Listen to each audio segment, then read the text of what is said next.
in this bitch, man.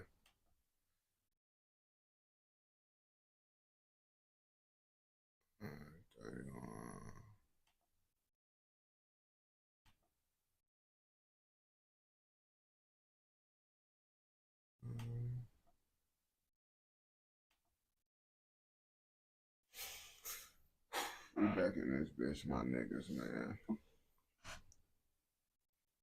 Yeah, been having to do hella shit, bro. Yeah. Shit be wild. Shit be wild.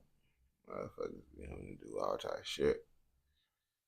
It's really slight kind of crazy because why? I'm making all this different type of content. Like, you feel me? My American people, they be wanting that gun content. The UK people, they be wanting no reaction shit. Alright, that shit popping up. So it's like shit. Gotta make sure I do both styles of content, man. Cause as y'all can see, I did that little gun little video that I did about the laws and shit. And motherfuckers was fucking with that shit. I kind of figured they was gonna fuck with it. I got a couple video ideas that I just didn't get to because I've been doing all this UK content and shit. But I gotta make sure I give everybody the content. You feel me? I also finna start back making the dog content because people be fucking with the dog content too. So trying to figure out a way to get all the content out there at the most efficient way possible. You feel me? Of course, it'd be a little bit more easier once I don't gotta rely on TikTok. But as of right now, like I tell people all the time, I'm a TikToker. TikTok pay my bills. So I still gotta focus on that. Like, I be wanting to be on live stream for a long time and shit, live stream shit. But it's just like you gotta do what pay the bills. What they say, whatever pay the bills, right? You feel me? So yeah. Uh I'm gonna start streaming more on YouTube, man. Once I'm able to, don't gotta rely on TikTok so much. Once I don't gotta rely on TikTok, then I'll be able to actually do what I want to do. Cause I could live stream for a long ass time, bro. It's just I gotta make TikTok videos and shit. And that's all. And YouTube, bro, it's like they pay, but they pay monthly. I be doing lots of promos and shit on TikTok, and that's how I be getting my like daily pay and shit through the promos and all that shit. My YouTube ain't big enough for me to be doing all that shit. So it's like, you know how that shit be. You know how it be. But at the end of the day, it's still a blessing, you feel me? Because me doing that social media shit helping me being able to do this shit, you feel me? So I ain't really complaining about the shit, man. It is what it is. It ain't what I ain't. But I'm not on track with TikTok right now. I ain't gonna lie to you. Like, I need to like make like 1,500 before this motherfucking month is over with, bro. Cause I ain't gonna lie to you, bro. I haven't been working like I was supposed to, man. Really, lots of shipment coming up. Like I spent like damn near $1,000+ this week, bro, and I wasn't even supposed to spend that shit. So it's like it's all on bullshit, bro. So now I gotta make that money back plus the 500 that I was already supposed to make. So 1,500. Luckily for me, 400 of that shit is already gonna come because YouTube, I still get like 500 a month from YouTube. It's not too much, but that's my car note. But I paid my car note already, and I paid my rent. I paid all my bills for this month, so I ain't really worried about paying no bills for this month. That's why I need to get the money for next month on game because I try to pay my bills in advance. You feel me? So I don't be having to be stressed out. So that's why I'm not stressed that like I'm kind of broke because I paid all my bills. So it's okay for me to be broke as long as I paid all my bills. Now, if I'm broke next month, it's a problem. But I'm not gonna be broke next month. I ain't gonna cap to you. My brokenness don't last for a long time, bro. My brokenness only be for periods of like I can't be broke, bro. If I try to be broke, I'm gonna get evicted from my house, bro. So I can't really be broke.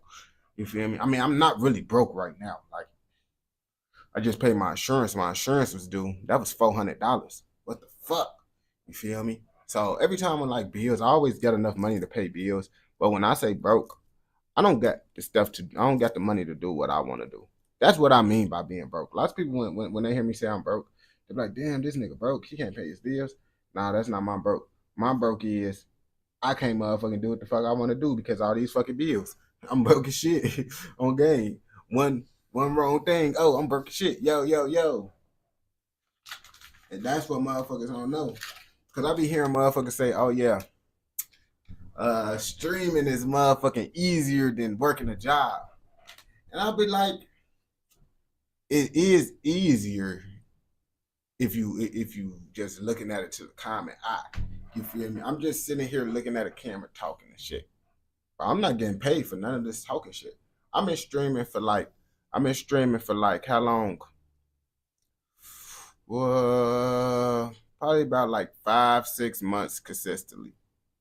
Haven't made no money, haven't made not a dollar for my streams. You feel me? So it's like y'all gotta understand, you feel me? You gotta remember too, at one point, bro, I did work a job, bro, while doing social media and I wasn't getting paid. So I could be able to do the shit. Cause I heard other motherfuckers be like, man, you don't know about having to work a job. I'm like, do you not know most content creators had to like do a job of some sort? You feel me? And look, is we gonna consider trapping a job? Yes, we gonna say trapping is a job too. So we gonna say trapping is a job too, bro. Okay? So now look, I worked the job and not just trap, bro. In high school, I did a job at UPS 2 days. I tried to work at Little Caesar. I quit at the orientation, but that's because my car broke down. Tried to get a job at Amazon. The train motherfucking stopped me, so I missed the motherfucking interview. So I tried, and then I worked for a little moving company. I wasn't strong enough. Yeah, I tried shit, bro. But the point is, bro, and I did DoorDash for a little bit too on game before I decided to. You feel me? I did DoorDash. But the point of the matter is, bro, what you think is harder? Trying to work a job and stream for hours without getting no money or just working a job? I think having to work a job than coming to go stream hours is way harder. And that's what people gotta understand too. Shit is gonna be listen, if you gotta go through the hard work, it's gonna be easy eventually. Like you gotta understand that shit, bro. You can't just, you feel me? Why would a nigga go through all this bullshit of streaming for free for it to be like this my whole career, bro? Hopefully one day, you feel me? And some people don't get lucky. That's the risk to it too. You feel me? With the streaming shit. You doing this shit and you might not go viral. You might not get no money. You might just be a broke nigga streaming. That's what people don't understand. Now, once you get that out the way, look, if I wasn't doing the other social media, if I wasn't doing TikTok, bro, I would have been broke. I just would have been a broke nigga streaming. But I do TikTok and that's what pay my bills and shit. So that's why I tell people, bro, if I didn't have TikTok, I would have been doing other ways to make money outside of streaming. And other ways to make money outside of streaming, that's kind of hard because you ain't gonna want to stream after working. I'm telling you, that's a different type of ballpark right there.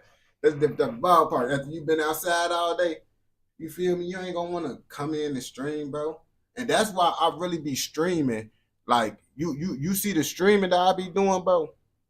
I be streaming at like 2, 3 in the morning lots of the time. Why you think I'm streaming at 2, 3 in the morning? Because I gotta make money before I stream. So it's like it's sacrifices with this shit that niggas don't understand. Like, yeah, it look easy, but it's not really easy, bro. I'm doing this shit for free, and I'm doing this shit tired as hell. I literally got one of my streams. You look back at one of my live streams, I fell asleep on live, bro. I'm drinking 3, 4, 5 energy drinks to stay up while streaming shit on gang. Like this shit ain't no joke when you doing it for free. Now when you getting money, that's difference.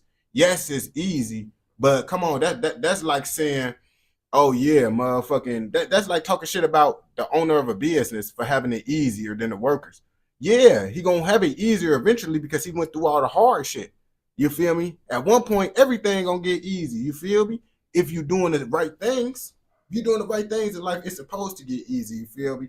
That's why I never understood the shit when people say streaming is easy because lots of jobs is easy. That's like saying motherfucking because a construction worker gonna tell me content creation is not as hard as construction worker. And I'm like, yeah, that's common sense, right?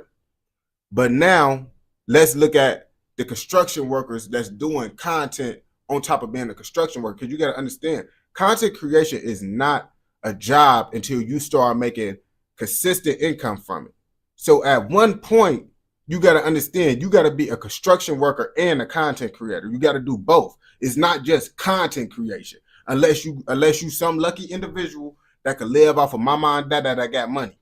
Other than that, you can't just be a content creator. You got to do your job in content. You got to be a trapper or do content. It's always something and do content up until you end up getting your money. So when people say, oh, content creation is easy, I'll be like, bro, that's because you're not going to go do it. If you actually try to be a content creator, you're going to have to do content creation after work. That's going to be hard. Now you already saying your job is hard.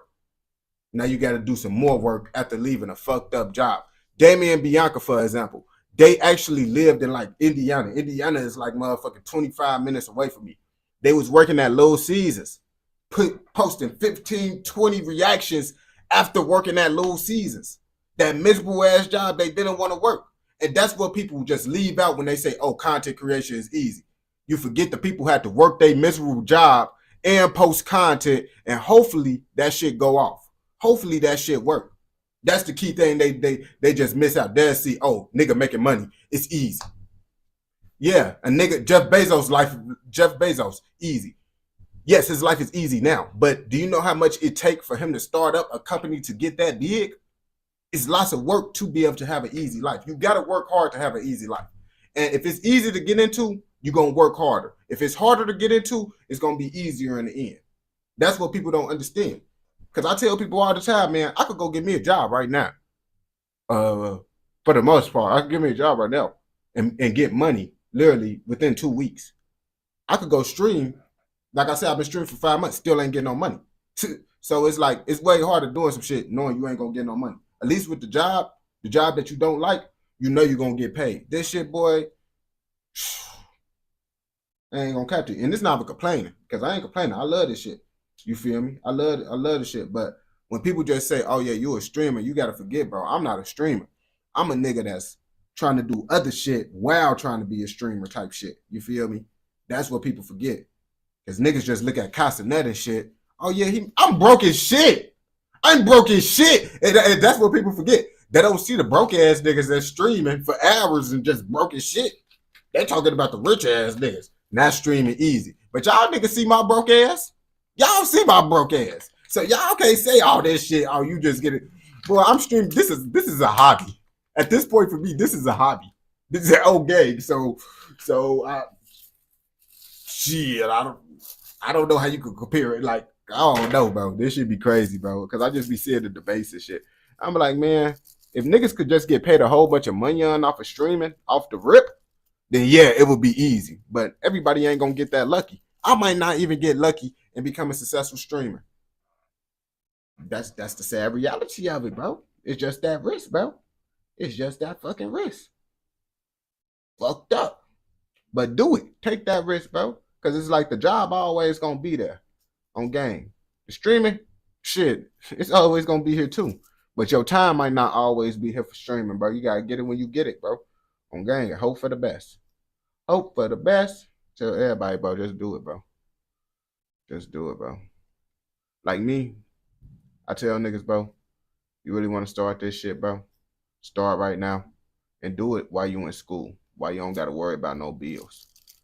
That's why I'm really so successful now, bro. Well, not successful, but why I'm able to pay my bills from social media. Because in high school, I knew the only way I was going to be able to pay my bills from social media is if I started it right now. Because when it's time for me to pay bills, I ain't going to have no money for social media because I'm going to be trying to start social media when real bills is coming in. You feel me? I was blessed enough, even though my mama ain't really give me nothing. She was blessed. I was blessed enough to still have a roof over my head and food on the table. So with that, if you got that opportunity, use that shit to try to be able to get money on this shit. So when it's time for you to graduate, you're going to be able to get money as soon as you graduate. Like, I was preparing for graduation, like real life. I was preparing for real life before graduation. Like, yeah, bro, I got to get money. And I knew, like, If you don't do it now, you're gonna be working a job, and it's gonna be harder to work a job while being a content creator. Like that's guaranteed. Now working a 9 to 5 while being a content creator, that's a different ball game. But just working a 9 to 5, that ain't shit. I worked a 9 to 5 before. Everybody worked a 9 to 5 before. It's just bullshit. It's now it's just on the fault of you just dealing with bullshit. You feel me? But dealing with that bullshit on top of content creation, that shit hard. And I knew I didn't want to deal with that. So I started motherfucking social media in high school when I knew I didn't have to. Because I knew I would work a job. I'm gonna get money regardless. Well, I gotta work a job, do DoorDash for. I told niggas I'd do DoorDash for 30 hours if I got to. On game. I don't got a problem with working. I just want to work how I want to work, you feel me? So I'm willing to work hard, and I ain't gonna lie. I damn near do DoorDash over getting a job. And lots of motherfuckers say DoorDash ain't shit. DoorDash some bullshit. It is true. DoorDash is bullshit. But it don't change the fact of the matter is you're going to deal with bullshit with everything. It's pros and cons with everything, bro. Like the same niggas that say all this shit about content creation easy, say DoorDash is hard as bullshit. I'll be like, bro, no, it's not. I like DoorDash more than motherfucking the job. Me personally. But why? Because it depends on what you want in life, though. On game, I like freedom. You feel me? That's my whole thing. I like freedom. That's the main thing for me. So that's why I prefer to do that shit. But I tell niggas, bro, if you trying to focus on content, bro, man, get you a DoorDash account. Get you a DoorDash account and motherfucking focus on your dreams. And when you need money, DoorDash for hours. No matter what, bro, you just gotta do it, bro. You got, and if you got a fucked up rated car, bro, you know you can do that shit, bro. It's like if it's fucked up, bro, by the time it fuck up, bro, you're gonna be able to get you another car for DoorDash. That's how I look at it when I had a fucked up car. You feel me? But hold on, let me see. I'm finna start doing these reactions. I had to roll up a blunt.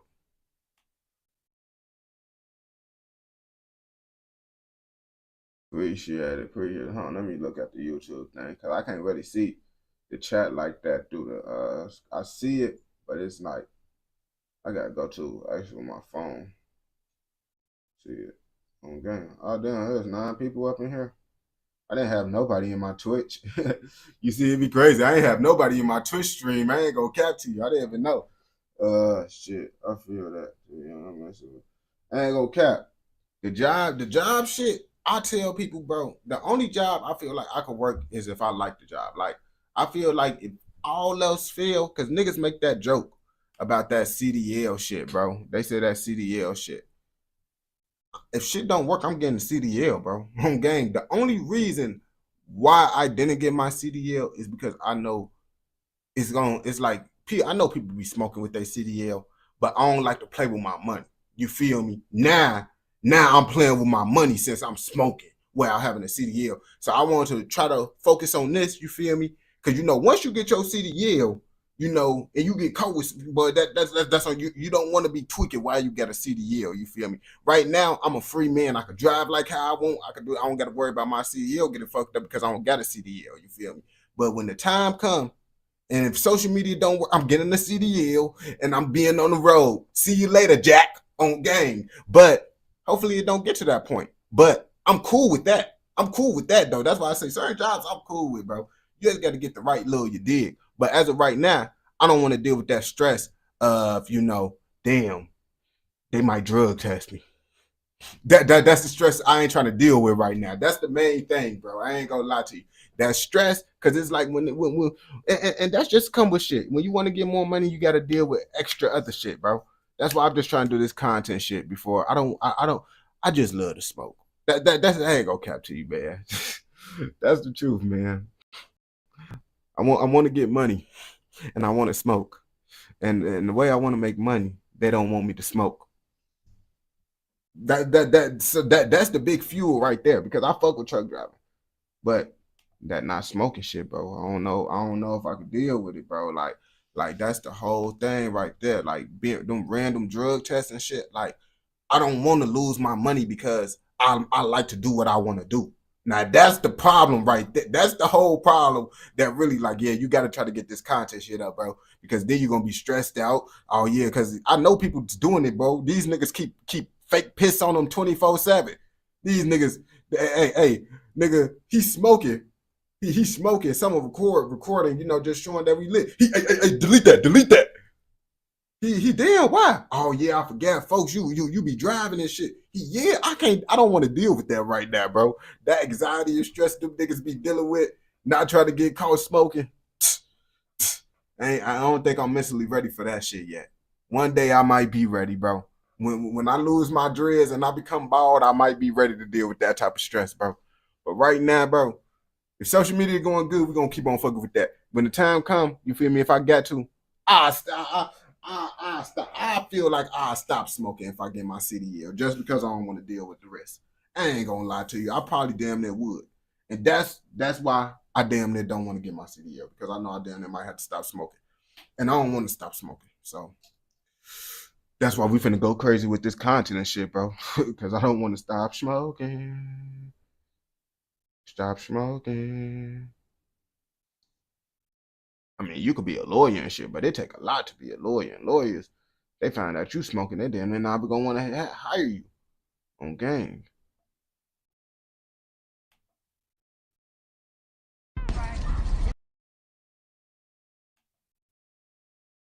These niggas tweaking, bro. In the city of Chicago. The Windy City.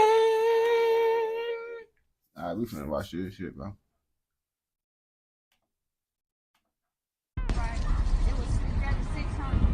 Damn. What the fuck going on? 40 of them on 51st. Damn. They out here niggas on 51st. That's crazy. And then I saw you like, I'm like, Lord, please don't. Why am I old block, man? Hey, look, I'll beat you to death on the guy. You want to clap this band, man? Look, we ain't got to pull no guns or nothing. See, I'll beat you to death on the guy. He said, I would beat the shit at. Bro, it's like, bro, I ain't gonna cap to you, bro. It's like, oh shit.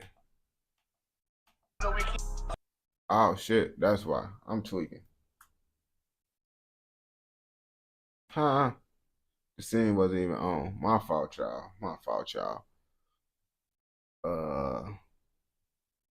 Bam. I got y'all. My fault.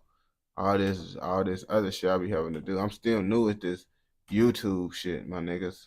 We getting it though. You see, we got, damn, you see this shit. Let's see. Yeah, gang. You see, we got it back rolling. You feel me? You thought on gang. Here we go.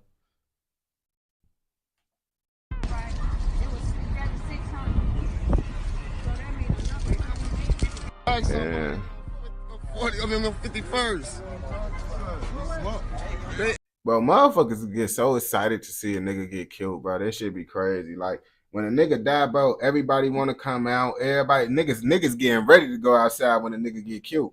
That be the crazy part, bro. I ain't gonna lie to you. Niggas see a nigga get killed. Oh shit, let me go outside and see what happened, bro. You heard that shit? A nigga just get killed. What, in front of the house? Oh shit, let me go put on my jacket real fast. Like, this what niggas really be doing, bro.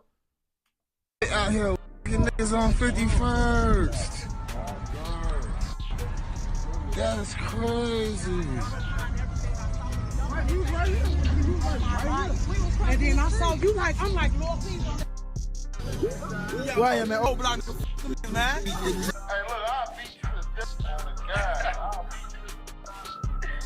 You want to clap this band, man? Look, we ain't got to pull no guns or nothing. See, I'll beat you to death on the guy.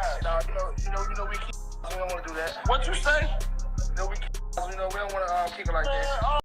You see, I ain't gonna cap, bro. Niggas, I ain't gonna cap. There's no point of you trying to fight a nigga, bro. I ain't gonna lie to you, because it's like, then say you do fight a nigga, the nigga could agree to the fight, right? You get to beating his ass. His homie ain't agree to all fight rules, so he get to pop. You damn, I thought it was no shooting. We said no shooting. I don't know what the fuck my homie said. If his homie see him getting his ass beat, what you think he gonna do? If he don't know how to fight, he damn near gonna shoot your ass, bro. So it's not even no point of fighting. Oh, that's cool too. You can. That's easier than beating you up. He said that's easier than beating you up. Hell no. Lift your arms up again. Lift your arms up again. Lift your arms up again. Merchant, Bennett. Ah, look at it. Little ass tank top. What's your name on Instagram? He said little ass tank top. Hell no. Lift your arms up again. Man, I know how that shit be though. Niggas talking about the little ass tank top though, but look, bro, what happened damn near, cause that bitch do look clean as hell. So what I'm thinking is his ass got the pack, but he got the wrong size pack. He ain't taking that bitch back. You feel me? So you gonna wear that shit.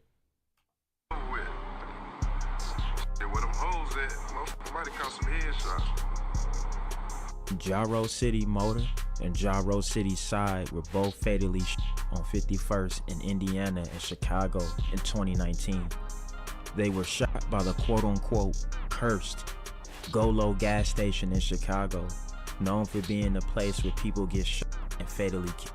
Shooting at a gas station on the city's south side killed 2 people. It also injured 2 others, including a 64-year-old man. We get right to CBS 2's I ain't gonna cap to you, gang. I don't go to gas stations in the city, bro. I ain't gonna lie. Even when I lived in the city, I didn't go to gas stations in the city. I go to a corner store, but the reason why I ain't never go to gas stations in the city, bro, is because I lived over east, far over east by the lake and shit. And like Indiana is like a 15-minute drive, bro. Indiana gas is way cheaper than Illinois gas. So if you over east, bro, 9 times out of 10, you're just gonna go over that bridge to Hammond and get gas in Indiana. Of course, I ain't gonna say I never been to a gas station in Chicago, because I have had to pull up to a gas station because I needed to get gas. But for the most part, I'm going to Indiana to get gas, and I go to like the little corner store to get me like little snacks and shit. I don't really go to gas stations like that. Sandra Torres, who is live at the scene in Washington Park. Sandra? That's right, Roseanne and Lionel. And this shooting happened about 4 hours ago, but this is still a very active scene. Take a look behind me. Police have blocked off this gas station on 51st Street and Indiana Avenue as they canvass the scene. There are... Yeah, bro, shit like that, bro, I don't be like it. Like every gas station, bro, damn near nigga gonna get popped by a gas station. Damn near every gas station in Chicago, bro, nigga damn near died in front of that bitch, bro. That's why I don't even like gas. Gas stations in the city, bro, that shit just, all them bitches cursed. They ain't gonna lie to you. Dozens of shell casing markings on the ground right by the entrance, giving us an idea of how many shots were fired. And police say that responding officers found the 4 victims in the entrance of this gas station at 51st and Indiana Avenue just before 2 a.m. Witnesses told police a gray 4-door Chevy pulled up, fired shots, and then took off. Out of the 4 men shot, we've confirmed 2 are dead, both 24 years old, and 1. And that's why I don't like gas stations right there. That's the exact reason. Because you see, it's so many cars going in and out of the gas station, bro. You see the corner store, of course, it's going to be niggas driving this shit for sure. But it ain't really niggas, you feel me? The corner store, bro, it's the gas station, it's niggas driving in and out all the time. Everybody tinted up. You don't know who the fuck, you feel me? And where I'm from over east. I grew up on 90th and Commercial, you feel me? But I lived all over east, like on 76 and South Shore. I lived over on Buffalo and shit. One was pronounced dead here at the scene, the other at Stroger Hospital. 2 other victims include a 25-year-old shot in the leg and a graze wound to the head, and a 64-year-old shot in the leg, who witnesses say may be an employee of the gas station. And more family members are starting to show up here. That's why they be having them glasses and shit at the gas station. If you see all those glasses at the gas station, bro, but I mean, damn near every gas station got them glasses and shit. Like, got the people behind the glass. I think that shit just a normal thing now. Trying to find out what happened, they're having a hard time accepting the news. It's gotta stop, man. Like, everybody's some kid and a way to each other, man. Like, when it's gonna stop, man? And he is just one of the relatives who is very upset. Unfortunately, police are not releasing much information about the motive. They are still investigating. Reporting live in Washington Park, Sandra Torres, CBS 2 News. Lionel. Sandra, thank you. Right now, Chicago police are investigating a shooting at Holman Square. It happened just before 11 this morning outside the Go-Low gas station near Roosevelt and Independence. You can see the gas station is roped off. And there's crime scene tape. Detectives looking for evidence in shell casings. We're hearing reports that 2 people were shot, both victims possibly teenagers. We reached out to police for more information, but so far, no response. Side has been shot on 3 to 4 different occasions before being shot last with Motor. He was shot in 2017 during the TB hit when HK from O-Block got revenge on TB for killing his blood brother T-Roy, who was a close friend to King Von. Oh shit, alright. Everywhere, bro. Zuka, while I'm smoking on, shot down. O-Block, bitch, do I see you, bro? O-Block. This place where T-Roy got killed at, I actually got my Pelly jacket from over there. What the fuck my big ass Pelly jacket? Okay, I don't know what the fuck my Pelly jacket at, but where he at is a whole bunch of stores and shit. That's over East and shit. I actually got my Pelly jacket from one of the like stores inside that area type shit.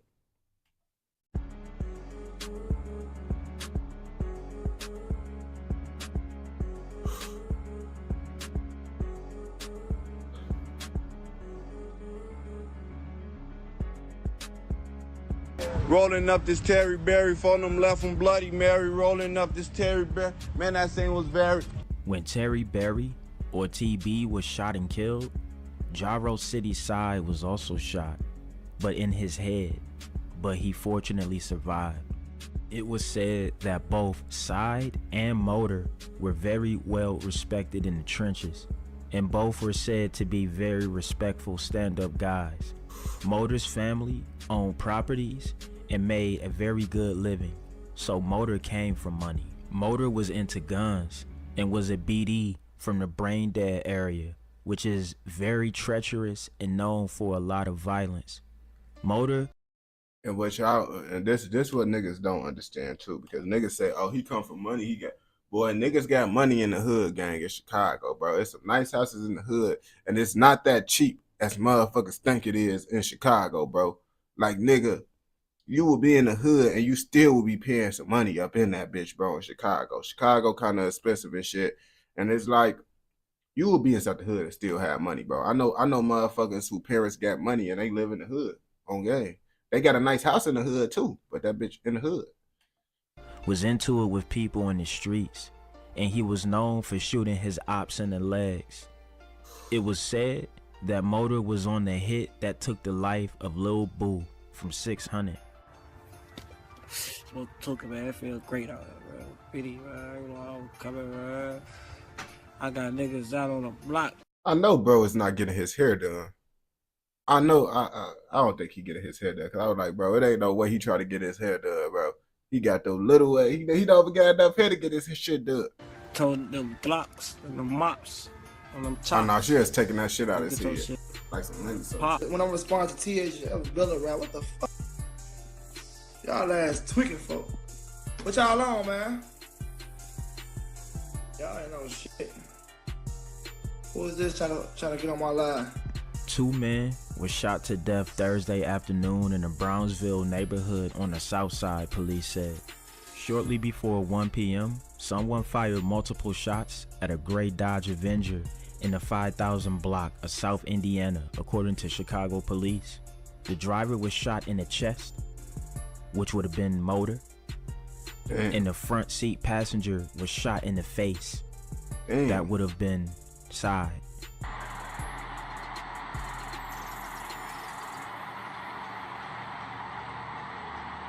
In Indiana.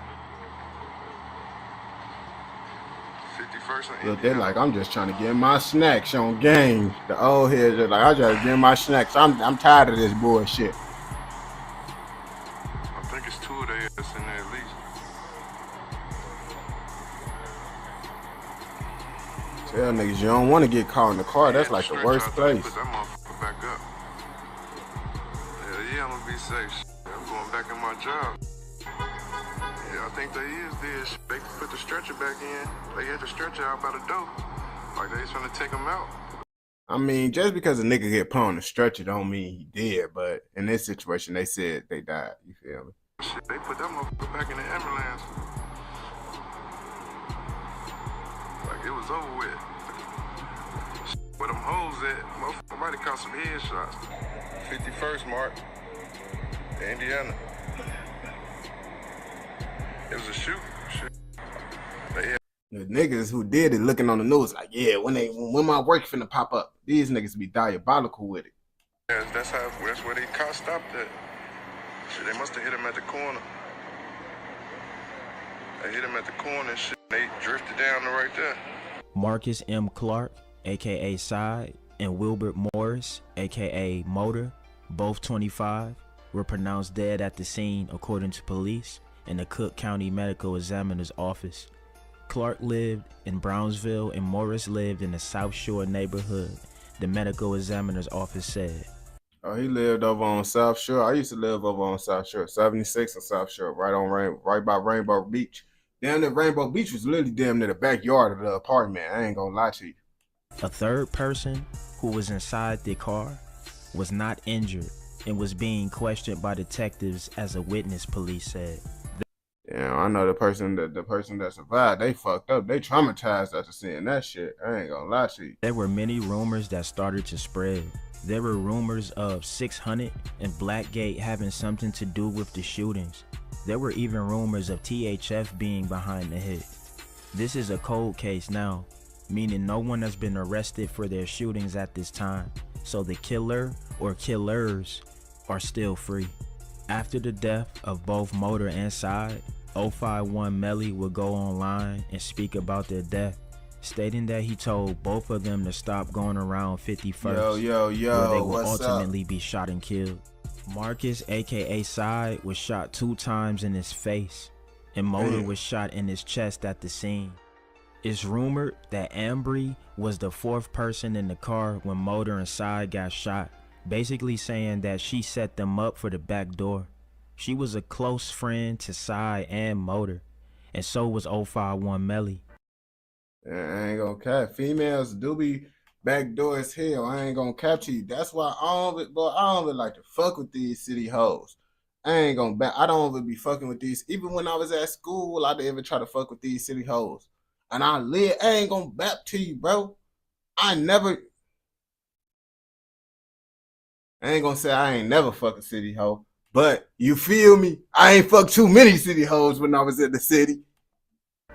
It was rumored that Ambry was shot to death in a truck in an alley by 051 Melly allegedly. If this is true, then it would make sense due to how close Melly was with Gyro City Motor. Color it up. Damn. No, I ain't gonna cap to you. That's why I be telling females, man. These females be trying to gangbang and shit, bro. It's like that shit don't be going in your favor, because them niggas will most definitely shoot you for you being involved with that shit, bro. They gonna get on your ass and shit. I ain't gonna lie to you, man. So don't be fucking with them niggas that's gangbanging, because they ain't gonna give you a pass because you're a female. Oh, it's cool, blood.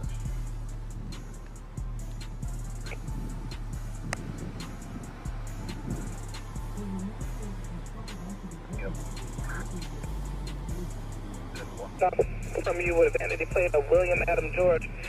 All right, Darion Jones on the move. Reference that. Damn, is that her body that was laying down on the floor? Alright, y'all. This has been the death of Gyro City Motor. Get in the comments. Make sure you like. Yeah, y'all heard that whole little situation. They be tweaking. They be tweaking for sure. I ain't gonna cap to you. That's why I've been like, man, I need to leave out of Illinois, because it's like they be tweaking everywhere, bro. Like, nigga, I wasn't like in like no real nice suburbs when I did leave the city, you feel me? So like Cal City and all that shit, boy, they ass be tweaking in Cal City. It's like, niggas, they be tweaking too much, man. I ain't gonna bap to you. But if you fucks with this video and watched it all the way through, I know your ass fucking with another motherfucking video. So go ahead and go watch another motherfucking video. Don't forget to like, comment, subscribe, and what? Turn on post notifications so you never miss out on any content like this.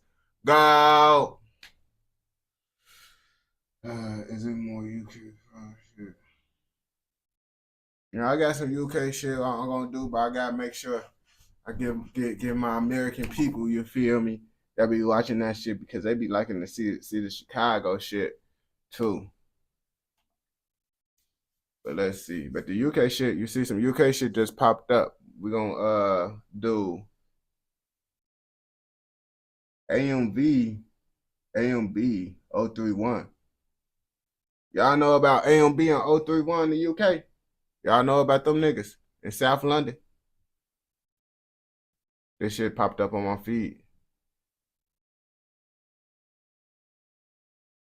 But let me see. We're gonna do the battle of you feel me? You said 031 that irrelevant. Alright, we're gonna go back to back with it. I'm gonna do UK video, then American, UK, then American. So that's how I'm gonna do it with it. But he said the battle for Crawdon first. So we're gonna do that one. Then we're gonna do American, then we're gonna do the UK one. I don't even know if I said that right, Carter.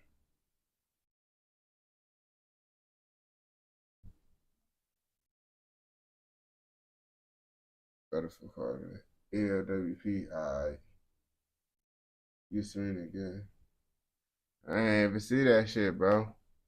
I ain't gonna cap to you. I don't be knowing about the UK shit be popping up a little bit more. Like, I don't know, Sweden in the UK, but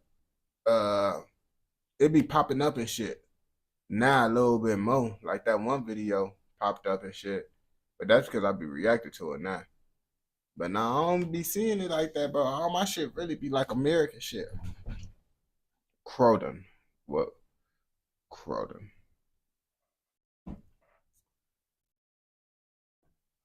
Them niggas tweaking in Crawdon. Where's Crawdon? I don't know. Is it in London, England? I don't know. But they tweaking out there. So we finna find out why the fuck they tweaking, where the fuck is that, and you know, all that other good shit. Now, the London borough of Croydon has gained a I lot was of in attention London. in recent All years. right. This mainly due to the crime rate within Croydon rising rapidly. This leading to Croydon even being ranked within the top 20 most dangerous boroughs in London. In 2023, the crime rate within Croydon would be around 109 crimes per 1,000 people. This then coming in 4% higher than London's overall crime rate. It would also be in January 2024 that Croydon had the worst crime rate in London for possession of weapons. Croydon is also a very large borough, with it currently being home to around 385,000 residents. However, what a lot of people don't know about is the ongoing gang war between an alliance of gangs, with the war getting deadly, resulting in Damn, they look like they got a lot of different gangs out there, bro. It's like small little branches and shit. over 7 people dying, and members from both sides starting to rap in UK drill songs, often rapping about the violent attacks within the streets. This gang war being the LPW Alliance versus the CR0 gangs. Now, the LPW Alliance is a group of gangs that share the same beefs and allies. The gangs included within the LPW Alliance are STK, or Stab to Kill, 5th, VP, or Valley Park, SBV. So basically Stab to Kill, bro. Hey, I ain't gonna cap to you. You ain't gonna never hit no gang like that in America, bro. They always gonna be shoot to kill. Actually, bro, what the fuck? You know, Screwly G be saying STK and shit, shoot to kill and all that shit. But y'all say stab to kill in there. Do y'all say shoot to kill out in the UK too? V or S Block, and finally 730 or Green Lanes. All 5 of these gangs would affiliate with each other and would all form an alliance referred to as LPW, which stands for Lil Patch's World. The alliance was named after a fallen member, but I'll discuss this later. Anyways, these gangs have gained loads of attention within the UK drill scene in recent years, with the most prominent. No one, we haven't heard no goofy names so far. Cause all the other UK videos, they done had some goofy gang names. But these ones, they actually get a pass with these names. They actually okay. Of these being STK, who gained attention after prominent members like Lil Prezi and Tape Dat would make a big name for themselves after dropping UK drill songs that gain hundreds of thousands of views. Now, the LPW gangs are based around multiple estates within Croydon. The STK gang is based around the Shrublands estate within the Shirley area of Croydon, whereas the 5th gang is based around the South Norwood area within Croydon, SE25. The SBV or S Block gang is based around Selhurst, also within the SE25 postcode, and the final 2 gangs under the the LPW Alliance are 730, located around Green Lane in the Thornton Heath area, CR7, and VP, which is based around Valley Park and the Franklin Way estate within Croydon. You may have heard of VP, as popular UK drill rapper SL actually hails from the gang, and would be consistently getting millions of views dropping songs like Tropical and Gentleman. Another thing to note is that folks is actually getting views for real. I didn't never hear about folks though. I ain't gonna bap to you. All of the gangs under the LPW Alliance flag the color blue apart from 730, which reps the color orange. Now, we can't talk about the LPW Alliance without talking about their main rivals. The rival gangs I'll be discussing within this video include CR0 and the Fieldway Boys, or 00. The CR0 gang was formerly known as DSN, or Don't Say Nothing. This gang is based around the town center of Croydon, within the CR0 postcode, hence the name CR0. The DSN gang's roots go back to the mid-2000s, with the DSN gang originally being formed to combat youth attacks by Gypset members on Croydon youths. The Gypset gang rivaled the DSN gang around 2005 and 2006, and it would be around the late 2000s that a younger generation of the DSN gang would become more prominent. This set was known as YDSN and D2M, or Down to Murder. Due to the evolution of the DSN gang, new rivals would begin to pop up. One of these included a gang from Thornton Heath known as SMN, or Shine My Nine, and they would also continue the rivalry with Gypset from Gypsy Hill. Now, since the late 2010s, the gang has started to go simply by CR0, as that is where the gang's main territory lies, with olders from the CR0 gang recruiting young members from surrounding estates to the Croydon Center. Another gang based around this area is that of Fieldway, or 00. The Fieldway Boys are a street gang based around the Fieldway estate within Croydon, CR0. Yeah, it look like it be bullshit going on in this shit. Yeah, it be bullshit going on up in that shit for sure. Gang is mainly based around parts of New Addington, with the gang often recruiting members from this area. Originally, the Fieldway Boys were formerly known as BC, or Block Cartel, although other younger generations and subsets have occurred in the area. However, I'll only really be talking about the ones relevant to the beef. The older generation of the BC gang was known as KTS, or Killers That Shoot, and it would be an offshoot gang to the KTS gang that would begin to make noise in the street. This offshoot gang being known as they killers that shoot on gang, cause you know some niggas be stabbing in the UK. Some killers just be stabbing ass killers, and some niggas be killing ass shooters. I guess. Did I say it right? I think so. CYT, or Certified Young Thugs. This gang basically had the same territory that the Fieldway Boys do. Following the formation of CYT, around the mid-2010s the gang would disband, and a new gang would be created, this being BC, or Block Cartel, which then later became known as Fieldway, or 00. The Fieldway gang has affiliation with CR0 and M20 in Penge, with the Fieldway gang basically sharing the same beef that CR0 do. The Fieldway Boys and CR0 both beef STK, 5th, SBV, VP, CR7 and G Lane. However, for simplicity's sake, I'll refer to the Fieldway Boys and CR0 as the CR0 Alliance. Now, the beef between the CR0 gangs and the LPW Alliance stems back to the DSN versus SMN beef, with the LPW gangs being allied with SMN, and over time, the LPW gangs would basically inherit the beef, as younger members would start hopping on road and drilling on ops. It's also to be noted that gangs like STK and other gangs within the LPW Alliance would be affiliated with another gang known as G Lane. However, these gangs would start to beef each other in recent years. This following niggas be tweaking, bro. I ain't gonna bap to you because niggas be too sensitive, bro.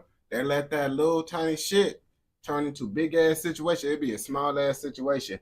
Now niggas want to make it a big situation, and now you got a whole new op to worry about. the death of a young member who would be left to die by members of the G-Lane gang. However, I'll discuss this later. It would be around 2015 and 16 that the beef between LPW and CR0 would begin to get deadly, with stabbings, shootings, and kidnappings taking place within the streets. It would also be around this time that 3 members involved with the beef between CR0 and LPW would die in 1 year, the first of these members being a MH affiliate known as Andre. MH is a gang that actually has beef with LPW gangs, and is allied with Fieldway or 00. On the 16th of August 2016, Andre would be walking within Croydon, supposedly around the Monks He making a light-skinned face. Hill area. This area being home to the MH gang, which is the gang that Andre was allegedly affiliated with. Anyways, 4 members of rival gangs would ride out broad day on the 16th of August 2016. The 4 members would spot Andre and would begin to chase him. Andre would sadly not make it far before the rival members would hit him with a pole. The members would then stab. Damn, hitting niggas with poles? Oh, you see, this why I fucks with the UK, bro. This is why I fucks with them, because you never know what they gonna hit you with, bro. It could be a pole. It could be a stick. I don't know with these niggas, bro. They be killing niggas with screwdrivers and shit. Andre multiple times and beat him. This attack would last around 2.5 minutes before the attackers would flee, with police and emergency service. Damn, 2.5. But you gotta think about it. That 2.5 minutes probably feel like a long ass time, because when you getting your ass beat, it feel like a long ass time. Like, I got jumped before at a party because a bitch ass nigga want to start some shit, and then he left me to get jumped, bro. And that shit felt like a long ass time, but I wasn't even getting jumped for that long, you feel me? So 2 minutes probably might feel like motherfucking 10 minutes getting your ass beat. I ain't gonna lie to you. Services being called following the attack. Andre would be rushed to hospital. However, he would sadly die only moments later, with a murder investigation being launched. This investigation would see the arrests of 4 members, with 2 of the members being charged for manslaughter, and the other 2 members being charged and found guilty for the murder. Oh shit, bro. I ain't gonna cap you. Y'all be having all types of niggas gang banging out there. Like, I ain't gonna cap. Y'all got lots of A-Rab gang members, bro. We don't really got I don't see no A-Rab gang members in Chicago, bro. All them niggas work at a gas station. I ain't gonna bap to you. Court, it would also be revealed that Andre's house was even shot up only a month prior to his death. Rest in peace, Andre. Damn, following and the they death shut of up his Andre, crib. members of the LPW gangs would begin to look for. I ain't gonna catch you. I don't fuck with that shooting up a crib shit, bro. That's really some bitch nigga ass shit.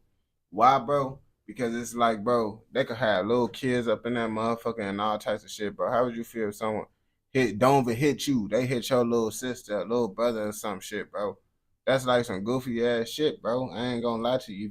If you can't see the nigga you trying to hit, you shouldn't even be shooting. I ain't gonna lie to you. Retaliation, this then resulting in stabbings and shootings becoming very common in Croydon, with people realizing it could be any day that someone can fall victim to the war, and this would be proven around October 2016, with 2 people dying in a month. In October 2016, a rapper closely aligned with the CR0 gang and Fieldway gang known as Tugsy would be standing in a garden with a friend on Easney Road, Broad Green. However, what he didn't know was that opposition members, thought to be LPW gang members, would get the drop on his location. What up with it? Would pull up to the house and would gain access to the back garden where Tugsy would be standing. Tugsy would then be gunned down by the member, being shot multiple times, with police and emergency. Oh, you see, they shot him multiple times. So what that mean? Them niggas really wanted to kill him, and they got money for ammo. Cause I ain't gonna cap. Lots of the stories, bro, these niggas will shoot him one time and run off. But then it's just the niggas like this nigga that da. Them niggas must really like that. Emergency services being called to the scene following the attack. With Tugsy dying on the scene, a murder investigation has since been launched. However, the murder goes unsolved till this day, with an innocent man even being arrested for it. Tugsy had actually built himself a decent following as a musician, with him dropping songs like That Night and Ops Know Who It Is, which both gained over 100,000 views. Rest in peace, Tugsy. You talking about a musician. That nigga was a fucking drill rapper. I could tell by the names folks says was a drill rapper. That's a musician. Get the fuck out of here. That's a drill rapper. Tugsy. Following this attack on Tugsy, members of CR0 and Fieldway would seek revenge, with these members often riding out onto opposition territory and catching members. However, it would only be around 2 weeks after the death of Tugsy that they would find their retaliation, with yet another person dying. On the 31st of October 2016, only a few weeks following the death of Tugsy, a member of SBV, allied with the LPW Alliance, would be chilling with friends in a Croydon park. During the time he would be with his friends, 4 members of CR0 and Fieldway would be looking for retaliation. They would spot Scotty in the park and would begin to confront him. Scotty would be stabbed in the neck and would be attacked with baseball bats. The attackers would... Okay, baseball bats. We haven't heard no one get beat with a baseball bat and all the reactions we react to, so that shit pretty unique from what I hear, bro, but I know that's probably a common thing to whoop a nigga with a baseball bat, bro. That shit wild, bro. This the shit I be talking about with the unique shit. Every time with Chicago and all them like, shoot a nigga. It's never beat a nigga with a baseball bat, beat a nigga with a pole, stabbing it. You feel me? That's why I fuss with the UK shit, because you never know what you gonna see. Would also attack his 2 friends. The attack would last around 3 minutes, with the 4 attackers fleeing after the incident. Scotty would... And the thing is, niggas do shit like this. The thing is, gang members, they don't really do shit like this, bro. Like, the niggas that really be trying to kill shit, like them crazy niggas, bro, those the type of niggas that be doing shit like this in America. I ain't gonna lie to you, bro. Like, the niggas that be doing that type of shit, just killing you with any and everything, those be the crazy niggas, bro. I ain't gonna capture you. The gang members, they just shooting a nigga, bro. Like, You rarely gonna hear a nigga doing some shit like that to a nigga, bro. Like, that's why I like the UK shit, bro. They switch it up with their killing. Would be rushed to hospital following the attack. However, I gotta he would listen be to some pronounced Florida dead a man few shit if hours I want to later, see with some the wild members shit that like attacked this. him quickly being arrested and charged for the murder. A man and a teenager would be found guilty following the attack, with the two attackers being sentenced to life with a minimum of 19 and 25 years. Rest in peace, Scotty. It would be during the first months of 2017 that members from the nearby S-Town gang, allied with the LPW gangs, would begin to drop music. This included a member known as YT, who would drop a freestyle with Chucky. This song would be filled with references to the Damn, y'all got a Chucky out there too. They got a Chucky out here that's going up. I don't really fuck with his music like that, but it's starting to grow on me and shit. I ain't gonna bap to you. If y'all check out Chucky, let me know if y'all fuck with Chucky music. estate that S-Town was based on, this being the Shrublands estate. It would appear that following the release of YT's song, he would become very inconsistent, this mostly being due to the fact that a war was going on in the streets of Croydon, with another person dying in August 2017, with this incident even causing a divide within the LPW alliance. On the 8th of August 2017, a prominent member of VP, or Valley Park, known as Jets, would be chilling with G-Lane members from nearby Green Lanes. Anyways, the members of G-Lane would actually be linked with gangs from the LPW alliance around this time. However, it would be the death of Jets that would split these two gangs up, resulting in them starting to have a rivalry with each other. Anyways, on the 8th of August 2017, Jets and G-Lane members would be chilling together. At around 11 p.m., members of rival gang CR0 would pull up and would spot Jets and the G-Lane members. The CR0 members would begin to chase Jets, armed with knives and wearing balaclavas. Sadly, the members would catch up to Jets. What the fuck is a babacala? I don't know what the fuck a babacala is. And would stab him multiple times, with the G-Lane members even leaving Jets to die. Police and emergency services would arrive moments later. However, Jets would sadly be pronounced dead hours later. A murder investigation would see the arrests of three rival CR0 gang members. These members would later be found guilty for the murder of Jets, and would be sentenced to life with a minimum of 22 years, 20 years, and 18 years. Rest in peace, Jets. Jets is actually mentioned loads within songs by LPW members, with a popular member of VP known as SL often mentioning him within tracks, and it would be following SL's breakout track, Gentleman, that he would rap on another viral track known as Tropical, with him rapping, "Rest in peace all my brothers, RIP Jets, RIP T-Bands." However, SL isn't the only rapper honoring Jets. Another set allied with VP known as STK would also show love to Jets in songs, with rappers from this batch often rapping RIP Jets as an ad-lib before the song starts. It would also be following the death of Jets that members of G-Lane would start to beef members associated with the LPW alliance. This all being due to the fact that G-Lane members left Jets to die. However, this beef is quite confusing. I ain't gonna cap to you, bro. Lots of niggas, boy, shit. You know how niggas get, bro. If niggas finna die, bro, listen, bro. Don't think a nigga finna help you if they think they finna die just like you, they leaving your ass. They don't want to risk being like you, my nigga. I'm telling you that shit. Now, if a nigga got a gun, yeah, he probably might, you feel me? Or if a nigga got a knife, but if it's too many niggas with a knife and he the only nigga with a knife, he damn nigga gonna run too, gang. I ain't gonna bap to you, bro. It all depends on the situation, bro. But niggas will most definitely leave your ass, bro. But that shit is fucked up. So I won't really be discussing it, but just know that members of G-Lane based around CR7 would now beef their former allies. STK, VP, 5th, and SBV 2018 would begin, with the war continuing, and 2 people being killed in 2018 with the name LPW being created after the death of a member. In March 2018, a member known as Lil Patch, and it would actually, on the 3rd of April 2018, emergency services would be called to Shadwell Pierhead in Tower Hamlets to reports of a body within the River Thames. Following this discovery, London Ambulance Service and the Royal National Lifeboat Institution would attend the scene in an attempt to retrieve the body, and once the body was pulled from the water, it was discovered to have been that of Lil Patch, with it even being alleged that rivals tied his feet together and anchored him with a brick, with him then being thrown off a bridge and drowning to death. However, till this day, the death of Lil Patch has gone unsolved. I ain't gonna cap. They what they was trying to do, bro, if they really tied that shit to the brick and shit, they was trying to keep his body down. They was trying to keep his body down. His ass still floated up. They like, damn, our master plan did not work.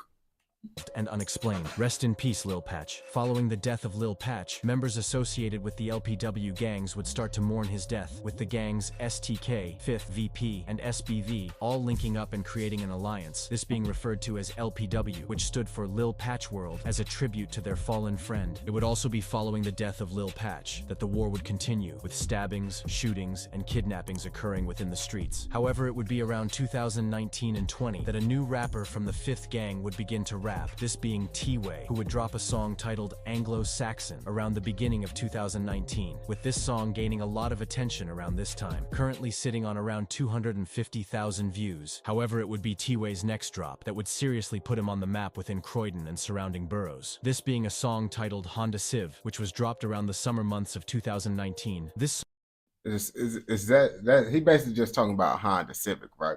Honda Civ, Honda Civic. That's what it means, right? I'm assuming. song would gain loads of attention, with fans quick to point out T-Way's unique flow and rhyming scheme, with the song currently sitting on around 1.4 million views, just showing the potential T-Way had from the start. Now, the war would quieten down around this time, with T-Way really putting on for the gangs musically. When 2021 would roll around, a member allied with STK named Els would begin to put in work within the streets, and would quickly become loved by members within the LPW alliance. So it would be a surprise when Els would fall victim to the streets, with LPW members seeking violent retaliation, turning Croydon into a war zone. On the 1st of July 2021, a 16-year-old member closely allied with STK known as Els would be in his house with his mum. What he didn't know was that members from the rival CR0 gangs would get the drop on his home address, and it would be around 12 a.m. that the members would storm his home looking for him. The CR0 members would spot Els whilst he was in his boxers. They would then stab him multiple times with a zombie killer knife, all whilst his mum was— Damn. I ain't gonna cap to you. They're gonna down there put down the song, bro. They caught a nigga lacking in his drawers, bro. That's the lyric they finna put now. They already need to be prepared for it. I tell these niggas, bro, y'all better not die in no type of crazy ass way, because they gonna talk about it, bro. You better die a real ass nigga. You better make sure you prepared, bro. Cause they catch you lacking with your pants off and shit, bro. They gonna put it in the song and shit. I'm just letting you know. And then it's a zombie killer. That's that big ass knife, huh? You see, yeah, he was cooked. He was cooked. I ain't gonna bap to you. Was watching and attempting to ward off the attack. The attackers would flee following the attack. Police and emergency services would be called to the home following the incident. And despite the attempts of medical professionals, Els would sadly be pronounced dead moments. Hey, he kind of looked like 50 Cent a little bit. Or am I to you? I'm to you. Later, with a murder investigation being launched. This investigation saw the arrests of 2 men. These 2 men would be charged and found guilty for the murder, with one of the members getting life with a minimum of 28 years, and the other boy being given 15 years. Rest in peace, Els. After the death of Els, LPW members would begin to mourn his loss, with rappers from STK starting to pay tribute to him in pretty much every song, with them rapping, "Long live Jets, long live Els, don't get filled with bells." It would also be around 2021 and What is bells? Bells is bullets. Don't get filled with bells. I'm assuming bells is bullets, but I don't know. 2022, that young members would start rapping, further putting on every gang involved in the beef. On the CR0 side, rappers like M-Trap would start to drop music, and on the LPW side, rappers like Ying Yang and T-Way gained millions of views. However, T-Way isn't that consistent, and is the definition of quality over quantity, with him dropping a UK drill anthem titled Private Ryan, with this song currently sitting on around 3.3 million views. In 2022 and 2023, more members would start rapping under the gangs, mostly STK, which would be very prominent around this time, with rappers like Tape Dat, Lil Klezzy, and Yucky gaining thousands of views. However, despite all of the outside eyes looking in on Croydon Drill, there was still an active war going on in the streets of Croydon, and most recently, 2 people would be killed as a result of the beef in 2023. In April 2023, a member affiliated with 5th and LPW known as G1 would be shot dead at point blank range. I ain't gonna cap to you, bro. I don't like to talk about the people that get killed, bro. But his ass bogus as hell for this hairstyle. I don't know who the fuck told him this shit was okay, bro. This shit, he got it's those cornrows or those little twisties, bro. What the fuck? Them bitches look like baby teeth. What the fuck? Range with a shotgun. Following the shooting, the attackers would flee and leave G1 to die on the scene. Paramedics would arrive moments later. However, it would be too. Yeah, if they hit you up close with that shotty, you're cooked. You're cooked. I ain't gonna bap to you, bro.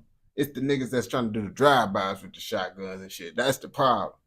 late, and G1 would be pronounced dead moments later. A murder investigation would be launched following this incident and would see the arrests of 4 members who would all be charged and found guilty. Rest in peace, G1. It would be over 2 months later that another member affiliated with LPW would be killed. This just showing how pointless the road life is, with it rarely leading to anything positive. The road life is the street life. On the 14th of June 2023, a member of 5th known as Kruger would be stabbed multiple times. Following a confrontation with other youths, police and emergency services would arrive on the scene moments later. However, Kruger would sadly be pronounced dead moments later, with a murder investigation being launched. However, up till this day, no one has been charged or found guilty for the murder, with it being alleged that the attackers were G Lane members. An investigation would also be launched into the police officers that attended the crime, as supposedly more could have been done to save Kruger's life. Rest in peace, Kruger. Since the death— Man, I ain't gonna bap to you, bro. The police, ambulance, and no boy that don't be giving a fuck about y'all niggas, bro. I ain't gonna cap to you. If you can, you damn near want to drive them to the hospital yourself, because them motherfuckers don't give a fuck about your ass. Death of Kruger, rappers from STK like Lil Preezy and Tape Dad would gain loads of attention in the UK drill scene. I really believe if these rappers stay consistent and distance themselves from the road life, they can blow and earn serious legit money, as realistically consistency gets money. If you have learned one thing from this video, make sure it's to stay away from the road life, as this life rarely leads to anything positive. Yeah, but they ass be tweaking. They be tweaking out there, bro. I be telling my homies and shit. I'm like, they got guns in the UK. Hey, what you mean? They got guns in the UK. That's all I'ma say, bro. If you know, you know. That's all I tell the niggas now, bro. And I ain't gonna lie to you, bro. I'm surprised, bro. Some of these niggas having Mac 10s and all that shit. That shit be crazy. But if you watch this video all the way through, I know your ass fucking with another motherfucking video. So don't forget to like, comment, subscribe, and turn on post notifications so you never miss out on any content like this. Go! I gotta do an American video, and then I'm gonna have to do a UK video after that. Cause I gotta make sure I balance it out. Cause then they gonna start fucking with my American people on game. But it's damn to be the same shit. It's just American shit going on out there.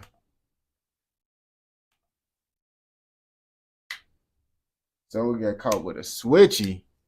Did they make a video about the switchy? The battle for Barnett.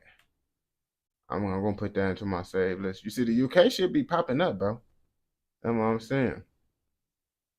That should be popping up now. But I gotta do this other shit too.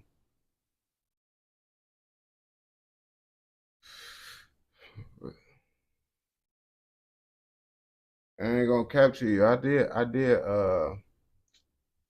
motherfucking, I did a couple Q50 with Lil 50 shits. They be fucking with them. I ain't gonna bap to you. They fuck with the Q50 with Lil 50 shits. I'm finna the orchestrated hit.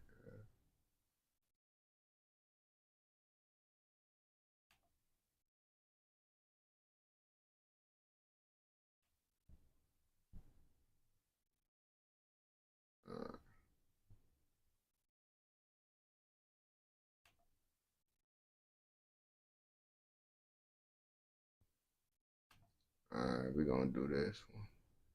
This not even a game war. This an orchestrated hit.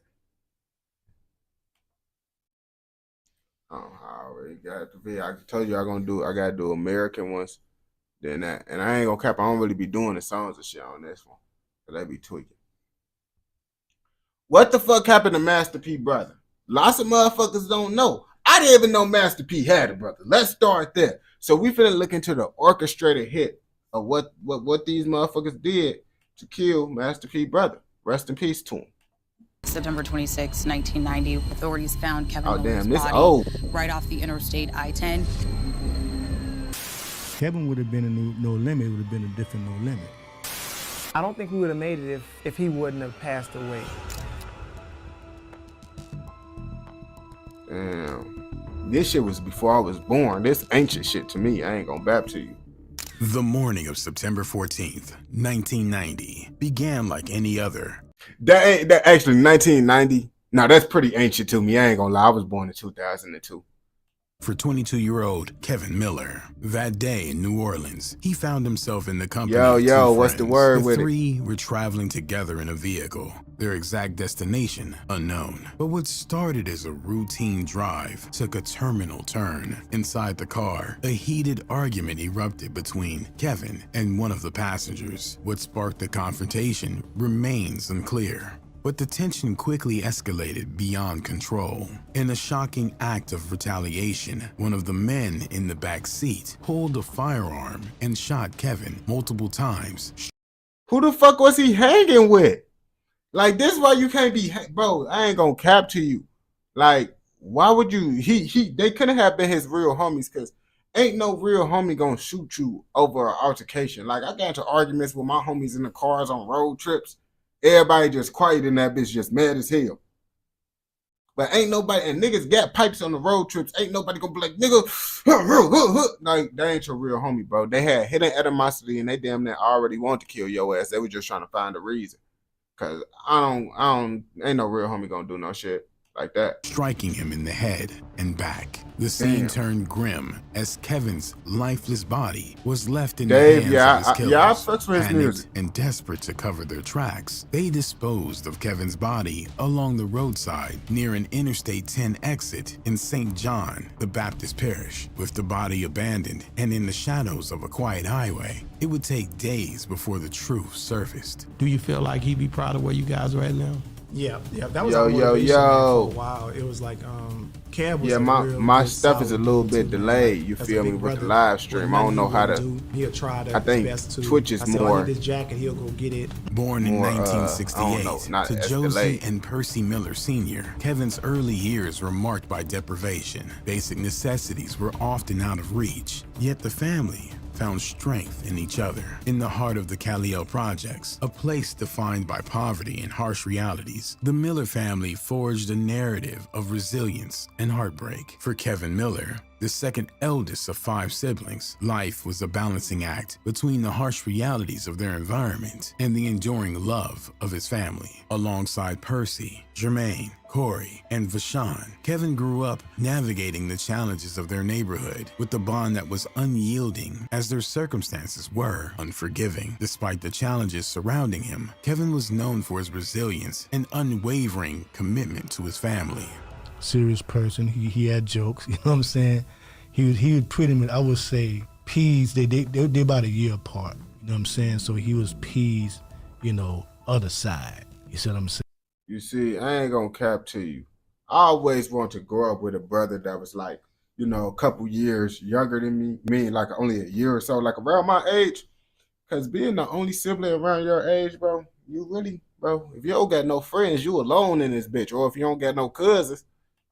Saying this dude had a savvy about him. He had a charisma about him. As one of the oldest brothers, Kevin played a pivotal role in supporting his siblings after their parents divorced. Among those siblings were Corey and Vashon, who would later become known as C Murder and Silk the Shocker, as well as Percy Miller, who would rise to international fame as Master P. In an environment where opportunities were scarce, Kevin remained a steady presence, embodying the hope and determination that the family so desperately needed. Kevin grew up immersed in the camaraderie of the Calliope Projects. His childhood was filled with basketball games, laughter, and the pull of the streets. Despite the odds stacked against him, Kevin's charisma and street smarts set him apart. He became a part of a neighborhood group known as Tuesday Crew, earning a reputation as a sharp thinker.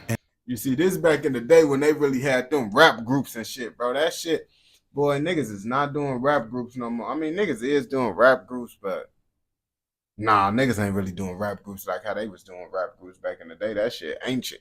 And a magnetic personality. For Kevin Miller, the streets of New Orleans were both a proving ground and a trap. From an early age, Kevin became deeply entrenched in street life, earning a reputation as the most street savvy of the Miller brothers. While his siblings pursued their own path, Kevin carried himself with a demeanor that demanded respect, a demeanor that people in the Calliope Projects knew all too well. He was known to handle himself like a true gangster, someone who moved with confidence and was never.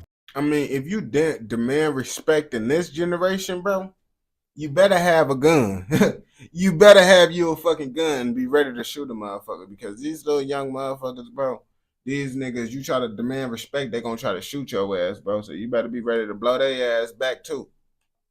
To be underestimated, Kevin and his peers started small, breaking into cars and stealing, actions that marked their initiation into a world where survival often depended on bending the rules. Over time, Kevin's reputation in the streets grew. He wasn't known for catching bodies or being tough in the streets, but there was an unspoken understanding. Kevin Miller was not someone to play with. In the months leading up to Kevin Miller's passing, life for the Miller brothers was taking different turns. Master P and Silk the Shocker had already left the streets of New Orleans behind, relocating to California to chase new opportunities. Corey Miller, later known, Cali is not that place no more. I ain't gonna lie to you. If anyone thinking, oh yeah, I'm finna try to get to Cali and chase the big life, and that boy, your ass is cooked, gang. It ain't nothing but strung out junkies on that motherfucker. And you know, I went to California, bro, because everybody dreamed to go to California, you feel me? Like, everybody want to go to Cali. I went to Cali. It was amazing. I'm never going there again because I can't carry my gun. But I went to the Hollywood Starship, right? It was a whole bunch of homeless motherfuckers, and it smelled like piss. It smelled like piss on the little Star Walk where all the famous celebrities at, bro. The shit look bogus as hell, bro. They make the shit look nice, but that shit is pissy and bogus as hell. I ain't gonna cap to you. C. Murder had enlisted in the military, leaving Kevin as the only brother still in their hometown. Despite the separation, the brothers remained close, their bond unbroken by distance. Kevin had plans to reunite with the siblings in California, leaving the Calio projects behind for good. It was a move he'd been considering for some time, encouraged by Master P, who had already begun building the foundation of what would become his music empire. But Kevin's departure was tragically delayed. You know what I'm saying? Real talk, because Kevin was like P's other brain. You know what I'm saying? According to a witness, just one day before Kevin's hit, Master P called him from California, begging him to make the trip west as soon as possible. It was a plea from an older brother who sensed the danger of the streets Kevin was still navigating. Before he left, Kevin had called. P was asking Kevin, come on out here, man. He was begging him to come out here. Master P's concern for Kevin was rooted in love, but the conversation would sadly be I ain't gonna bap to you, bro. Me personally, gang, if my brother making that bread, he got that bread and shit, woo woo, this, that, and the third, gang, man, I'm leaving, bro. Fuck, I'm staying out, boy. You got me cooked. I ain't gonna bap to you. That's crazy. I used to be the land of, yeah, it ain't the land of shit no more. That shit bogus. It's become one of the last they ever had. I see my brother Kevin. Like, how could I get through that? Details about Kevin Miller's farewell service are limited, but it's known that his passing profoundly impacted his family and community. In an interview with Mo B. Dick, a producer associated with No Limit Records, recounted the day of Kevin's farewell service, describing it as a particularly challenging time for Master P and those close to him. When Kevin passed, you know what I'm saying, that had been the last time I had seen P, you know what I'm saying, was at his Romeo was a little kid, little baby. He couldn't have been no more than 1.5, 2 years old, whatever. Yeah. And when we was at the looking at Kevin in his casket, P had his son, you know, Romeo on his hip. You know, he was, you know, P was like numb. I could see the numbness in him. You know what I'm saying? And at the same time, I could see the pain because him and Kevin, bro, I tell you, saw one, you saw the other. For his brother Percy, better known as Master P, the loss was a devastating turning point. In the wake of Kevin's death, Master P's grief became a driving force in his life. I couldn't believe that my brother was... Everything stopped, man. My world was crushed. I ain't gonna cap to you. Those the type of things, bro, where you gotta make them life choices, and whatever you choose, bro, your life is gonna be good or bad. You feel me? Depending on what you choose. Lots of motherfuckers choose to crash out, going to go slide. Some people choose to use that pain to motivate their success. What you choose in those type of decisions gonna create your future for the best or the worst. It just ripped something out my heart, man. Reflecting on tragedy, Master P had said, when my brother got hit, I had to change my life. I had to do something different to get my family out of the ghetto. Kevin's passing ignited a relentless determination in Master P to break free of the cycle of poverty and the street life that had surrounded them in the Calliope projects. You see? And that's the difference between a real man and a motherfucking street dude, bro. A street dude would have been like, oh yeah, I gotta go slide. I gotta get that get back from my brother. Woo, this, that, and the third. A real man gonna be like, nah, bro, I need to get my family away from this shit so this shit won't happen again to anyone else that I love. You feel me? That's why I say it just depends on what type of individual you is. Cause you sliding ain't gonna do shit but motherfucking make your life worse and make your family life worse. You feel me? I ain't gonna bap to you. It's just gonna be a never-ending cycle. You feel me? It was, but we just started out, and then I think we was doing some good stuff, and then I think when that happened, to be crazy, that was the turning point of our career. Because remember, we did I Miss My Homie. Yeah. That ended up being one of our biggest songs ever. This profound loss also steeped into Master P's music, where he memorialized his brother and expressed his anguish in the song When They Gone. From his 1995 album, 99 Ways to Die, he delivered the raw pain of loss. He used to be a friend of me, said he never died, but now he's 6 feet deep with a tombstone. Oh my God, my brother's gone, and I don't even think I can go up. Said he never died, but now he's 6 feet deep with a tombstone. Oh my God, my brother's gone, and I don't even effing think I can go on. These lyrics capture not only the heartbreak, but also the emotional weight that Kevin's passing placed on his family. Silk the Shocker, another of Kevin's brothers, shared chilling details about the murder. I think it was a friend that he didn't really totally like. They took him for a ride. The guy he didn't like sat in the back seat, and basically, they shot him in the back of the head like 4 times. You see, bro, I knew it had to be someone that it wasn't like, you know, he wasn't close with and shit, because ain't no real homie gonna do no shit like this. If a nigga doing some backdoor ass shit, bro, he wasn't your homie. He already was planning to do that shit from the start. Your ass just don't know. And I don't even like this. Is why I tell people, bro, I don't let people even be around me, bro. If I don't like you, bro, you're not even being around me, gang. And you especially not finna be around me with a gun that's out the back seat. That shit cooked, bro. I ain't gonna bap to you, bro. I don't even fuck with niggas for real. I like to be alone on gang. I take road trips by myself and all.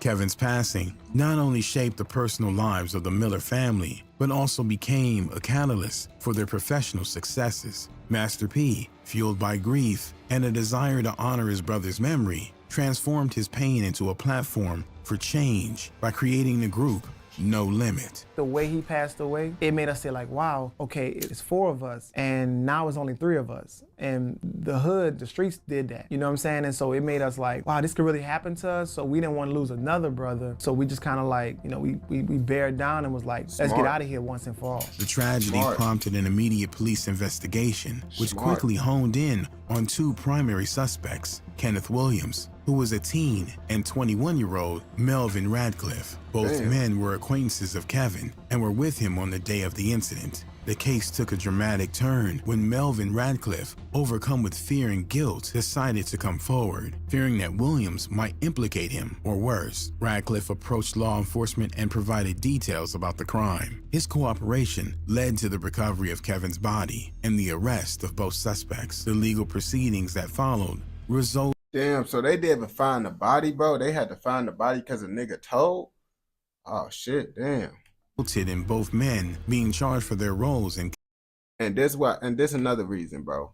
Stop doing, if you plan to do some crime or whatever the fuck you plan to do, bro, you're not supposed to, don't commit crimes, bro. Don't do that. It's not good. But if you do plan to do that shit, right?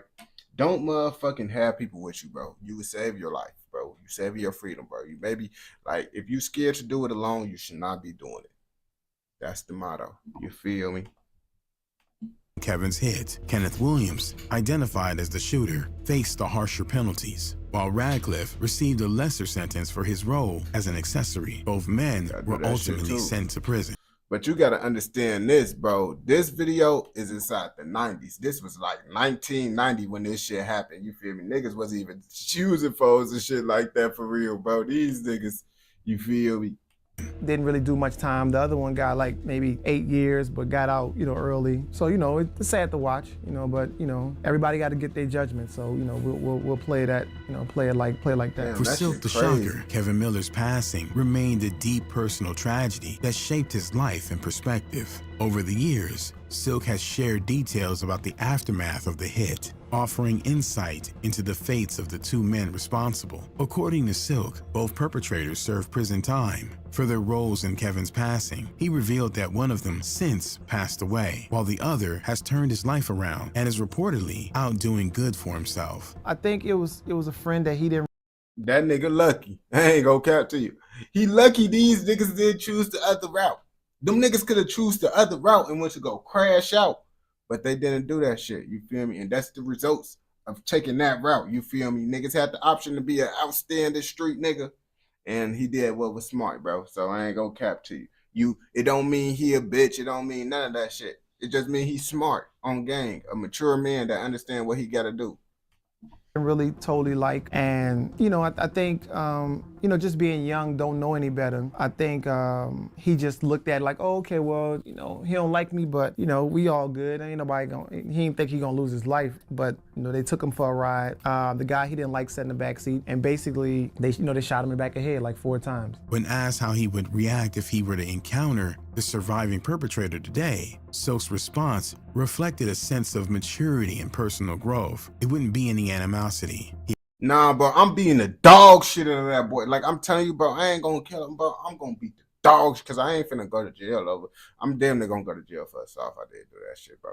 And I might get my gun card taken away from me because I beat the nigga ass. Okay, I might not beat his ass, bro. I ain't gonna cap to you. I'm gonna have someone else beat his ass.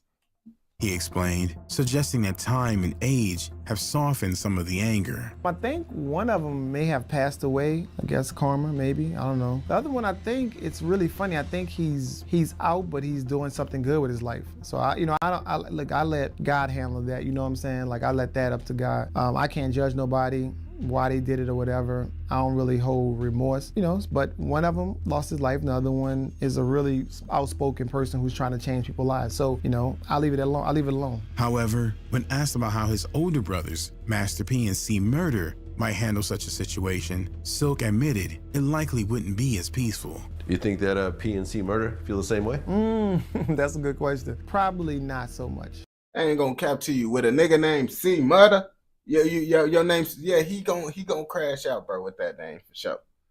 Probably not so much. Despite the passage of decades, Kevin's memories remains a powerful force in Silk's life. In late 2015, Silk took to social media to honor his brother in a heartfelt Facebook post, writing, "R.I.P. to my brother Kevin Miller. Although it's been a while since we lost you, it never goes away, even when you try to forget for a few. I guess at the end of the day, you was my inspiration to do better. I have to admit, even though I witnessed and seen demise, I always thought they would come back. Didn't quite understand. But when losing you, I swore talking to Mom, like when Kevin come back, found out later it wasn't no coming back. Made a decision to do it for you. Thanks, bro. Love you, and will always miss you." Silk the Shocker isn't the only member of the Miller family keeping Kevin's memory alive. Over the years, his brothers have also taken to social media to honor him, offering glimpses into the lasting impact of Kevin's life and tragic passing. In 2024, Corey Miller, known as C Murder, posted a heartfelt tribute on Instagram in honor of Kevin's birthday. His message reflected both the deep love and enduring pain that Kevin's absence has left behind. "Happy birthday to my big brother Kevin Miller. Rest in paradise. I love you and miss you. You are the truest I ever met. These are the realest words I ever spoke. We miss you out here. I'm going to see you when I get there. Rest in peace, Kevin Miller." Rest in peace to him, man. This whole situation fucked up, man. Close that back door. Don't hang with niggas that you even got a question. If you think the nigga don't like you, bro, don't hang around the nigga. I ain't gonna bap to you. But if you watch this video all the way through, I know your ass fucking with another motherfucking video. So go ahead and go watch another motherfucking video. And don't forget to like, comment, subscribe, and what? Turn on post notifications so you never miss out on any content like this. Go! Alright, so now what UK content y'all want me to react to, man? Because I told y'all we're going to do back-to-back with it, man. Back-to-back. Appreciate it. Now we finna do a UK video with it, man. Which one? Which one y'all want me to do with the UK one? So we can end up finding this one. The Delhi War,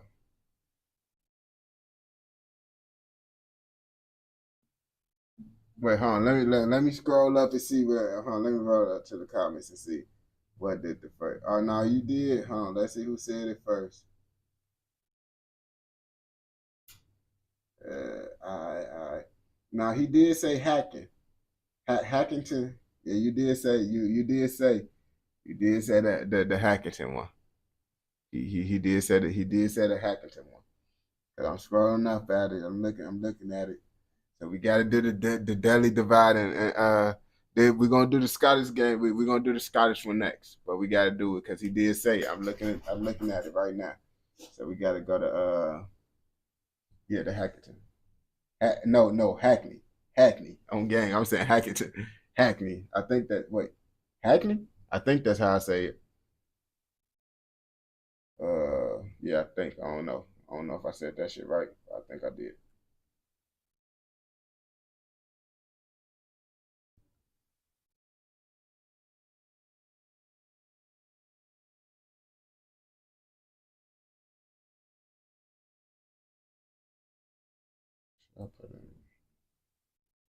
I don't know why I keep on thinking Hackton, bro. I don't know why I'm saying Hackton.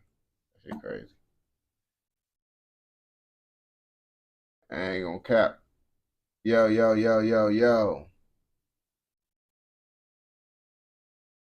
After I gotta do an American video after I do this one. Then we're gonna do the Scotland one. Then we can go do that one. But now we finna do the Delhi divide.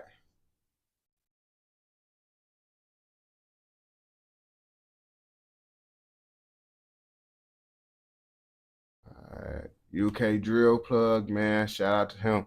I know his content be going crazy. Really, man, if it ain't the UK Drill Plug, I don't will be trying to react to it. I kind of fuck with the other dude, but this is my favorite UK. Now,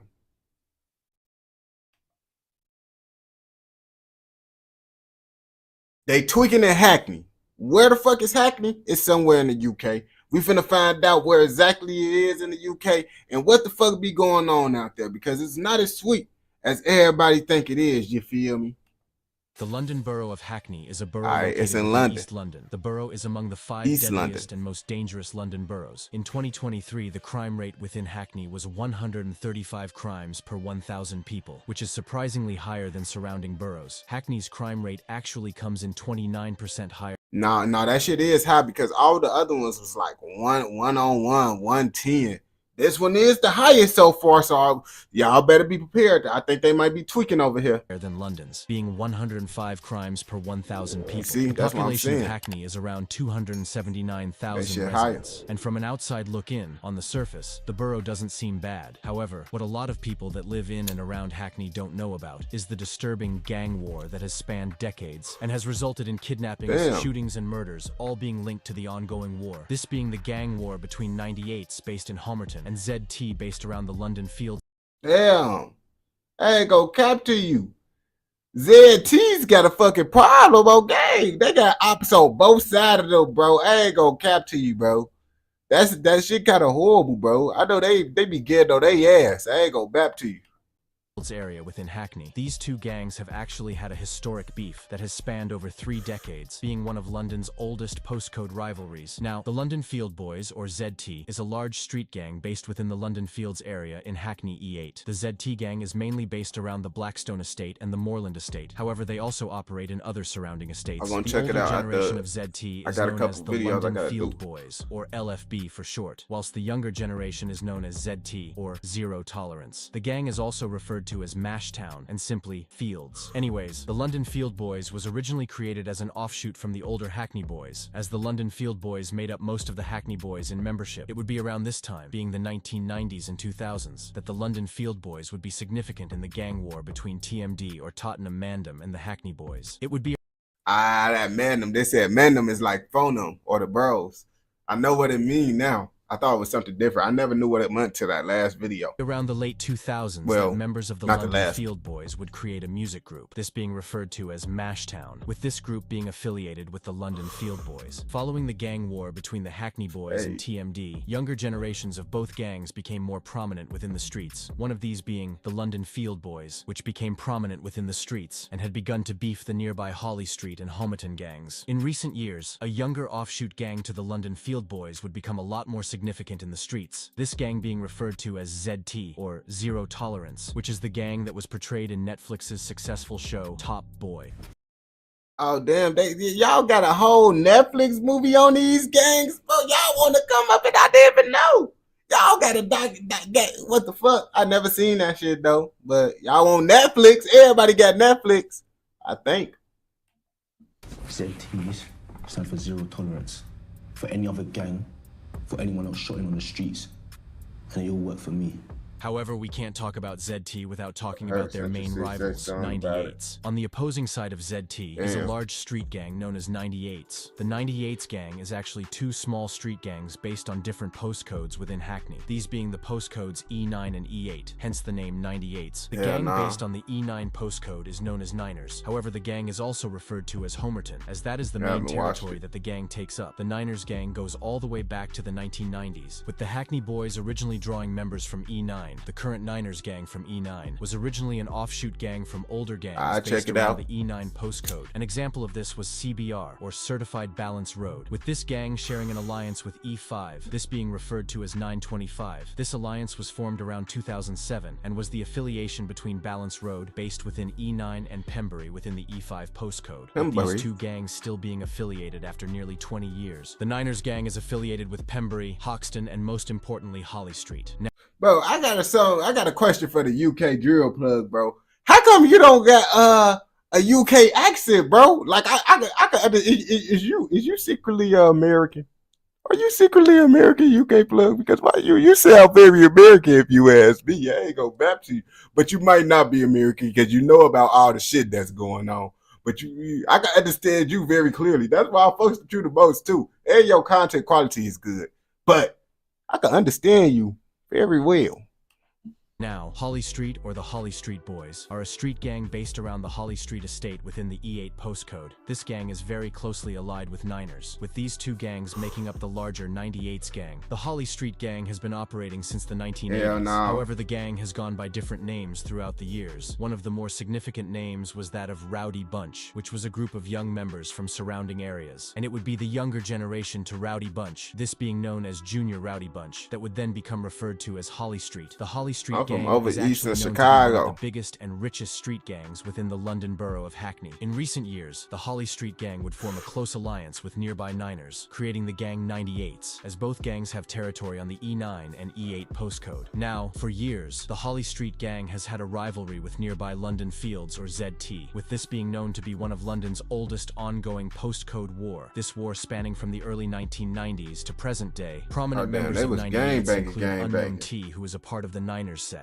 KO also a part of the Niners set, and Billy Billions, who is a part of the Holly Street set within the 98s gang. Now, the 98s gang is affiliated with Hoxton, Pembury, and Essex Road, whilst the 98s gang has beef with nearby EC1, A Road, and most importantly London Fields. However, you may be confused as to why these two gangs have had a deadly rivalry for almost 3 decades that has resulted in multiple people dying. Now, the beef between 98s and ZT was started around the late 1980s and early 1990s, and damn, these niggas ate shit with the gang banging, bro. I ain't gonna cap these niggas gang banging for generations. Is alleged to be due to a junior Rowdy member allegedly attacking and stabbing a member from the London Fields gang, with this member then being charged with manslaughter. However, this is only alleged and may be wrong, so if you have any other information, drop it in the comments. Anyways, during the early days of the beef, members associated with London Fields and members associated with 98s would clash, with it being said that there were 30 members of London Fields and only 10 members of Holly Street, E8, with this clash Flash then turning into one of London's first postcode riots. A lot of these street brawls would occur between London Fields and Holly Street around this time, with it slowly escalating into a more dangerous beef, and it would be around 2003 that the first person would be killed as a result of the rivalry. In 2003, a member of the London Field Boys, known as JD, would begin to gain attention within the streets of Hackney, this mainly being due to the fact that JD's brother was a well-known and respected member of LFB known as CS, who was even alleged to have been the boss of LFB at the time. This then resulting in JD becoming a very loved member of LFB, so it would come as a surprise that in June 2003, JD would sadly fall victim to the streets, with the death of JD marking a war. I lived in like that big, I lived in a big orange JD building. And other LFB members would be on their way home from a street party. The members would walk for a few minutes before arriving at the junction of Lansdowne Drive and Shrubland Road within Hackney. Two members of Holly Street, these being Pepe and Aaron, would be in a car and would see the LFB members. The Holly Street members would shoot JD in the leg before then shooting him in the chest with a shotgun.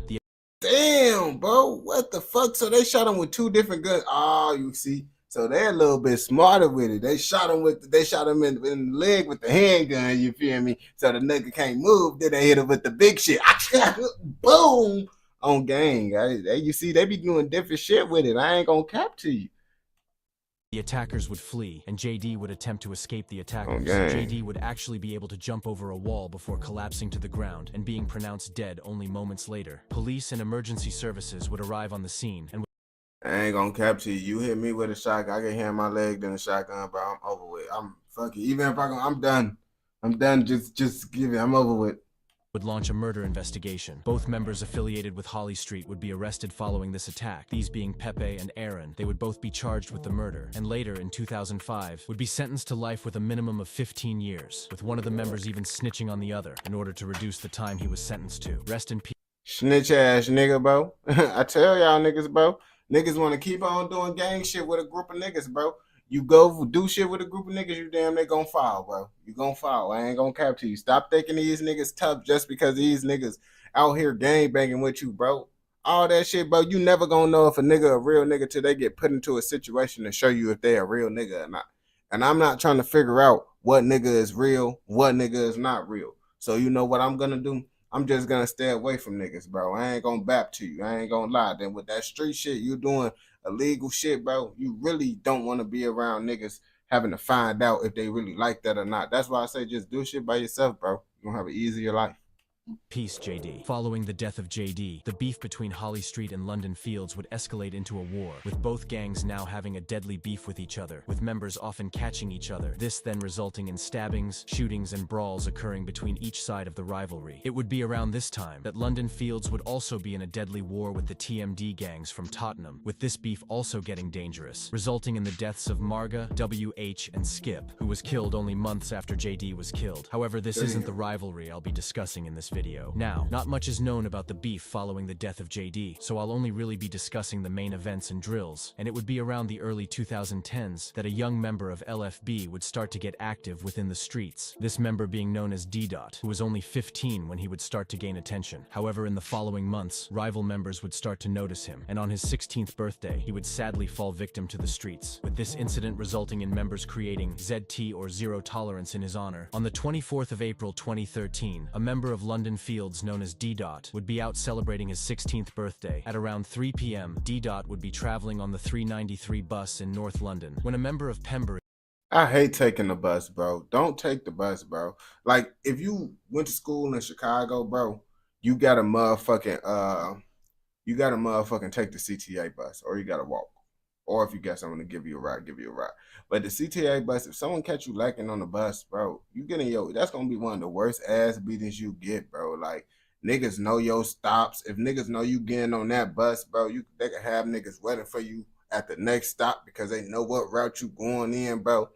That bus shit is an easy way to get caught lacking. Like, I ain't gonna catch you. I could have took the bus and had it easier for me, but I'd rather just walk. You feel me? I don't like a nigga catch you, bro. They'll beat the shit out of you on that bus, bro. known as Skid would spot him. The two members would seemingly have a confrontation before Skid would retrieve a knife and would stab D-Dot multiple times. Skid would flee following the attack, and the bus driver would pull over calling the police. Emergency services would arrive on the scene and would treat D-Dot before he would be airlifted to a nearby hospital. However, sadly, only hours later, D-Dot would be pronounced dead in the hospital. With a murder investigation being launched following the attack, Skid would be arrested after the murder and would be charged. Later in November 2013, Skid would be found guilty and would be sentenced to 12 years for the murder. Rest in peace. Bro, I ain't gonna catch you. These niggas not really getting sentenced that much time for killing niggas. Like, these niggas is getting like 12, 15 years, bro. These niggas ain't really getting too much time, bro. That's why niggas gonna keep stabbing niggas. You ain't really giving niggas time for real. D-Dot. Following the death of D-Dot, his friends would form a new set known as ZT, which has become very popular in the UK drill scene, with rappers like Ballistic, Asko, and Lats dropping songs that gained millions of views. A prominent member of Niners known as V9 would actually show love to D-Dot on Facebook, which just shows that some of these guys used to be friends before the beef got deadly, and they had to choose a side, with V9 beginning to diss D-Dot years later in music, after ZT would get back and kill a loved member of Niners in one of the most brutal and violent ways, with this member being known as J-Dot. Around the end of 2014, a member of 98's known as J-Dot would get close to an 18-year-old girl. The girl would gain J-Dot's trust. However, unbeknownst to J-Dot, she was friends with rival ZT members. And on the 6th of January 2015, the girl would arrange to meet J-Dot in Hackney. When J-Dot would arrive, rival ZT members Trey, Psycho, and Asbo would attack him. However, luckily J-Dot would be able to flee the attackers, making it out alive. During this time, J-Dot was actually unaware that he was set up by the girl, and over the next few hours, the ZT members would search the E9 postcode for J-Dot. However, they couldn't find him. The girl would arrange to meet J-Dot and his friend around Hummerton High Street. The attackers would then be fed this information and would arrive on the scene moments later. J-Dot would be stabbed 3 times in the chest, with one of his wounds breaking his ribs and piercing his heart. The attackers would flee following the attack, with police and emergency services arriving on the scene moments later. However, despite the attempts of medical professionals, J-Dot would sadly be pronounced dead only moments later, with another murder investigation being launched. You see, bro, these hoes, bro, niggas be, boy, that's what I'm saying, bro. Stop thinking with y'all dick, boy. Y'all keep on thinking these hoes ain't gonna do that shit, boy. Y'all better start doing background checks. If y'all don't do background checks on these hoes, bro, y'all ass is gonna get fucked up. I ain't gonna bap to you, man. The investigation would see the arrests of 4 people, including the girl, who would be found guilty and would be given 14 years in prison. Trey from ZT would be found guilty of the murder and would be sentenced to life with a minimum of 16 years. Psycho, who would be sentenced to life with a minimum of 18 years and 6 months, and an But they is saying life for the minimum. But it's like, bro, lots of the time niggas only be having to serve that minimum. You feel me? And then they end up getting out. But I don't know how the UK is. They might say, oh yeah, 18 minimum and make your ass still serve like 30, 50 years. I don't know. unnamed 14-year-old boy, who is thought to be Asbo from ZT, would be sentenced to 12 years for his role in the murder of J-Dot. Rest in peace, J-Dot. Following the death of J-Dot, an image would start to surface on the internet. This we reacted to him at the American video, with it being extremely graphic, showing all of the wounds and scars that he had sustained from the attack. And it would be in 2022 that an unreleased song would be leaked onto the internet, this being titled JD's Corpse, and was an extremely disrespectful song, with the rapper being Lats. Lats would actually rap one of the most disturbing choruses, with him rapping, "We got a picture of JD's corpse, free Asbo, always in my thoughts. He ain't got no remorse behind the cell doors," with this being one of the most insane bars I think I've personally ever heard. Rest in peace, J-Dot. It would be following the death of J-Dot. I ain't gonna cap it. If that's the same, bro, you need to listen to that American shit, bro. I ain't gonna bap to you. It's pretty wild, but you know, niggas love to take, bro. It's always pictures. Shit. You see pictures of some shit, bro. I remember, bro, they had, shit, you don't want to see some pictures of some of them gang members, bro. They whole head damn there. But like, damn, why they shoot that nigga that much, bro? And then take a picture. Members on both sides would begin to drop music in the underground UK rap drill about scene in 2016. A member of ZT known as Asko would drop UK drill anthems. An example of this would be Zuvi, which gained loads of attention and currently sits on around 1.1 million views. He would also drop a song titled Last Night in London Fields, which sits on around 2.8 million views. It would also be around 2017 that a young member of Niners would begin to gain attention, this being Unknown T, who would drop a song titled Bop with Smoke, which sits on around 800 388,000 views. But it wouldn't be until 2018 that Unknown T would drop a serious UK anthem that blew his career into the mainstream UK rap scene. It would also be around 2017 that an active member of Niners would begin to get active within the streets, this member being known as Shegs or Sheggy, who would allegedly go on to kill 2 people before then becoming victim to the streets himself. On the 13th of November 2017, 6 members of Niners, including Shegs, would travel from E9 to Stoke Newington, which is around a 15-minute drive. The 6 members would spot an alleged affiliate of Stokey 16, which is a gang that's based around Stoke Newington and has had beef with 98s for years. Anyways, the 6 members would see Khan Aslan, who was supposedly in the wrong place at the wrong time. The 6 members would jump out on Khan Aslan and would stab him multiple times, with one of these wounds even going through his heart. The 6 attack. Damn, bro, they hopping out and stabbing niggas, bro. Like, I feel like hopping out and stabbing niggas, bro, that shit hurt way more. But if you in shape and you could get away, bro, you could low-key get going on these niggas, bro. I ain't gonna bap to you, but lots of these niggas don't be in shape enough to even get away. Or they don't be in point. You gotta be on point when niggas trying to hop out and stab you. Would flee following this attack, with police and emergency services being called to the scene. Sadly, Khan Aslan would be pronounced dead on the scene, with a murder investigation being launched moments later. This investigation would only see the arrest of one member, this being a member known as Bruno, who would be arrested shortly after the murder and would be charged for it. Bruno would actually be the only one ever arrested, and in 2019, he would be found guilty and would be sentenced to life with a minimum of 27 You see, he's a real nigga, because some niggas would have snitched on y'all. This how you find out if a nigga real or a bitch nigga, bro. You gotta wait till the nigga get locked up, and then that's when you gonna find out if he a real nigga or a bitch nigga. That's the crazy thing to it.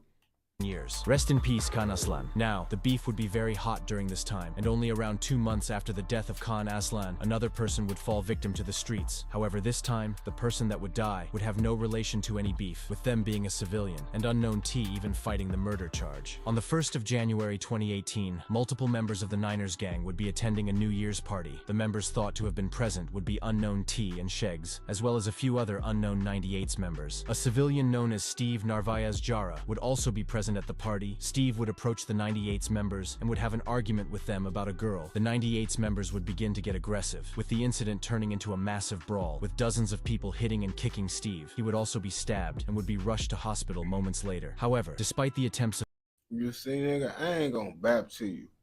It ain't no reason to argue with no nigga if you don't got no gun, bro. I ain't gonna cap to you. I'm not arguing with no nigga if I don't got a gun, bro.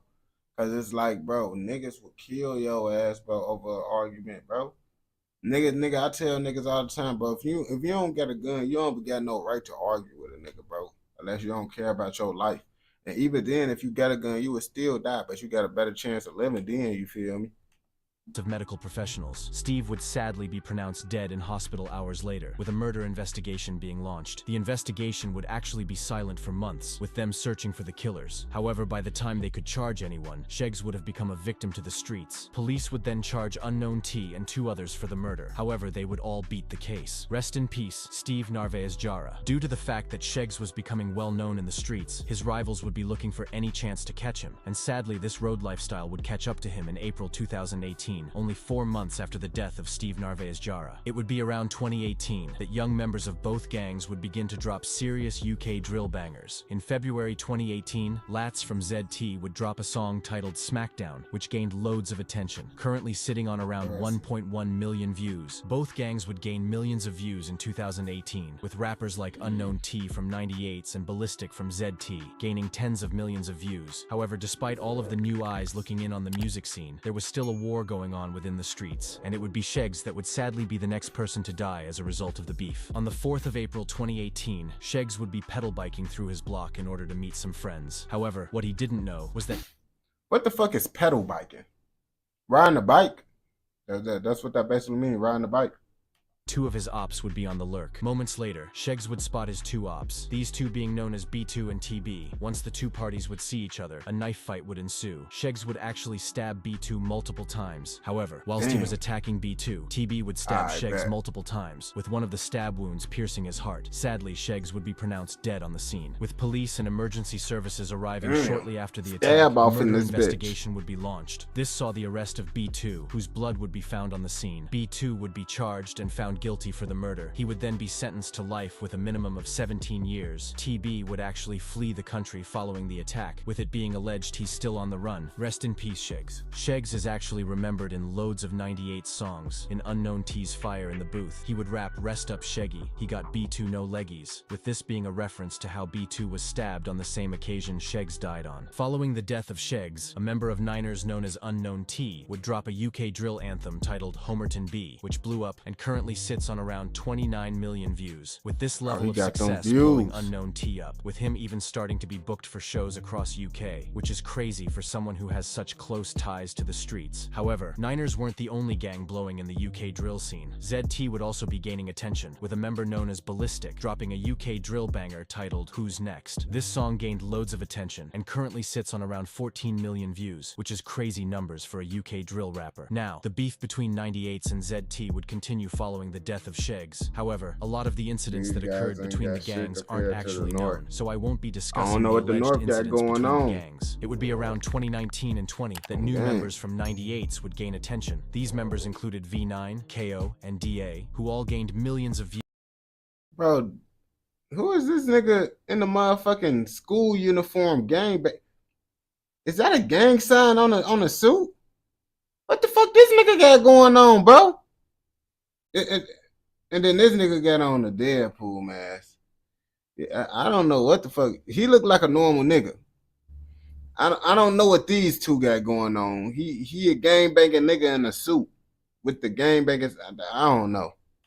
Gotta be for a music video or some shit. UK drill anthems, and it would be in September 2020 that all of these rappers would link up and would drop one of the most well-known UK drill albums, this being titled Class of 98s, which gained loads of attention, with each song on the album having hundreds of thousands of views. If anything, it was clear that the rappers from both ZT and 98s had serious potential and had begun showing this in the UK drill music scene. ZT would also be making noise around 2020, with a member known as Blacka dropping seriously disrespectful bars, with fans even question.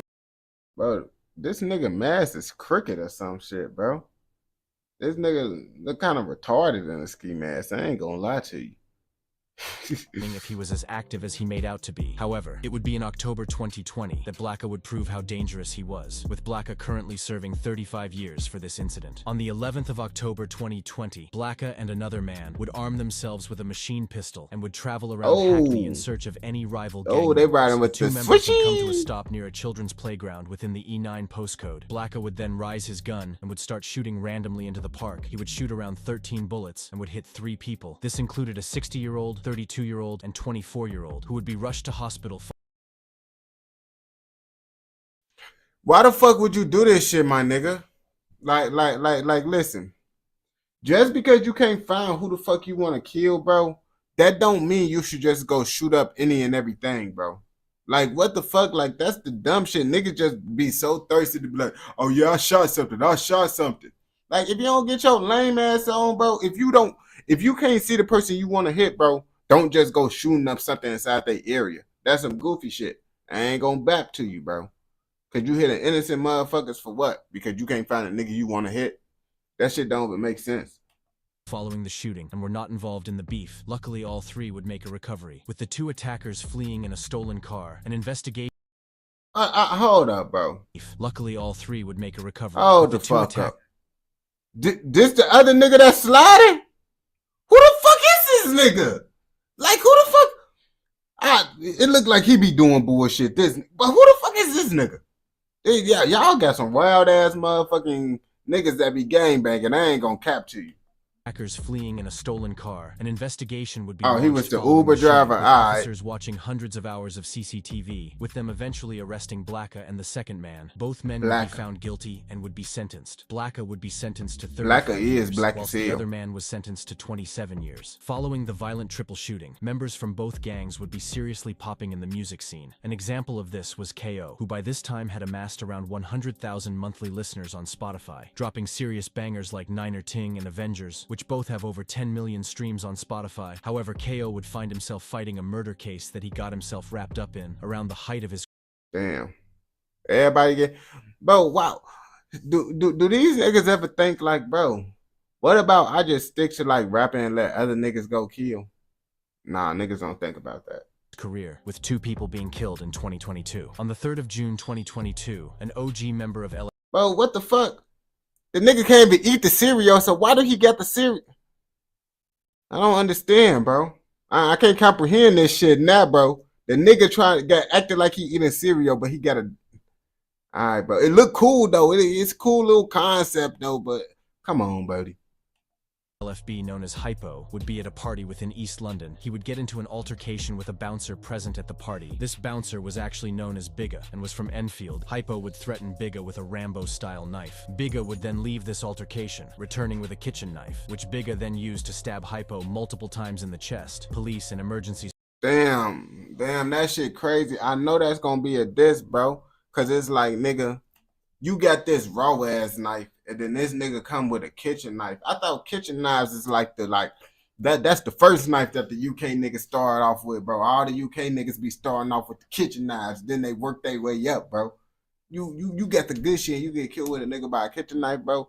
That's gonna be a diss song, bro. They're gonna make a diss, bro. I don't know. Did he have a better knife than him? Services would be called to the scene following the stabbing. However, sadly, Hypo would be pronounced dead only moments later, with a murder investigation being launched. Bigga would be arrested shortly after the attack and would stand trial. However, he would be cleared of the charges on the basis of self-defense. Rest in peace, Hypo. Following the death of Hypo, members within the LFB gang would begin to have an issue with each other, as Bigga's cousin is actually an LFB member known as Tiny. This then meaning that the LFB gang had started to have in-house issues. However, these have luckily not escalated to anything serious. It would only be around 2 months after the death of Hypo that a member of 98's known as Gashi would be stabbed by ZT members. 98's members would plan to spin back following the stabbing on Gashi, and only a day later, 98's members including KO and Hitman would get their retaliation. Boy, what the fuck? This nigga got these 2 long-ass shotguns, bro. This is what these niggas be doing these drive-bys with, because I didn't never see the shotguns that these niggas be sliding with. These niggas got the double long barrel action shotgun, bro. What the fuck? These niggas is wild with the ski mask. So he can't even hide that bitch, bro. You got niggas know you got that bitch, bro. I ain't gonna lie to you. There ain't no tucking that shit. On the 13th of August 2022, 4 members associated with the 98's gang would ride out onto rival ZT territory. Both KO and Hitman would be present on this ride out, as well as 2 other members. The members would spot KB, who was a member of ZT, and the older LFB gang. KB was actually celebrating at his baby's first birthday party when the members would pick up shooting at him. KB would be hit in this shooting and would sadly be pronounced dead on the scene, with damn, on his baby first. Like, damn, niggas so diabolical with it, bro. But niggas like to be diabolical. Like that's the best thing. Like, they love to hit you up while you doing some shit that's very sentimental to you. Paramedics and police arriving moments later, a murder investigation would be launched following the murder. KO knew that he was going to be arrested in connection, so he would hit the studio, recording as much music as possible. However, only days later, KO and Hitman, as well as other members present, would all be arrested for the murder. And it would be in the end that all 4 members were charged and found guilty for the murder of KB. All 4 members have been convicted, but are yet to be sentenced. Rest in peace, KB. During the trial, the court would actually use a song that KO would release a month following the death of KB. This song being titled Laughing Stock, with some very disrespectful bars that alluded to the incident, with KO rapping, "Funny how we are the laughing stock, someone gets slapped, now the laughing stopped," as well as another bar, "Big Booth and Little Booth got hit." Okay, now that was a lyric. They said we used to laugh and stock. Niggas got clapped and the laughing stopped on game. Same Sig, that's a sour family. With this bar in particular referring to how both Booth and his older brother were both shot with the same pistol, presumably a Sig Sauer pistol. The arrests of KO and Hitman would affect 98's members heavily, with KO being extremely close to blowing in the drill scene. However, he chose to focus on the road life, and now what's must the deal word? with the consequences. Since the death of KB, no other major incidents have occurred within the streets. If you have learned anything from this video, make sure that it's to stay away. As you can see, they was tweaking, bro. They be tweaking, bro. They got all types of shit, bro. And niggas had automatics. Niggas had the long-ass shotguns. Niggas just got shit out there, bro. These niggas, you never know how you gonna die in the UK, bro, when it comes to this gangbanging shit. There's always some wild shit going on. If you watch this video all the way through, I know your ass fucking with another motherfucking video. So go ahead and go watch another motherfucking video. And don't forget to like, comment, subscribe, and what? Turn on post notifications so you never miss out on any content like this. Go! You should check out the mail. Now I'm gonna check them. I'm gonna do I told everybody I gotta do American. Well, UK, American, UK. I'm finna do American one. Then I'm gonna do the next request of the UK one on game. But I'm finna go get this water bottle. Then after this American one, I'm gonna do a UK one. So I'm gonna do the request of the next.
Yo. Man. Now the UK drill plug, I got a question. How do you talk so good English? Like I could understand everything that you saying, bro. Like how I can understand everything you saying, bro. Cause lots of them other people, bro, I don't be understand them unless you just got real good English, bro. Oh, it's an AI voice. Ah. Damn, that shit crazy. Cause I'm like, bro, how the fuck you know how to speak English over here, bro? That shit crazy as hell. I thought you were secretly American. Okay.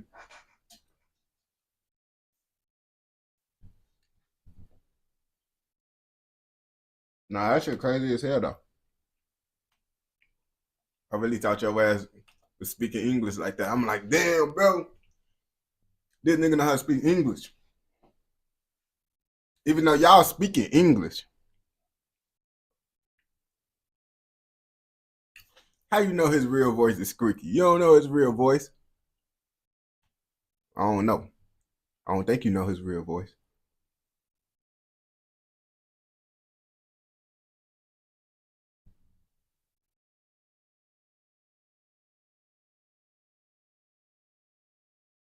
That's why I'm saying I don't think his voice squeaky, bro.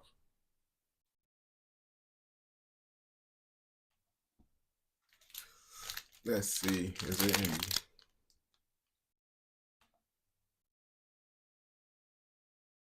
I go to my shit to see what gang banging shit going on in America now, bro. Cause people love gang banging shit, bro. That's the best thing to watch, bro. Okay.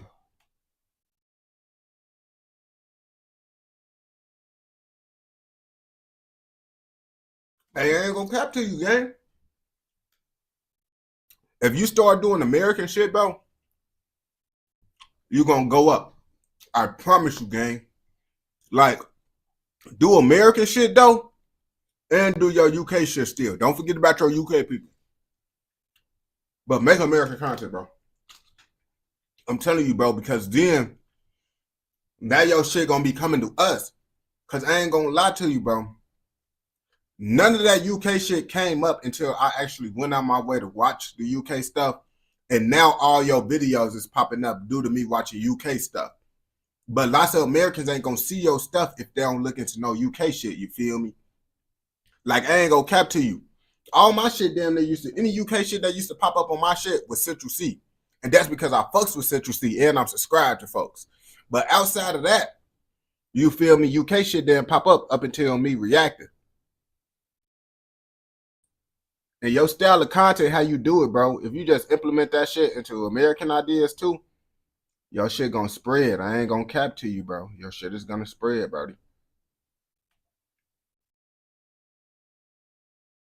And you see, they want you to do some shit, bro. You see, they look at that. They want you to do some shit too on game. They want you to do some of that because that UK shit be cool.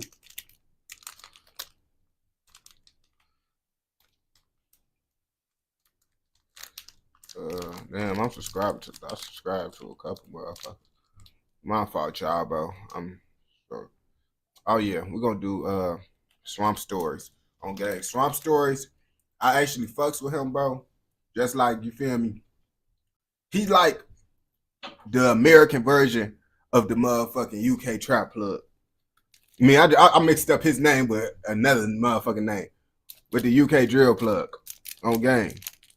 Yeah, Swamp Stories, that's my boy. He actually, we follow each other and shit on Instagram and shit. That's my boy.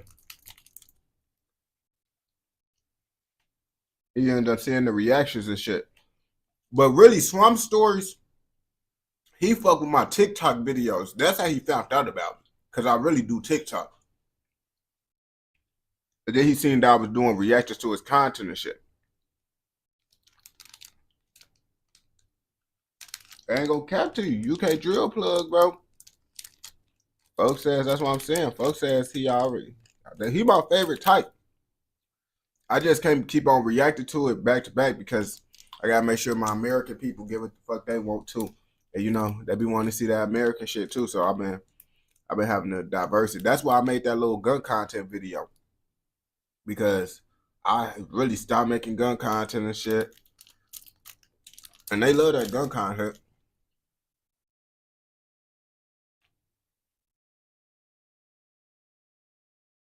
I'm done there going, if I don't find one in like motherfucking 3 minutes, I'll just react to some UK shit. Cause I'm trying to find some good shit.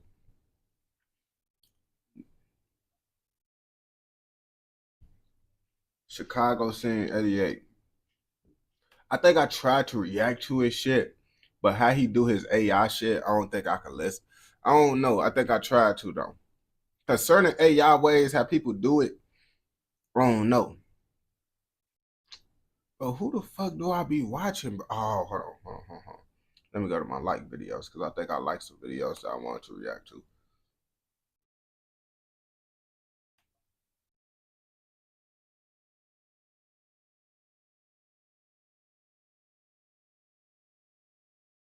I don't be reacting to music and shit because they be copyrighted niggas, bro. That copyright shit, bro, is a motherfucker with that music, bro. Like that shit. I used to try to react to music. When I first started to do reactions, bro, I tried to react to music, bro. Oh yeah, I know who. I'm tweaking.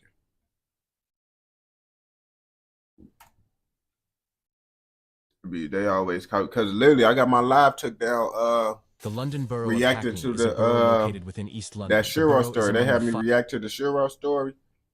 But they took down my motherfucking live for that shit, bro. I ain't gonna lie. Cause it's like with the reactions and shit on live, you ain't gonna know if the music video gonna strike you or not till you actually react to it. Then they just gonna hit you with the shit. I found the page that I'm finna react to now.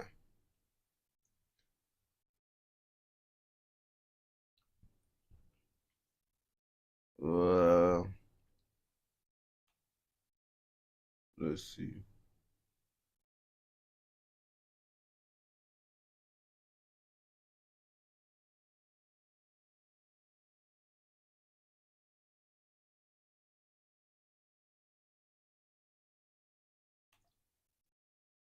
Here we go, right here.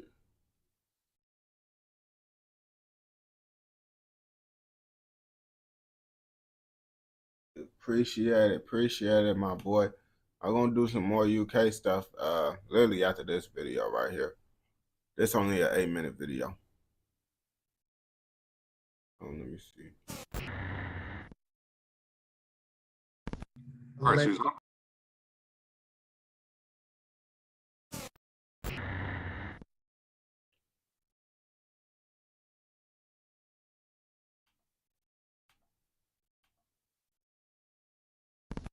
All right, so he's on probation for arson. He's accused of shooting a baby at 11 years old. What the fuck the nigga shoot? We starting off with some wild shit, bro. This why y'all need y'all shouldn't why the fuck this badass little kid not at the crib playing video games and watching cartoons, bro? Like, that's why y'all need to beat the shit out of these badass kids, bro. I ain't gonna cap to you. And then we bring him back in. He's been on the run, and he's smoking weed. Yes, Your Honor. Okay. Anything else I'm missing about him? Nope, that's about it, Your Honor. All right, Mr. Moore. Hey, look what I found. Right? I know 11-year-olds are supposed to have guns. I can't even see the picture. Right? After they've been accused of shooting a baby. That's why you can't be posting them guns and shit. Like, if you posting your gun, bro, first of all, nigga, if you actually using that gun to commit crimes, bro, don't post it. Don't post it, bro, because, like, nigga, you is gonna be tweaked out. You're gonna get caught. In hoods across America, kids as young as 12 years old are jumping off the porch. I know what's going on in America, but just because America got badder shit going on, don't mean the UK don't got bad shit going on. You feel me? It's all fucked up. But America got, everybody know America fucked up. It's one of the most fucked up countries. And getting into beef with full-grown men. These kids may seem young and immature, but they're willing to put in work and make people take them seriously. The subject of today's video is no different. The subject of today's video is a teenage Crip rapper that's lived a crazy life at a young age and went viral all across the internet after being charged with shooting a 1-year-old baby when he was just 12 years old. The subject of today's video is none other than Little Rodney, and today we're going to be telling his story. But before we get into the video, they need to whoop Little Rodney ass. Who his parents? Little Rodney, who also goes by the nickname 30 Shot. Hey, folks says got one in the head with both. He armed and dangerous. Folks ready to shoot a nigga. Is from Fort Worth, Texas. Fort Worth doesn't get that much notoriety, but the gang violence in that city is deep and it's full of Bloods and Crips. Rodney is from the east side of the city, more specifically the area known as Stop 6, and is a Crip. He's a part of a set called Ape Gang. I don't be reacting to music Ape Gang and consists of both Bloods and Crips. On YouTube. In Fort Worth, the beef is mostly based on your set and not your bigger gang affiliation. Ape Gang's biggest ops are a set called YTN Murder Gang, and they're from the south side. Most of the people in Murder Gang are Crips. Little Rodney had a turbulent upbringing growing up. His mother had him when she was just 16 years old, and his father abandoned them. Rodney's mother got incarcerated a couple times while he was a toddler, and his... Okay, now I understand, because I was trying to say, where Little Rodney badass, where Rodney parents and shit at? You from Chicago? Yeah, I'm from Chicago. I was like, where the fuck his parents and shit at? But his dad left him and his mama was going in and out of jail. It wasn't no other option for Lil Rodney at that age at this point, because lots of kids ain't strong-minded enough to be like, let me try to be better than my environment at that age. They're going, nope, I'm finna go right to the street shit and do that diabolical shit that I'm around. His brother got incarcerated as well. His grandfather was the main Yeah, I'm from over east. I'm from 90th for commercial. He was raised by a single mother. His mother was always supportive of him and made sure to spoil him. Little Rodney jumped into the streets at a super young age. At just 12 years old, he was already toting Glocks and high-powered assault rifles. Eventually, Rodney would find himself dealing with legal trouble and beef throughout the city. Beef in the city. Despite his young age, Little Rodney is involved in heavy beef throughout the city. As I mentioned earlier, Little Rodney is from the east side of the city, and a majority of the rappers from the east side were once cool with each other. That all changed once a rapper from the east side by the name of Channel 5 J-Dub snatched the chain. Right, I was finna say, well, a nigga stole some shit, but this nigga snatched a nigga chain. That's how it all started. Like, niggas can't never... Once you take some shit for a nigga, they damn near gonna start a war, bro. So be prepared, bro, to motherfucking have a war start, motherfucker, if you taking some shit. of another East Side rapper by the name of Little CJ Casino. This incident drove a rift between the whole East Side. Prior to the drama between J-Dub and CJ Casino, Little Rodney would start beefing with another East Side rapper by the name of NCG Kenny B. Their beef would lead to Kenny B pressing Little Rodney in the middle of the mall. Kenny B was 21 at the time, and Little Rodney was only 12. Little Rodney, he just be talking. Y'all look, y'all want me to give him a wedgie or not? On God, I'll give him a wedgie right now on Jesus. I won't. Look, he finna run. On God. Walking with the Baby Savage, bro. Baby Savage, you looking for me and PMG, ain't it? Come back. Why you come back? Why you come back? Why you come back? I'm your daddy. I'm your daddy. He like nigga, he know he can't really do nothing to him, bro. He know that shit. Like if he really motherfucking go start fucking up a little kid, bro, his ass is gonna get charged for fucking up a minor, bro. His ass can't be doing. That's why he just choking about playing with it, talking about, boy, I'll give you a Reggie, this, that, the third. Cause you can't. He's still a little kid at the end of the day, so a grown nigga can't be doing those shit in public like that. Another rapper in the city that Little Rodney has beef with is PMG God. PMG God and Little Rodney would go back and forth dissing each other on social media. One day, PMG God would post a video of himself sitting in a car with Little Rodney's mom, and he would then go on to claim that he smashed her in a song. Tell Rodney cook Kevin, I'm fucking his mama. Ooh, bro.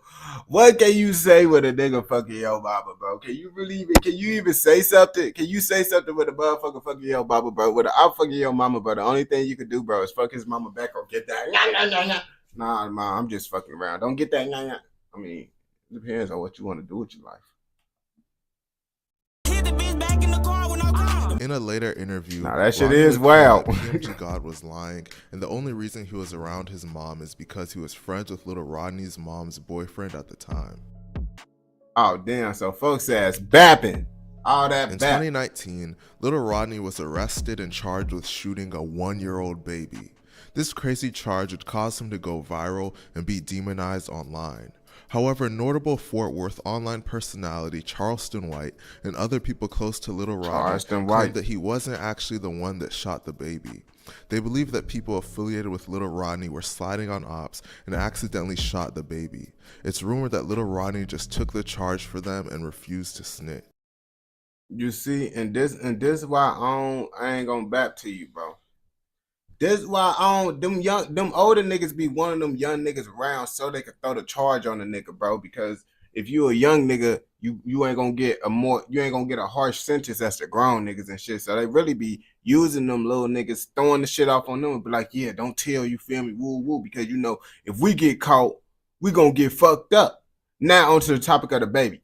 That shit is wild as hell. Like, I ain't gonna cap to you. I tell niggas, bro, I don't care if you killing niggas that's in the streets. But once you hit an innocent motherfucker, a baby, all that shit, bro, your ass either need to be dead or in jail, bro. Yo, it ain't no, bro, if your peoples be cool with you after doing some shit like that, bro, that's why the streets be fucked up now. Because back in the day, you accidentally killed a baby, they gonna fuck you up, bro, because you can't be doing shit like that. But it ain't no structure and shit in the streets now. Niggas just do the diabolical shit, and then no one don't motherfucking hold their peoples accountable. Like, yeah, the ops gonna try to slide, but if your own people's holding you accountable for doing that goofy shit, less goofy shit will happen, you feel me? Because niggas don't give a fuck about the ops trying to tell them some shit. A kid was shot. Your 1-year-old baby was shot. Okay, and survived. Yeah, survived. And he was in the area. He was in the apartment, yeah. Okay, and he got sentenced for that because he didn't talk? He didn't talk, the little stayed down. Oh. I was the first one publicly to say that kid didn't do that shooting, homie. Despite people as well known as Charleston White claiming this theory in interviews, it has never been officially confirmed. Regardless, Rodney would get locked up for this, and while he was locked up, he would suffer a tragic loss. Damn. One of the most well-known rappers in Fort Worth, Texas, was a man by the name of Channel 5 J-Dub, real name Javian Calvin. J-Dub was rising in popularity and was ringing bells throughout the city with all of the diss records he was putting out. As I mentioned earlier in the vid, J-Dub caused a rift in the city by snatching another rapper's chain, so it was well known that he was wild in the streets. Ultimately, J-Dub's wild behavior would lead to a sad ending. On February 24th, 2020, J-Dub was found in the front yard of a home on the city's southeast side at around 6:30 a.m. with a gunshot wound to the head. He would tragically be pronounced dead at the scene at just 17 years old. The crazy thing about it is that J-Dub's own friend would be charged with his murder.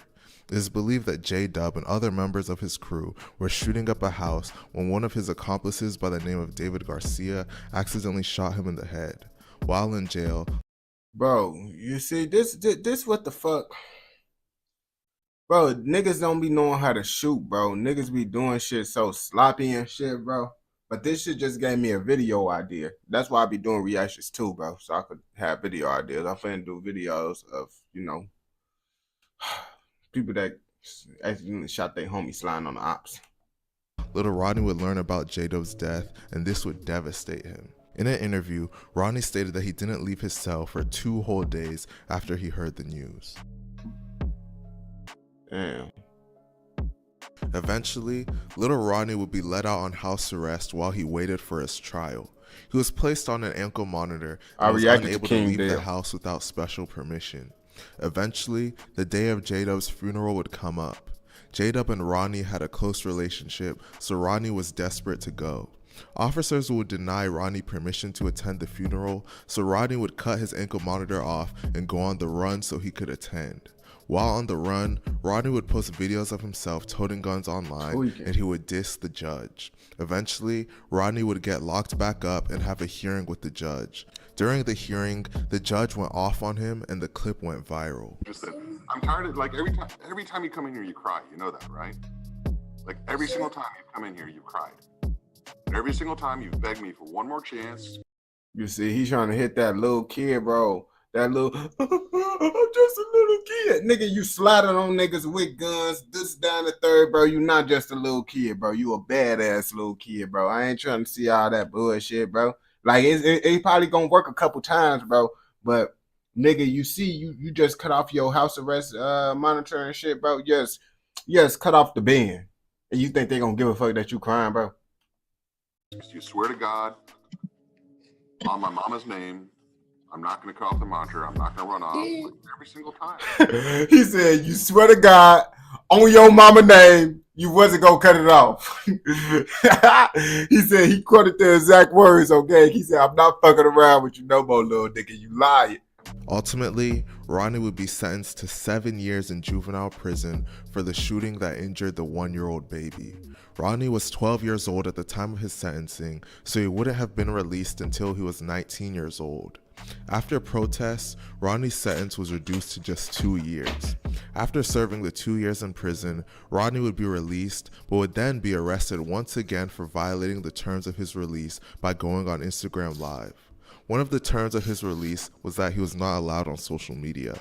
Due to this violation, Rodney would have to serve an extra year in prison, but he has recently been released in the past month.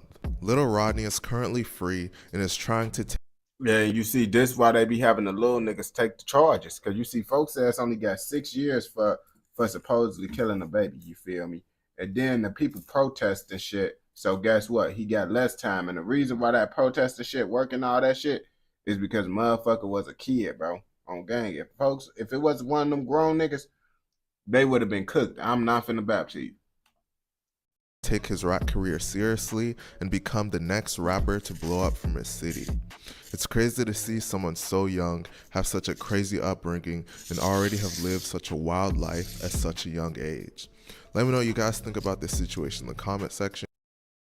As y'all can see, man, these little young niggas, these little YNs, bro, these little niggas is tweaking, bro.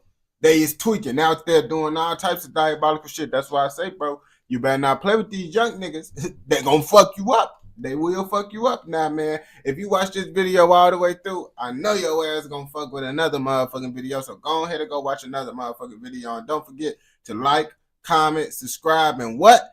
Turn on post notifications so you never miss out on any content like this. Go! Alright. The V is quick.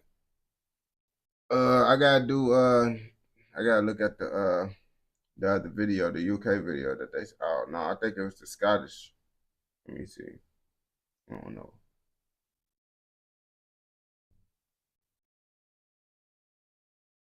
I'm reading through the comments to see.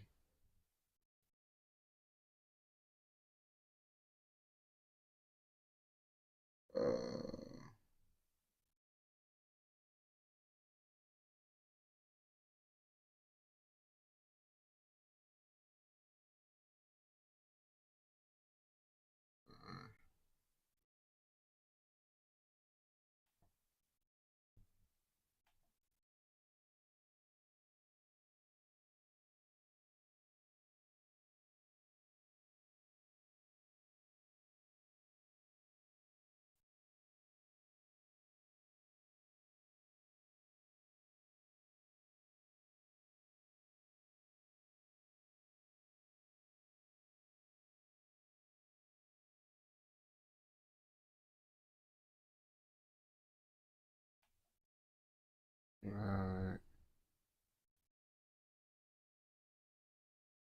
Birdie said, motherfucking, I'm looking at this shit. He said,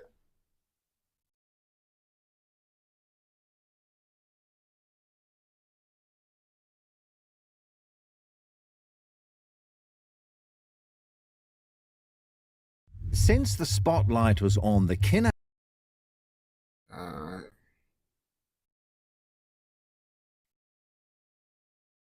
I gotta do what, we following the rules and orders, man.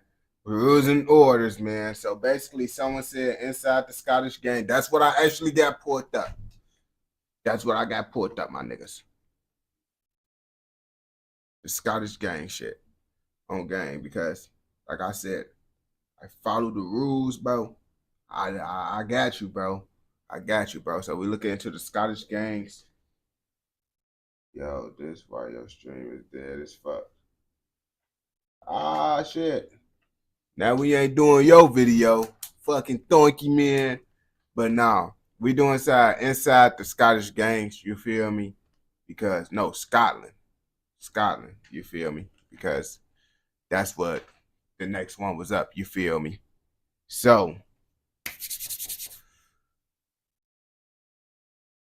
how should I start it off? Everybody thinks Scotland is sweet. Everybody think it's all fun and games out there till you find out what the fuck really going on in Scotland. I don't know what's going on in Scotland. I don't know if they gang banging or what out there, but they said they get it wild. So we finna see what the fuck going on. Since the spotlight was on the Kinahan cartel, attention has also shifted to organised crime in Scotland. And it's widely known that this cartel is in partnership with Scotland's Lions Gang, making vast profits from killing Scots. The Lions Gang has been feuding with the Daniels clan for 2 decades, turning Glasgow into a war zone. Okay, keep tweaking. The same city where there are also the most drug-related deaths in Europe. Also, they junkies out there. Also, Scotland, they be taking lots of drugs, huh? Y'all be taking lots of drugs in Scotland. And the Scottish criminal landscape could be further destabilised when the Irish cartel stops supplying quality drugs to Lions Group. And surprisingly, there is such a connection between the two countries that some would go so far as to describe the Kinahans as an Irish-Scottish mafia. When you look at the 3 big cartel companies sanctioned by the US, Duckershoe had ties to Sandra V, the same businesswoman who for a while owned MTK Global, the boxing management company that was partially sold by Daniel Kinahan. It turns out that those ties were even stronger when Sandra's ex-partner, a Scottish drug dealer named Kevin Kelly, ran in the past a Marbella-based construction company. Oh shit, they really doing organized crime. Hold the fuck. These niggas is organized criminals. What the fuck I'm seeing over here? With the Kinahans. This even resulted in a kidnapping that was eventually foiled by Spanish law enforcement. It's not as crazy as it used to be. Wait, what he got going on? The second company is Nero Drinks, based in Glasgow. The 3 companies the U.S. Treasury has sanctioned today are Nero Drinks Company Limited, is owned and controlled by John Morrissey, whose wife is the company's primary stockholder. He is John Morrissey, a veteran of organized crime, allegedly one of the most important. Bro, this nigga don't look like he do shit. Nah, this how the mob bosses and shit be looking, bro. You don't be knowing, bro. They look like they ain't gonna do nothing to you, because they ain't gonna do nothing to you. They gonna have someone else do something to you. That's the type of nigga he look like. Important members of the Kinahan clan.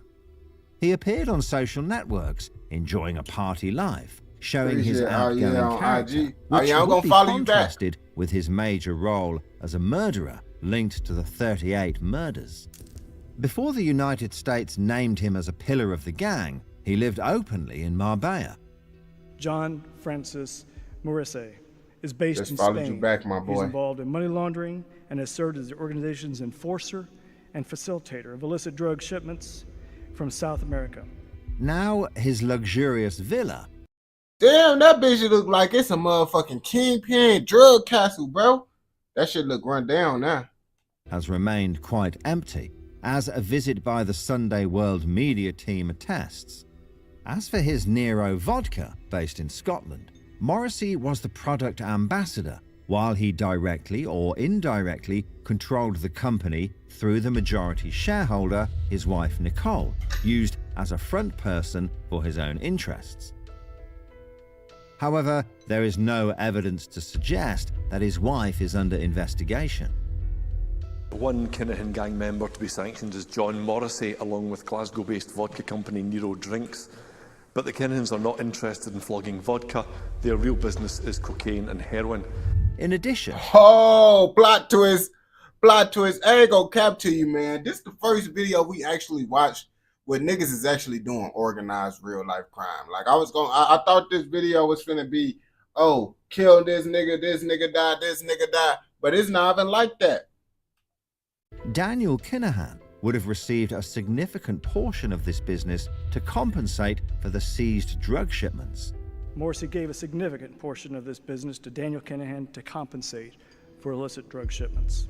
Over the years, it became clear that the cartel had deep roots in the whole Scottish society, which serves to absorb dirty money from crime.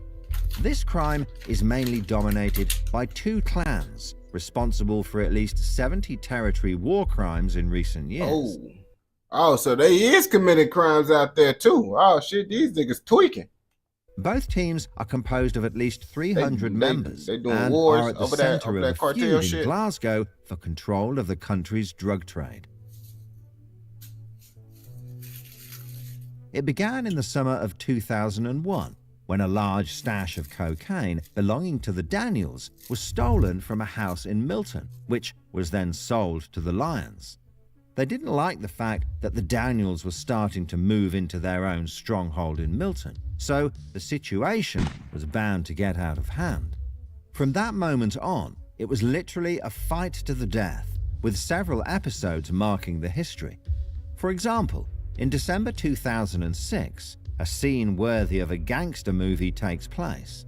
Two hitmen from Daniel's team, dressed in long black coats. Oh shit, they got hitmans for their group. That's what I'm saying. These niggas is doing organized crime over here, bro. What the fuck?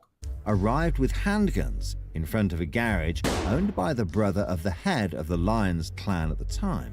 The action lasted only a few minutes, and when the smoke cleared, we could count 3 victims on the ground, 1 dead and 2 wounded. One of them was Stephen Lyons, today leader of the group. Then it will be the turn of a key actor of the Daniels team to be murdered. It was Kevin Carroll, nicknamed Gerbil. He had a long history with the Lions that goes back to his school years, when he was bullied by them, which led him to form a friendship with Daniels, eventually even being described as public enemy number 1. His end was also very public. So this nigga got bullied into fucking with the ops. This nigga got bullied into fucking with the ops. I mean, shit. You gotta do what you gotta do. A nigga can't bully him no more. He was sitting in a car parked in a supermarket parking lot when suddenly masked killers arrived, shooting at the back seat where Gerbil was sitting. The latter, unable to escape with the locked doors of a 3-door Audi, he died at the scene. No doubt, he had been trapped. Appreciate it, my In any boy. case, Appreciate this it, period yeah. was a catalyst for the Lions team. After surviving the 2006 shooting, Stephen fled to Spain, where he allegedly made a connection to the Irish cartel. This would reinvigorate. Damn, I thought this nigga was finna leave and get his life together. Like, oh yeah, I'm done with this gang shit. Nah, this nigga leave to get in tune with a cartel in another country. Some niggas ain't gonna never get their life together, bro. They always gonna live a life of crime, and that's what it's gonna be. The Lions with a hand in their turf war, while giving the Kinahans access to a lucrative drug distribution network in Scotland. The Lions would grow from strength to strength, with the eventual reversal of situation in 2016, when this Jamie, organized head crime of the shit. Daniel family, died of cancer. Thus, the balance of power would have changed since that moment in favor of the Lions. This would be further accentuated by an explosive increase in violence that occurred in 2017. The first time. But this organized crime that's not happening back in the day, like this organized crime that's happening like 2017, 2020, these niggas just still organized out there, bro. These niggas on a different playing field at this point. Target was Robert Daniel, who was chased by the Lions team before being assaulted in his home. The suspect's car was later burned. Then it was the turn of an individual linked to the Lions to take 2 bullets. Indeed, Monahan was taking his daughter to elementary school when a hitman dressed as a woman shot him. The latter miraculously. These niggas is killing. They dressing up as women to smoke a nigga while taking their kid to school, bro. These niggas different. These niggas different with it. Escaped this assassination attempt with 2 bullets in his body. Okay. In addition, Monahan was already might as well. accused of Gerbil's murder in 2010, but the case collapsed due to lack of evidence. After this incident, a wave of attacks, seen as a coordinated vendetta against members connected to the Daniels, ensued, with finally the most savage crime committed on the current leader, Stephen Bozo Daniel. I ain't gonna cap. His scope. The name Bozo is like kind of funny. Like, nigga, use a fucking bozo. That's my actual name. Damn. Octavia was first pursued in a high-speed chase that began north of Glasgow and ended with a crash on a freeway exit. It was there that Lions members slaughtered him with various bladed weapons that nearly severed his nose from his face. Oh, I was just finna say, oh, y'all niggas is not motherfucking y'all niggas ain't motherfucking cutting niggas up like the other niggas, but y'all cutting niggas up. And y'all down there slicing niggas' nose off. This is what I mean. Like, y'all niggas in the UK and shit, bro. Y'all niggas be doing too much shit with the knife, bro. Like, can y'all just like, y'all niggas be trying to do different tricks and shit with the knives? Like, yeah, let's see if we can cut off his nose and shit, man. Like, y'all just be doing shit. And detached his upper jaw from his skull. First responders even thought he had been shot in the head. Oh, so they out there doing fatalities on niggas. Y'all doing fatalities on nigga over there in Scotland. It turns out that his car had been secretly equipped with a GPS tracker that helped locate him. These niggas, that's why these niggas too deadly. You don't want to fuck with these Scotland gang members, bro. These niggas putting trackers on your car and shit just to motherfucking keep. These niggas is different, bro. These niggas is different. I ain't gonna bap to you. In any case, he survived the massacre, and with the omerta that reigns in the streets of Glasgow, he had confirmed in front of the judge that he did not know any of his family's enemies. In total, 6 men were imprisoned for a total of 104 years for all these attacks against the Daniels clan. Sought to turn Glasgow into a war zone. Woohoo! Folks got that motherfucking Scottish trip. Okay. Hey, I did never see a nigga that looked like a Scottish nigga until now. Like, this how I expected all y'all niggas to be looking out there. Oh, gang, I expected every nigga in the UK and Scotland to have that shit going on, had a little, you feel me? I ain't gonna cap to you. I was a little disappointed when I realized everyone didn't look like this nigga right here. You feel me? But it's good to see at least some niggas that look like how I thought y'all was gonna look. This is that his real hair? Country, which is based on the rule of law. There is no place for this type of conduct, retribution, or the law of the jungle. What is interesting is that the police had got issued that shit over on. 1,000 Okay. life-threatening warnings over a 5-year period, 59 of which were known as Osman warnings, aimed at people with the highest level of risk. Bozo was among them. And Damn. potentially Stephen Lyons, who had already had a £200,000 contract placed on his head by the rival team before leaving the country. They said they put contracts on the nigga here, bro. Damn, bro. It ain't just putting money on the head, bro. They signing contracts to put money on niggas' head. Law enforcement finally began a crackdown called Operation Engagement against these two clans over 5 years ago. However, the feud continued with new deaths, fires, or even with a retired... Bro, these niggas like to burn down cars out here, bro. This the only video I seen with niggas, bro, steady burning. Like, how many burn down cars and shit y'all finna do, bro? Y'all niggas just love doing that shit. I see that's y'all little thing out there, burning down cars and shit. Okay. mother related to the Daniels, who was smashed in the head with a weapon. What they smashing with? Damn, they deep. They popping out them cuts on niggas. They popping out them cuts. With numerous convictions, the problem has just moved inside the prisons, where the feud also continues.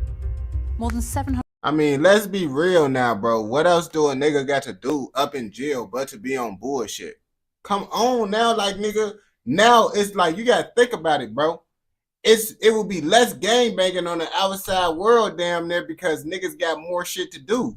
Now you just put the bunch of gangbanging ass killers in a spot together where they don't got shit else to do. They finna do more gangbanging and shit up in there. Come on now. 100 people have been arrested in Britain and tens of millions of pounds have been seized. Hey, after they the got them police blicks. infiltrated a Ooh, they got them top-secret blicks. communication system used by criminal gangs. It's been called the biggest and most significant law enforcement operation ever carried out in the UK. On the other hand, it was the cracking of EncroChat's servers that allowed the dismantling of criminal networks, such as the case of Big Popper, strongly linked to the notorious Lions Gang, but also to the Kinahan cartel of Dublin. The way he ran his operation in Scotland impressed even the highest ranks of these groups. And it's not just Popper who was linked to these two groups. Indeed, Scottish connections to the cartel were also established through Robert Kelby, who had been instrumental in launching a gym in the Canary Islands linked to the Kinahans. You see, these niggas actually got that money on for real, bro. These niggas is out here motherfucking. Every nigga that's damn near out here gangbanging, well, not gangbanging. These niggas ain't really gangbanging. These niggas is doing organized crime and fighting for territory and drug spots and shit. But every nigga open up a business, bro. Like, these niggas be like, yeah, you gotta have a business. If you selling drugs, you gotta have a business. Like, damn, bro, y'all niggas too official with the shit. I ain't gonna bap to you. And they still locking y'all ass up. Y'all spending all this money to have the business, but they still lock y'all ass up on game. And Kelby even described himself as MTK's talent manager. Right, here we are. The boys having a good time here in Scotland. 2020, we're on it. Robert, what are you saying, Mush? Who hasn't been shy about showing up with big players like Tyson Fury. This is not surprising, given that boxing has always been associated with criminality. As for Kelby, he found himself in a bitter feud with his rival, Mark Richardson. Indeed, Kelby was a childhood friend of a Celtics player who was attacked outside a nightclub in 2009. Richardson was charged with vicious assault against the player, but those charges were later dropped. However, Kelby, a former boxer, hunted down Richardson and beat him up. The next year in 2010, Kelby survived being shot in the back. Since then, The feud has continued with various incidents, including several shots fired at Kelby and his mother's house, which caused the gangster to anger his neighbors by building a wall with electric doors around his property. As for Richardson, you see, these niggas got too much money. That's why. Like them niggas, I ain't gonna cap to you. You see, but I don't even think them niggas and them London gangs living that smart, bro. I ain't gonna bap to you, because I was finna say maybe them London niggas, they ain't doing all this shit because these niggas just don't got money on like them. These niggas got boxing companies hanging around Tyson Fury and shit. Yo. I barely see, I ain't gonna cap to you. I barely see them London niggas, bro, got chains on the side of their videos. Only I be seeing Central C and shit. The niggas I see with the chains is Central C. I ain't gonna bap to you. Hey, that's the nigga that I see with the chain.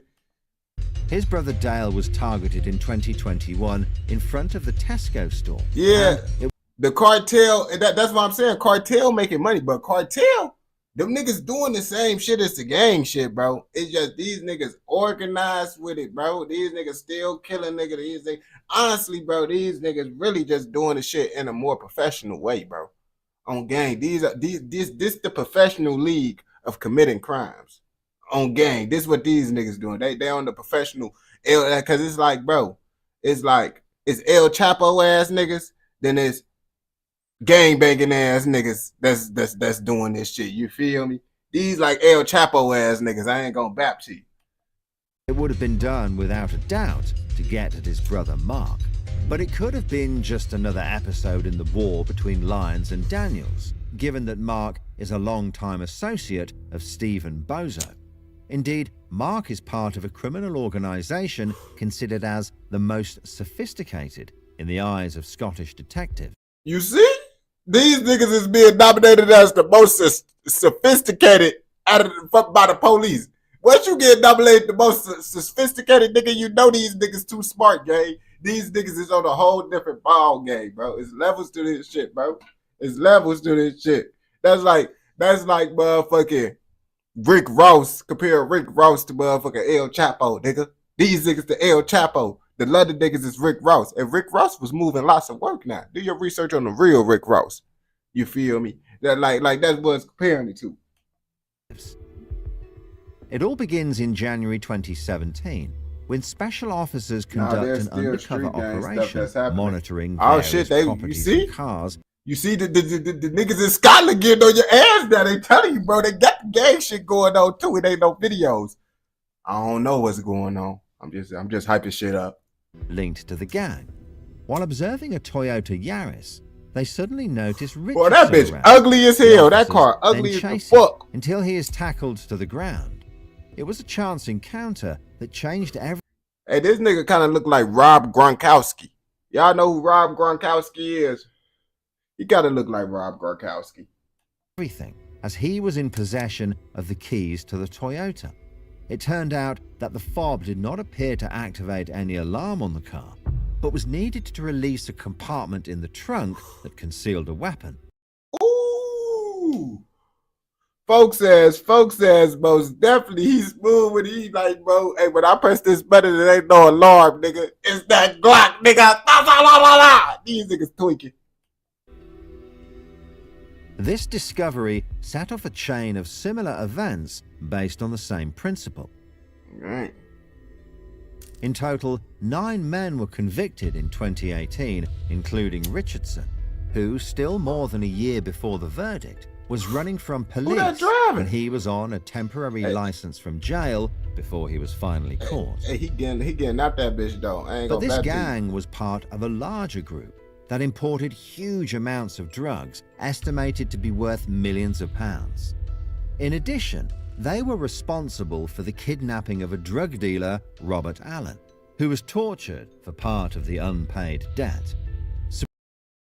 You see what these niggas told him, bro? These niggas got that shit on them, bro. I ain't gonna cap to you, bro. Shit, these niggas got that shit, bro. I ain't gonna cap to you, bro. These niggas got that shit on them. I ain't gonna bet. Surprisingly, his DNA was found on a gun from the hidden compartment that had been used in the attack, providing a vital clue for police to link the kidnapping to the gang around Richardson. Indeed, the gang had been flying under the radar of police for a long time, thanks to state-of-the-art surveillance equipment, trying to establish whether their network had been compromised. Damn, bro, these niggas using counter surveillance equipment on these niggas. Like, these niggas is a different level. I'm trying to tell y'all niggas, there's levels to this shit.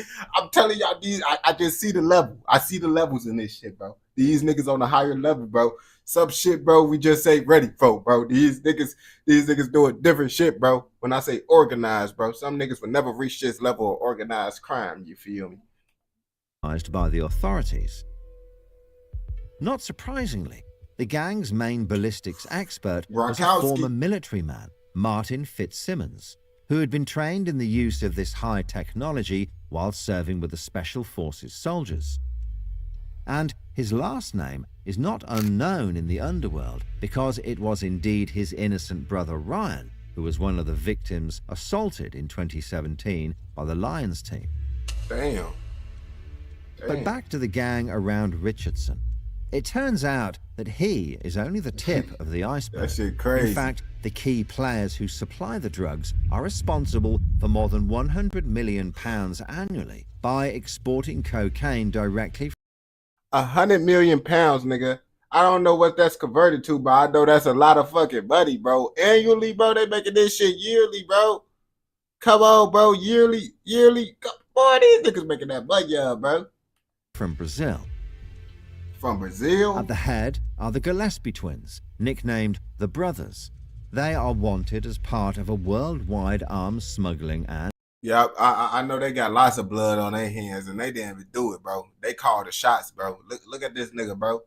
That's the face he make before he send them niggas on your ass, bro. Okay, nigga. Okay, he left right. Okay, them niggas sending them niggas at your door soon as you talk crazy. And a drug trafficking investigation. Listed as most wanted in Scotland. Damn, that shit crazy. In the past, they were even linked to one of the largest drug seizures by police in France in 2009. They eventually fled to South America, from where they claimed to run an organized crime empire. The Scottish operation... Bro, these niggas just going to different countries and motherfucking doing the same shit, bro. These niggas is not gonna be stopped, bro. They like, nigga, we just gonna do it somewhere else. Fuck, niggas. As soon as you find out what we doing over here, we gonna go over there.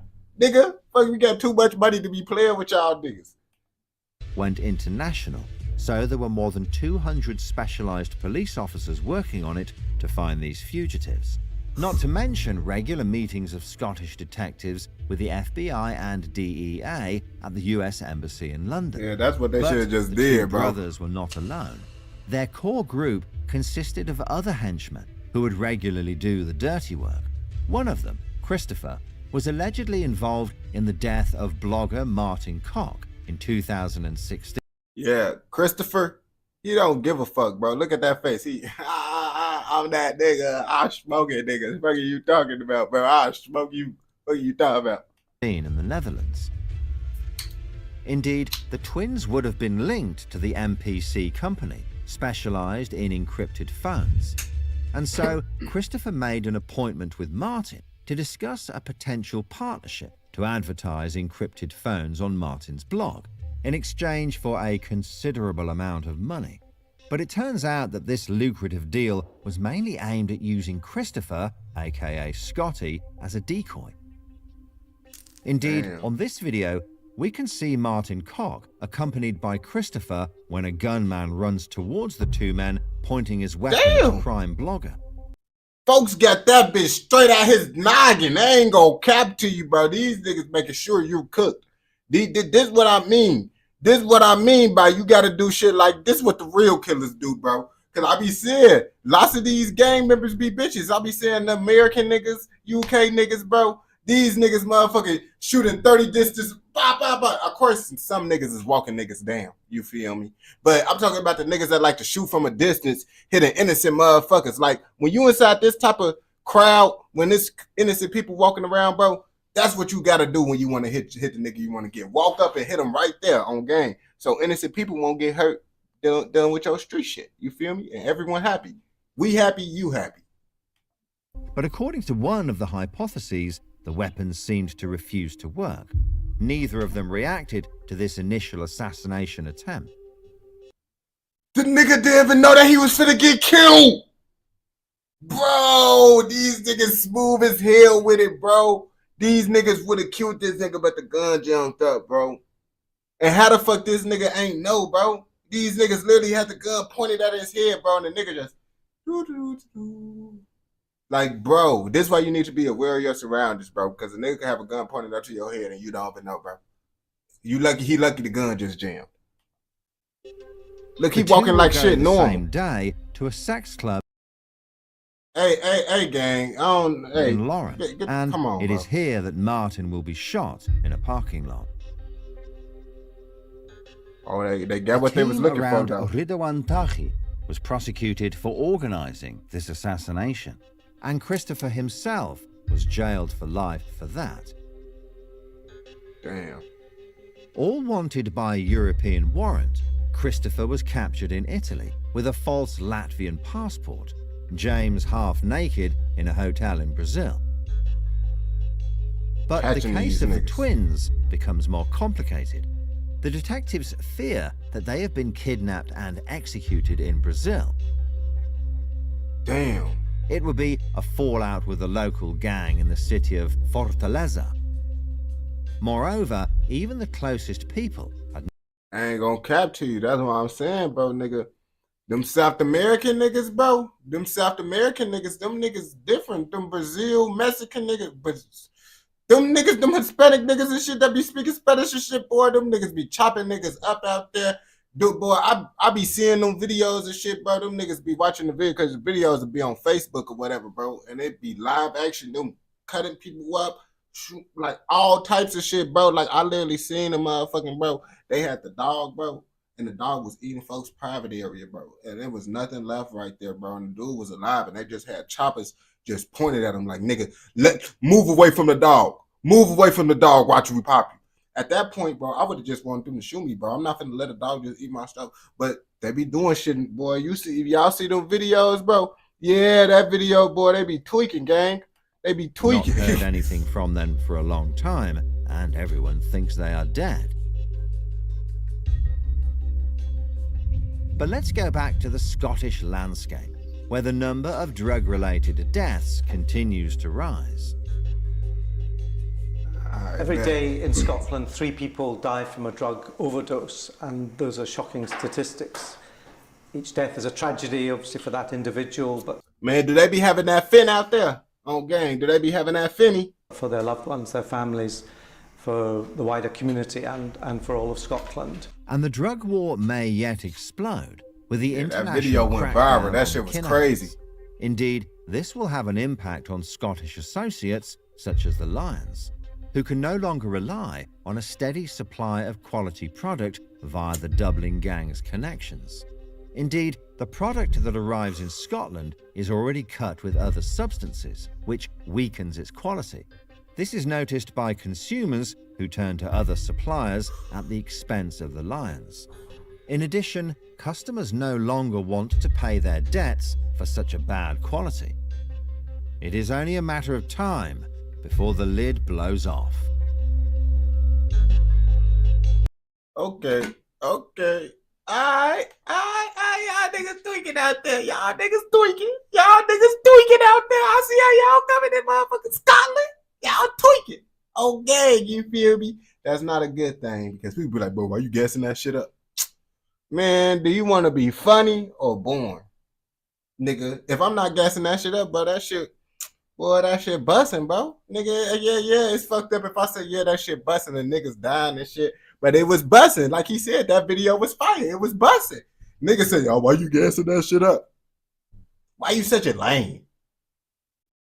Nigga, what are you talking about? Why you gassing that shit up, bro? Because it's fun. Fuck, nigga. I ain't saying go out here. I ain't telling y'all to go do it now, but since they doing it, nigga, we might as well just, you feel me? But if you watch this video all the way through, I know your ass fucking with another motherfucking video. So go ahead and go watch another motherfucking video. And don't forget to like, comment, subscribe, and turn on post notifications so you never miss out on any content like this. Go! On gang, now we got Go to the American shit again, bro. We going back and forth with it. And I just posted a TikTok video too, bro. I mean, that bitch just posting and doing shit. Yeah, no problem, man. I be trying to get to everybody's videos and shit, man. I be trying to get to everybody's shit.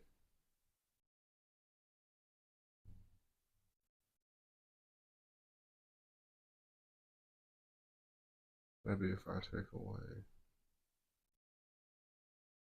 this, okay. And it's raining and shit. Raining and shit outside. It's really not even raining. It's hail. Hail and snow. Yeah, that shit. Bogus as hell. I don't know what the fuck going on with TikTok, bro. I gotta focus on that shit. I don't focus on that. How do you do a video request? Honestly, bro, I just be motherfucking looking at the comments and see who just be asking the shit. And then once I just scroll up after the video and shit, and then just see who comment the shit, just go in the order. Almost killed him.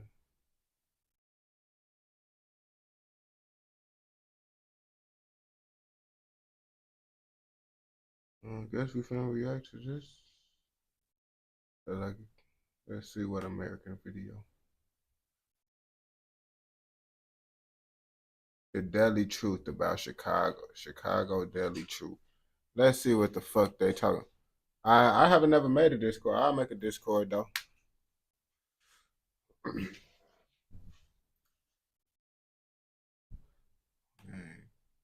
The Daily Truth.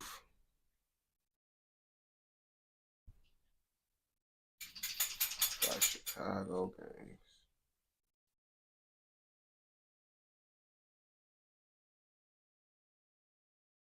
I got Jacksonville. Yeah, go ahead and do all that shit, bro. That shit be busting. They said they be tweaking in Chicago, bro. How they be tweaking in Chicago? Everybody know how they be tweaking in Chicago. So we finna find out the Daily Truth about Chicago and why everybody be tweaking so bad. Forget we set shit up, bitch. No, we set shit up. Nigga ran up on that. And he was stuck. Ran up on that. You should've knew that time was up. You know that we don't give a fuck. Pressure 30, then boot up. Bounce our cuss, we tryna scope. Fuck his bitch, that pussy so. We spin his block, we got the low. Jump our car, then tap this fro. Chicago, a city rich in culture, art, and the birthplace of many talented musicians. Yet it's a place where dreams often collide with a harsh reality. The Windy City isn't just known for its towering skyscrapers and iconic skyline. It's also a place where gun violence has become a brutal norm. For decades, Chicago has struggled with high crime rates, leaving countless families devastated. But in recent years, something has shifted. Yeah, I ain't gonna bap to you. I tell niggas all the time, bro. Every motherfucker in Chicago, if you live in the city of Chicago, you damn near know someone that got killed from gun violence, bro. Everybody knows someone that got killed from gun violence in Chicago. Like that shit, bro, that shit common as hell now. The tragedy seems even closer now, as more and more young, talented voices are silenced by the very streets they called home. Y'all definitely seen like a message somebody had posted, one of y'all, I think, or somebody telling y'all. I ain't gonna cap to you. I would never do no hood vlog ass shit. 2 reasons, bro. First of all, bro, I don't want to fucking die. And if I did do a hood vlog, I'm not doing it with a bunch of little ass kids, bro. These little niggas young as hell, bro. I'm not trying to be walking around recording some little niggas, bro. I ain't gonna cap to you because I don't think no little nigga is as smart as me, bro. I ain't gonna bap to you. You putting your faith in the little nigga hands, bro. I ain't gonna bap to you. Y'all was gonna be dead by 20 or something like that. Oh yeah. And now look at him. Oh yeah, look at him. Look at him. We smoking his ass. Y'all gotta stop saying shit like that, because the ones that be saying it, they be the ones over tough. Growing up in Chicago means knowing that your future can be snatched away in an instant, especially if you're a young rapper trying to make it. For many artists, music becomes both an escape and a lifeline. But for some, that lifeline tragically shortens before they even have the chance to fully live their dreams. Bitch, I'm on bully mode. Taxes on the clip. Hey, bitch, I put a bully on it. gon' get him. Hey, lucky ass you falling out my shirt. You can't put aside this car if you ain't never put in work, bitch. A couple niggas, they in the Nah, he went cool on that song. That's not Lil Jeff rapping. Life's our verse. I can't fuck without this person. Get you bad, but you You're not hurt. All that tough shit get you hurt. Put your face up in the dirt. All that cash and all that tough shit get you hurt, little ass boys. All that tough Tony shit get your ass killed. Bloodhound. Folks ass is high as hell off that shit. You could tell when a nigga off that shit, bro. If y'all ain't know, I used to be a former nigga that used to take that shit, bro. Like, I used to be on drug, like niggas that know me from high school know I was a junkie nigga, bro. Riding around with guns, hot pipes, bro. Niggas think, oh, just because I got caught with a illegal gun, niggas ain't have hot pipes. Niggas had hot pipes, bro.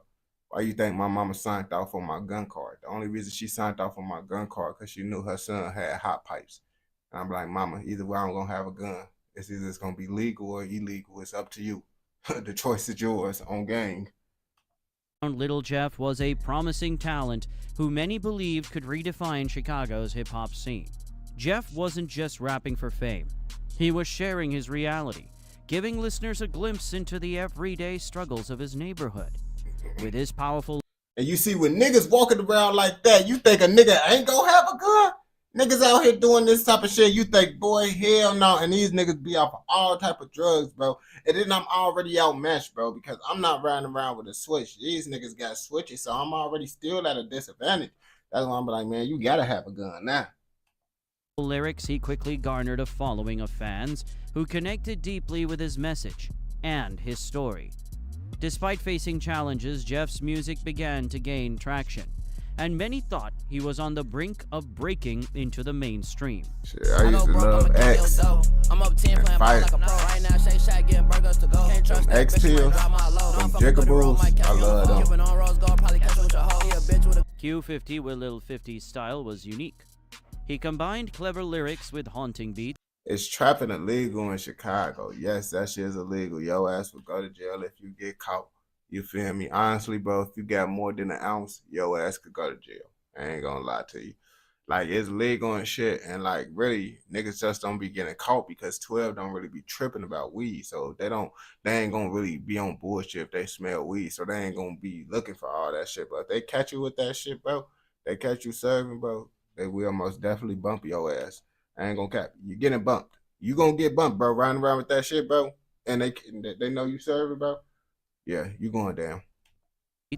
That seemed to echo his experiences on Chicago's dangerous streets. His fan base grew quickly, and it was clear he had the potential to be a major player in the rap game. Smoking dog, he hit the most. Hit they block, we tryna blow. Hit his bitch, that bitch a go. She hit my line, she needs some more. Don't text her back, that bitch a hoe. Fuck the ops, tell him up the scope. Scoom's music was like a diary.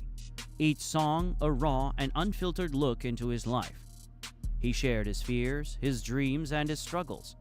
Long live Lil Scoom. If y'all actually ain't know, a quick little fun fact, bro. Lil Scoom, where folks lived at over there on Burley and shit, that was literally around the corner from my house. So like some of the niggas that Lil Scoom was being around, like I know them niggas, you feel me? Cause they over there, their little projects and shit was right around the corner. I stayed over on Buffalo. They stayed over on Burley and shit. Growing up in Chicago had shaped him, and his music became an outlet for everything he had endured. Fans What's the loved him for most his dangerous part of Chicago? I ain't gonna capture you, man. I ain't gonna say. I can't really say, man. Some niggas say the east side, bro. Motherfucker, you ask someone, bro, motherfucker say the east side, they be tweaking over east, but they be tweaking everywhere. I ain't gonna bap to you. They really be tweaking all over the city. Not everywhere in the city, but every part get wild, you feel me? Most importantly, in a world where people often pretend to be something they're not, Scoom was real. This lifestyle gave us all a thrill, now you gon' not just hate it. See pain in my eyes, ain't fake it. Don't wanna pass the wood on face it. Each of these young men had something special. They had dreams, talent, and a determination to succeed. But in Chicago, dreams often face a cruel reality. That's an pill and beat swing the yacht and still ain't trying to find no fucking deal. And Ron still trying to get us a pill. What? Why the fuck he coming here? Crash out, man, back. Bloodhound Lil Jeff's journey was cut short one night when gunshots rang out, taking his life. Bloodhound Lil Jeff's passing shook the Chicago. You talking about when gunshots rang out, you leave out a big fact that this nigga was sliding on his ops, bro. He was sliding on his ops. That's the main thing right there that niggas just gonna leave out. Folks was sliding on his ops. Rap scene, leaving fans and fellow artists in shock. An unverified video emerged, allegedly capturing the moments when a man thought to be Lil Jeff was shot multiple times, sparking a wave of grief and speculation across social media. Reports from Spot News indicated that the shooting took place on the 6600 block of S. Rhodes Avenue. Witnesses described a harrowing scene. Henry really fucked shit up. Hit his head, we sent them out the ops, so man, we get them fucked up. One is bitch, just wanna fuck. Q50 Will Little 50's fate was tragically similar. He was only 15 years old and on the rise, carving out his place in the industry, when he too fell victim to the city's gun violence. He was shot and killed not long after he started getting recognized in the rap scene.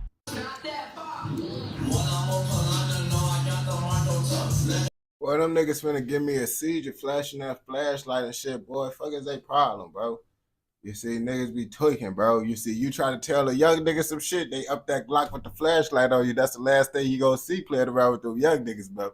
That's why you argue with a young nigga, be prepared to pop that little nigga. That's all I'ma tell you, bro. Cause they gonna up that Glock with the flashlight or that Drake, and then you gonna be looking stupid. So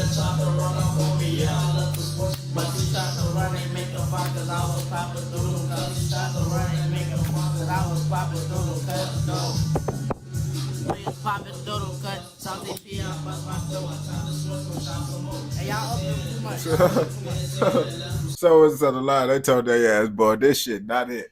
I ain't gonna cap. I did think the song was ass, but lots of the ass songs started to grow on me over time. Like, I'll be like, damn, this shit ass. And then I'll be like, over time, it don't be as ass. I know lots of people who had ass songs where it'd be like, okay, it's not as ass as what you once thought it was. Damn.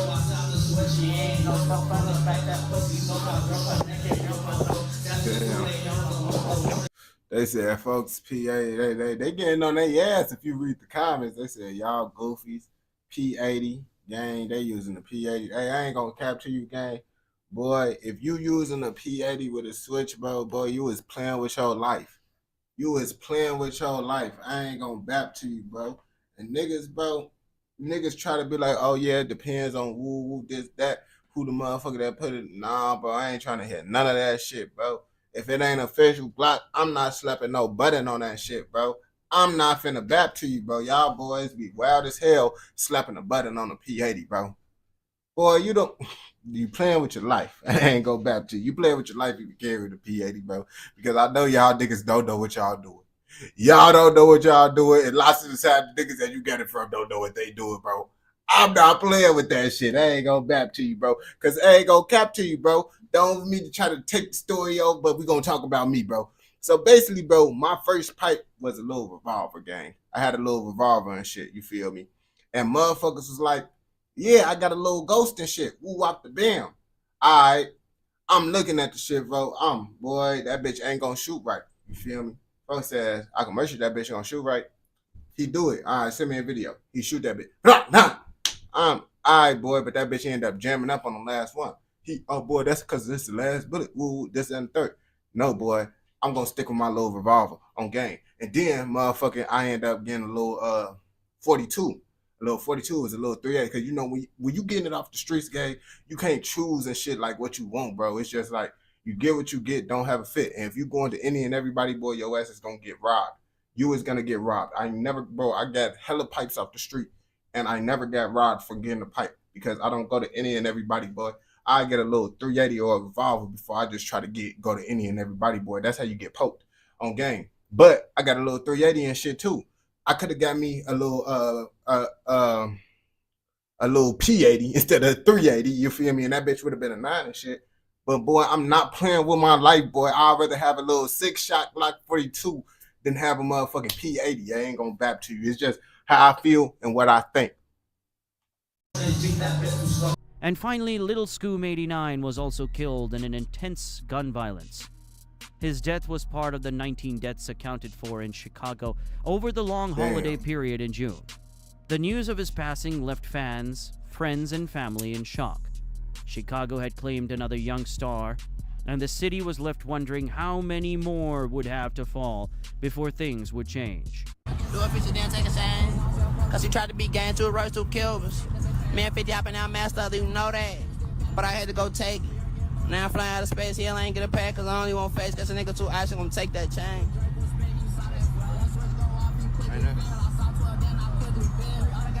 Timing, I got it, we got it. I know that they love me, I'm finna play that next. I ain't gonna catch to you. Lil Jeff wasn't that good of a rapper, bro. I ain't gonna bap to you, bro. Like I ain't gonna cap, bro. When Lil Jeff first came out, bro, okay, one of his songs popped up, bro. I let that shit play out. I'm boy, this nigga ass, gang. I'm not even finna cap to you, bro. But over time, like I said, bro, the shit grew up on me, bro. I ain't gonna bap to you. I ain't no lying ass nigga, bro. I didn't start listening to the nigga till once he died. I ain't gonna cap to you. And I knew who the fuck he was, too. I just didn't really fuck with his music like that. And then once he died, bro, I don't know if it's because he died, he grew a little bit more on me, or if I gave him a chance more just because, you feel me? Like, since he passed away, niggas, all right, let me check out his music, see what's to him and shit. You know how I'm saying. He got better and better, too. I ain't gonna pap to you. He did get better. Because at first, he wasn't, yeah. That bitch tweak. Why would you do that on live? These niggas be tweaking, bro. I ain't gonna cap to you, bro. Like, I'm scared to let people know when I'm committing a crime, bro. Like, that shit just kind of like, I don't know. Because I feel like, bro, I don't want to go to jail, bro. Like, 2 days was long enough for me, bro. Like, I was in that bitch and niggas be like, oh, you did 2 days in jail, bro. That ain't shit. That's because I paid money to get out of jail, bro. It was a $10,000 D-bond. So if I didn't have $1,000 to put down, my black ass would have been in jail for a little minute. You feel me? That's what niggas be forgetting. Luckily, I had money to be able to get out of jail. But those 2 days, I had time to think about how I don't never want to do this shit. Imagine being up in this bitch for months, years. Hell the fuck, no, bro, I can't. Boy, I be like, no, I'm not trying to, boy, I'm not doing no crime. And I got lucky, bro. I really got lucky in that whole situation because I had a hot pipe too. But the reason why I didn't bring my hot pipe is because I had motherfuckers with me. They had blick on them. So it's like, why bring a hot pipe when everybody else got pipe? That's a little bit too stupid, right? So I brought my legal pipe, but my legal pipe was a fat ass chop, you feel me? So it's like, why the fuck you even breaking a chop? But your homies got they little shit that they can have up on them. So you good, right? But that's what really saved me in this whole situation, bro. Because I ended up taking my chop. And my chop was legal. So after that, bro, changed. I changed, bro. I'm not playing with no more illegal shit, boy. None of that shit, boy. I'm staying in the house till I'm able to legally get a gun on gang. That's what I did, bro. Really. And I stayed in places where I know, like I just stayed out of Chicago and shit, bro. On gang. After I got locked up in Chicago, I'm like, bro, I ain't gonna need a gun for real, bro. If I just stay away from the hood and stay away from niggas, that's be tweaking. I can have a chop. I'm still going to have a weapon, bro. But I'm going to be at the crib, gang. I'm focusing on content. I don't even need to be outside, bro. Inside with the chop. That's all I need to do, bro. And then you ain't going to go to jail. Plain and simple. Followed that rule, and I was good. And I told my homies that shit, too, because my homies, they had hot pipes. But, you know, since we was under the age of 21, it's the first time offender program and shit. So I told they ass, you inside this first time offender program, stay your ass in the house and you ain't gonna need a gun. They not a felon no more. They did their little 2 years probation, did the first time offender program, they good. Because they had someone like me to tell their ass, boy, don't do that dumb ass shit no more, bro. We were stupid to get inside that shit inside the first place. And now we dumber if we get inside even more shit, you feel me? No, I was just talking about motherfucking how I'm scared to do illegal shit.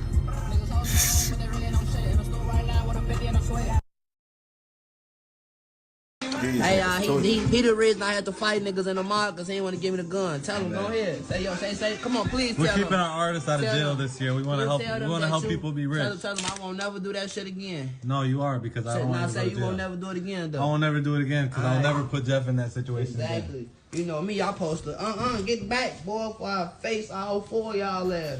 One by one. Boom, boom, boom. You see, niggas like this nigga. You see, niggas think I be scared to fight because I say I'm gonna pop a nigga. But you gotta understand, if niggas out here thinking like this nigga Lil Jeff, boy, it ain't no fighting niggas, because lots of niggas think like that nigga Lil Jeff. So you gotta think like that nigga if you want to live. You over here thinking, oh yeah, I'm finna fight a nigga. I got these bitches. I'll beat a nigga. Boy, you gonna die. You was gonna die on game. That's why I be like, bro, I had to get that shit out my head, bro, because niggas like this, bro, they gonna do what they gonna do regardless. So you could try to live by that, oh, I'm a real man that's gonna use these and you gonna die using these. I ain't gonna bap to you.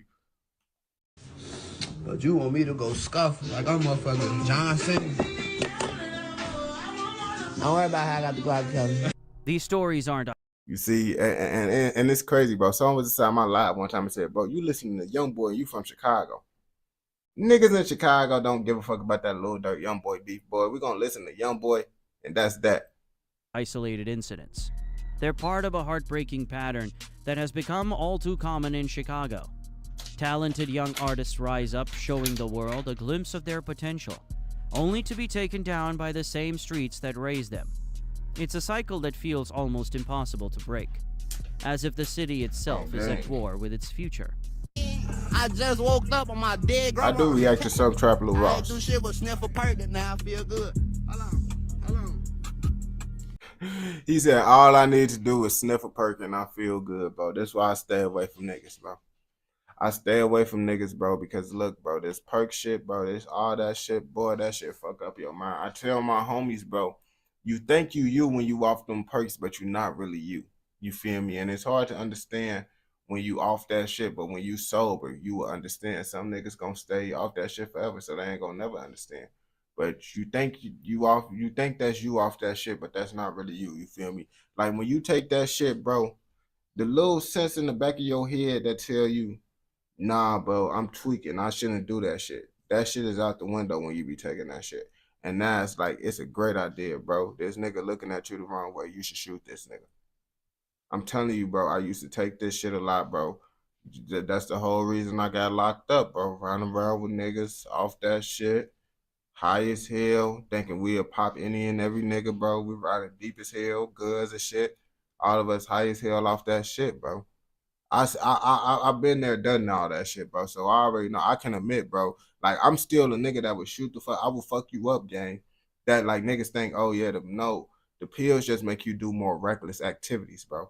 Like at the end of the day, I'm more quick to pop you when I'm off some pills, bro. Still don't change the fact I will pop your ass sober on game. But when I'm off the pills, I'm more quick to pop you because I'm less likely to reason with you, bro.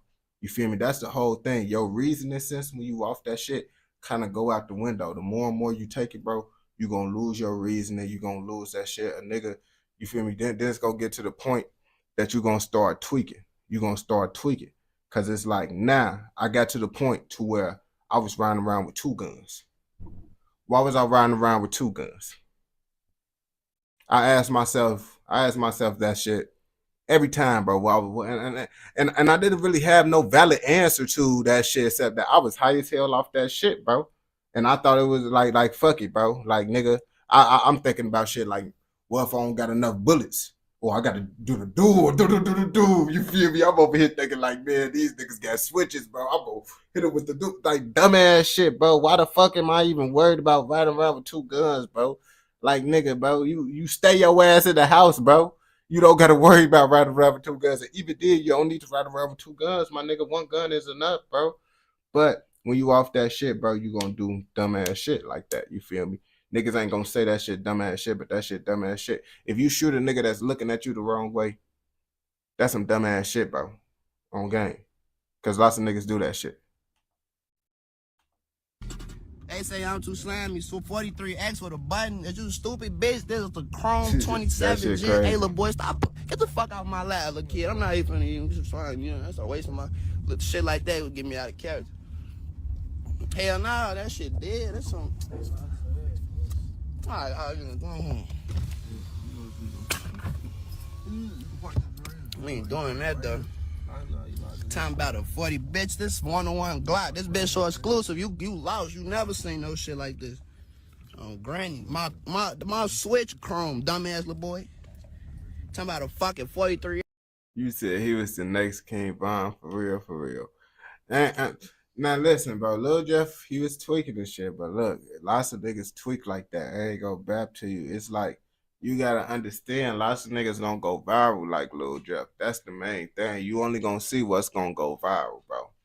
That's why, like, me motherfuckers in Chicago, they don't be like, oh yeah, folks, the next King Von, he was this, that, because it's like, bro, it's 30 niggas doing what Lil Jeff doing right now, bro. Y'all ass don't know them though.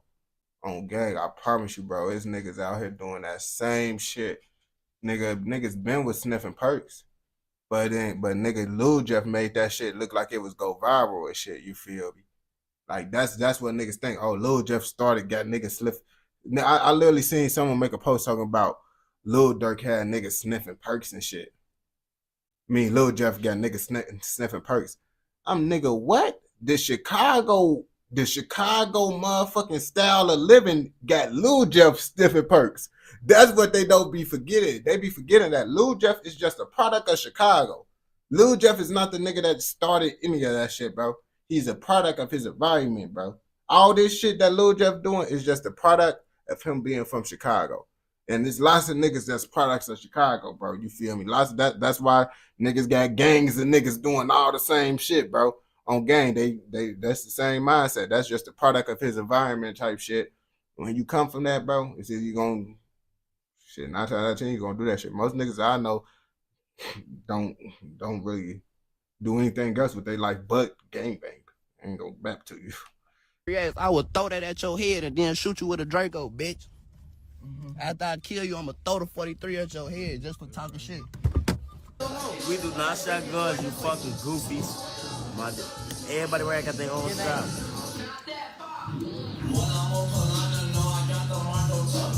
So, what's the sad reality of growing up in Chicago? It's knowing that talent alone may not be enough to save you. That sometimes the biggest challenge is simply surviving long enough to share your gift with the world. For Chicago's artists, the fight isn't just for fame or fortune. It's for their lives, and for the city itself. It's a battle to break the cycle and give its youth a chance to dream without fear. I ain't gonna bap to you though. It's like, at the end of the day, boy, some of these niggas got the opportunity to lead that shit, bro. That's why I tell niggas, lots of niggas, bro, they could lead the shit, they don't want to lead the shit, bro. So it's a matter of survival, because you making it a matter of survival at this point, because once you growing up there, that's a different story. You feel me? Me growing up there, I couldn't leave. But once I turned 18, I had the opportunity to leave, you feel me? With me doing this shit, and I was making a little bit of money on this shit. You feel me? You don't gotta be around that shit, you feel me? But, you know, some niggas, bro, they fuck it. It is what it is, it ain't what it ain't. I'm staying the fuck out here. You feel me? That's how lots of niggas be, you feel me? But if you watch this video all the way through, I know your ass fucking with another motherfucking video. So don't forget to like, comment, subscribe, and what? Turn on post notifications so you never miss out on any content like this. Go! Man. This video, I'm just trying to leave this shit up, bro. I gotta focus this TikTok. Damn, it's the 20th, gang. I got 10 days. Figure this shit out, bro, on TikTok, bro. I gotta focus on this TikTok shit. Let me see if this video is doing decent on TikTok, bro. Let me see. 748 minutes. I'll leave it up for 2 hours. If it don't do good in 2 hours, I'm deleting that shit.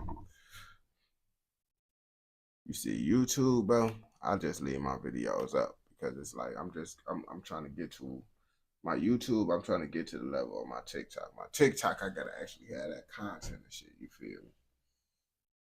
Alright, gang. Now, what UK shit, you feel me? I told the UK people I would react to a UK video next. If any UK people up in here, bro, comment down below the video, you feel me? Comment down below. If not, we just gonna react to something. Oh yeah, someone did say Is you the nah? I think I remember you. You the one that was talking shit because I chose the sweetest. I think you the one. I think you the one. I said I wasn't gonna do yours, bro, but I damn near do your shit, bro. On game.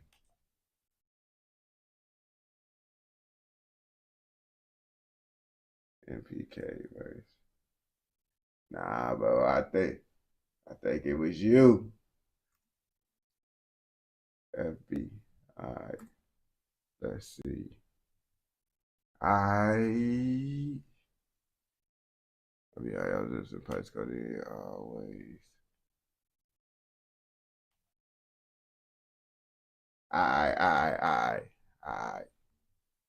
They vouching for you, gang. They vouching for you.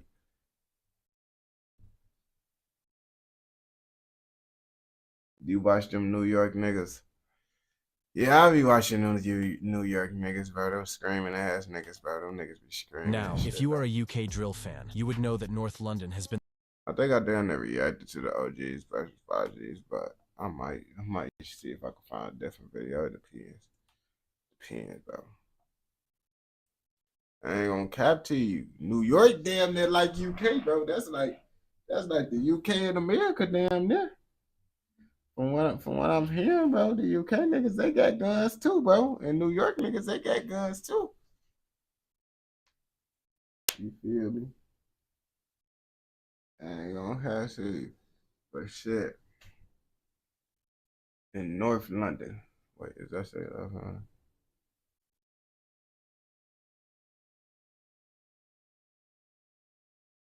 They tweaking up in North London. Now, lots of motherfuckers think London sweet as hell out there. But no, it ain't as sweet as motherfuckers think it is, bro. Now, sit back, grab your tea, and learn about London.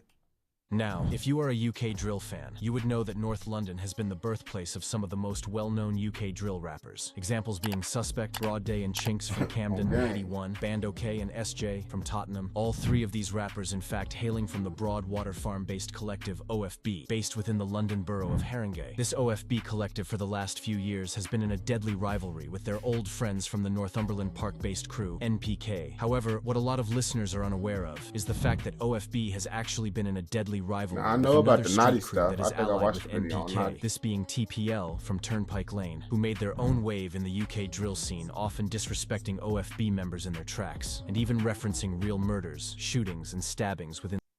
You see, bro, why? Like, and I used to think like y'all other countries was like, I'd be like, man, the other countries just smarter than Americans.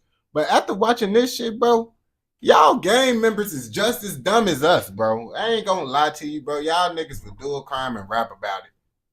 Dumb shit, bro. Like, y'all niggas just as dumb as us, bro. I thought y'all niggas was smarter. But every day, I'm realizing y'all niggas do the same dumbass shit as us.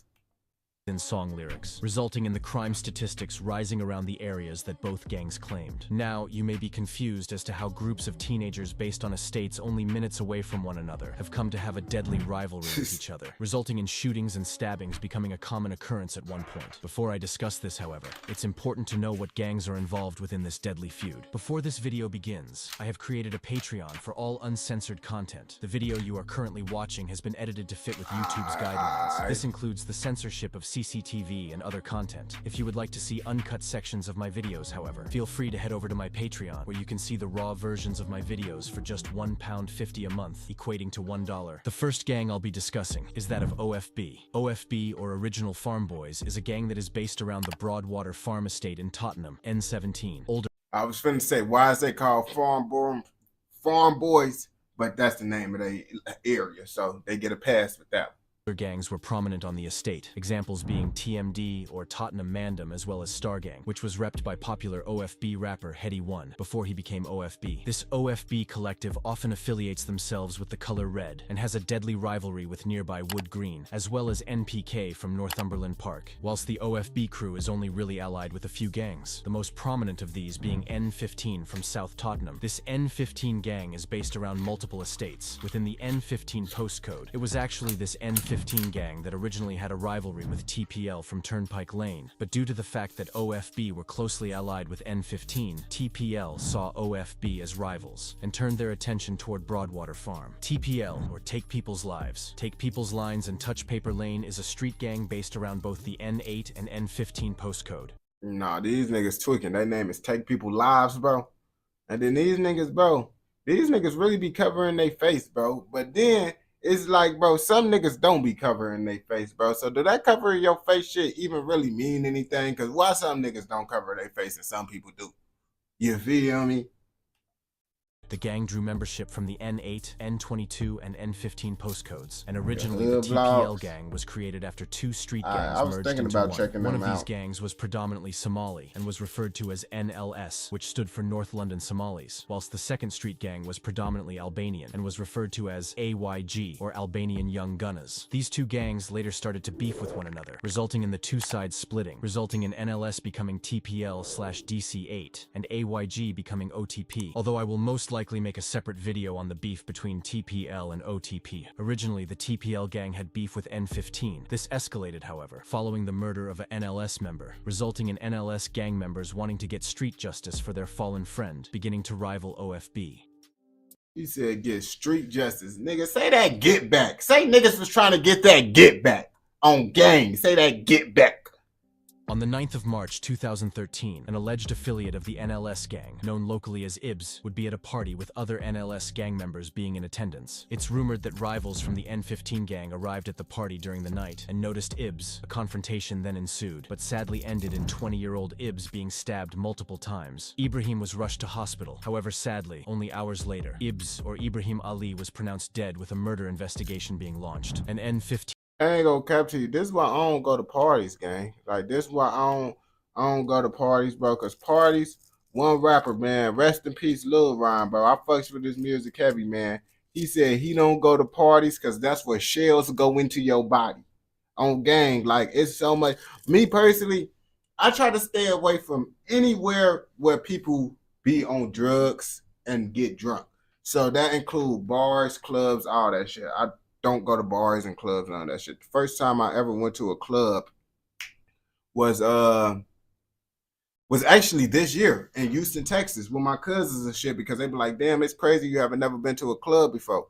I'm like, yeah, I don't be fucking with that shit, you know? But, nigga, I tried the shit out for experience. I'm not going to another club again, but it was an experience, you feel me? member was later arrested for the murder. Following a murder trial, he was given 18 years. During the trial, police attached the fatal stabbing to a brawl at a pub in Woodgreen a month prior, establishing that this was a revenge attack. Rest in peace, Ibrahim. TPL were out for blood following this murder, and began to see OFB as rivals, as like I said, OFB and N15 were closely affiliated, thus meaning that OFB was now rivaling NLS, which later became TPL or DC8. This was later seen in 2014, when a TPL DC8 member noticed the OFB rapper Desi, who had just turned 16. It's believed that the TPL member then shot Desi twice in the stomach. He was rushed to hospital and was originally on life support. However, by a stroke of luck, Desi luckily survived the attack. As a result of the shooting, however, they still gonna put in the lyrics. They still, you was put on life support, my nigga. Now they putting in the lyrics, bro. However, Desi went on to lose his kidney, which is I check out the Memphis something shit. TPL members love to mention when they began to release music, with A1 from the 9 even joining in on the disrespect, sharing a Where's Wally inspired post, edited to say, "Where is Desi's kidney?" with TPL later. Oh, that's pretty, like, bro, why would you do something that mean, bro? That was pretty mean of you to do. Mentioning the incident in their breakout track titled Philly Don't Dance, in which they rapped, "You talk about Molly's drinking lean, but your mate can't sip no lean. He got bun on his sweet 16th. Fuck that and beefing miskins." This being damn, bro. Damn, so you can't drink lean if you lose your liver? Wait, you can't? That shit crazy if you can't, bro. That shit wild as hell. followed by the ad-lib. Whilst it's not known I mean, your exactly kidney, what occurred following the shooting whatever of the Desi, fuck. what is known is that OFB really started to blow up in the UK drill scene. Although I have a video explaining the music side of OFB, what a lot of people weren't aware of was the fact that the gangs involved were still at war with one another. Around this time, OFB and NPK began to have a rivalry, with NPK then affiliating themselves with TPL. These two gangs becoming closely affiliated with each other in the years following Desi's damn, shooting, that shit often crazy. riding onto rivals like OFB together. And in 2018, sadly, another person was killed by an alleged TPL member. On the 9th of June 2018, at around 9 p.m., an alleged TPL member known as Bills, as well as other members, would notice 35-year-old Edmund Januzzi, or Eddie, who was with his brother at Turnpike Lane Station. The two had just left dinner with their cousins, when Bills and the other TPL members launched an attack on Edmund. Edmund sustained around 19 injuries, with one of these being a stab wound to his heart. Whilst his brother was left with a fractured skull, Edmund was rushed to hospital, but was sadly... Yeah, he ain't surviving that. Nigga get hit in the heart. It seemed like, bro, y'all niggas like to catch niggas. It seemed like niggas, bro, all street niggas like to catch a nigga when they going out to eat. Or maybe that's just the time niggas just catch them when they going out to eat. That's the easy. Stop going out to eat, bro. Lots of niggas get killed while going out to eat, bro. Like, if you gangbanging and shit, like lots of niggas die going out to eat, bro. Like, does that shit really be worth it, bro? You could just, just eat at home. Pronounced dead moments later, with a murder investigation then being launched. In the end, however, Bills was arrested, as well as 6 other people. Bills was found guilty and sentenced to 18 years in prison, whilst the remaining 6 people that played a part in the murder were mainly found guilty of violent disorder. Rest in peace, Edmund Januzzi. Now, it's not known if Edmund had anything to do with the beef, with some people claiming he knew a few OFB members, whilst others claimed he was a civilian. Just under a year following this murder, a prominent member of the TPL crew would be shot by an OFB member, luckily dodging death. On the 4th of December 2019, 17-year-old Jojo, who was associated with the TPL gang, would be with friends outside of Turnpike Lane Station. When he was noticed by a rival gang member, thought to have been from the OFB gang, Jojo was shot in the chest by the OFB member, who then fled the scene. Jojo's friends dragged him into a chicken shop before they called for emergency services and police, and upon arrival on the scene, emergency services quickly rushed him to hospital. It's believed that Jojo's friends were screaming, "Just wake up," as they had believed he died. Damn, bro. You can't do this shit, bro. You can't do this shit, bro. You giving them more lyrics to rap about, bro. Talking about just wake up, bro. We made them niggas say just wake up. You see, bro, you can't. I'm already picturing the lyrics in my head by niggas. Y'all can't be doing this type of shit. Luckily, however, Jojo went on to survive this shooting, making a steady recovery in hospital. Shortly after the almost fatal shooting, police in the area were granted extra stop and search powers, meaning they could stop anyone and search them. It's believed that following this shooting, on the 10th of January 2020, TPL members would retaliate. So basically discrimination. Basically, they just said they could legally discriminate against niggas. That's basically what you telling me, bro. But them said that shit. Shooting toward Double L's and even allegedly hitting another OFB member who was taken to hospital and luckily survived. This incident being referenced in the joint track featuring NPK and TPL, in which they rapped Double L's and Trapo got hit with the 40 10mm on their blocker. It was just under a week following this retaliatory attack that Joe Damn, hitting niggas with the 40 in the UK? Oh shit, y'all niggas out there tweaking. Joe, TD, and Omiz linked up and released the track titled Philly Don't Dance, with this being an entire diss towards OFB. The TPL members even went on to state that OFB had too many rappers and not enough shooters, as well as referencing the 2014 shooting of Desi multiple times. Both Abracadabra and Heady One later responded to this track, with Abracadabra a nigga name is Abracadabra. Well, his ass Houdini or some shit? rapping, I don't want to hear Philly Don't Dance, because I made Philly dance when I slapped this Nina. And Heady One rapping, we ain't slappers, we are just rappers, saw them boy get bun, and they can't do the go get your block lit challenge. In June 2020, a member of TPL, known under the street name GB, was shot by alleged OFB members, and luckily was able to make a recovery. It's believed that following this shooting, in July 2020, TPL members would ride out onto OFB shooting 3 of their members on the same occasion, with one of them being shot in the head. Damn. All 3 of the OFB members luckily survived the attack, however. TPL was actually blowing in the scene around. Damn, how you hit 3 niggas, but you ain't be able to take none of them down? You should have just focused on hitting 1 nigga if you couldn't get all of them. This time, and was loading a song with their allies NPK. This track was titled Hickok 45. On the day of the music video, alleged OFB members would get the drop on the music video, pulling up and shooting dead a TPL member.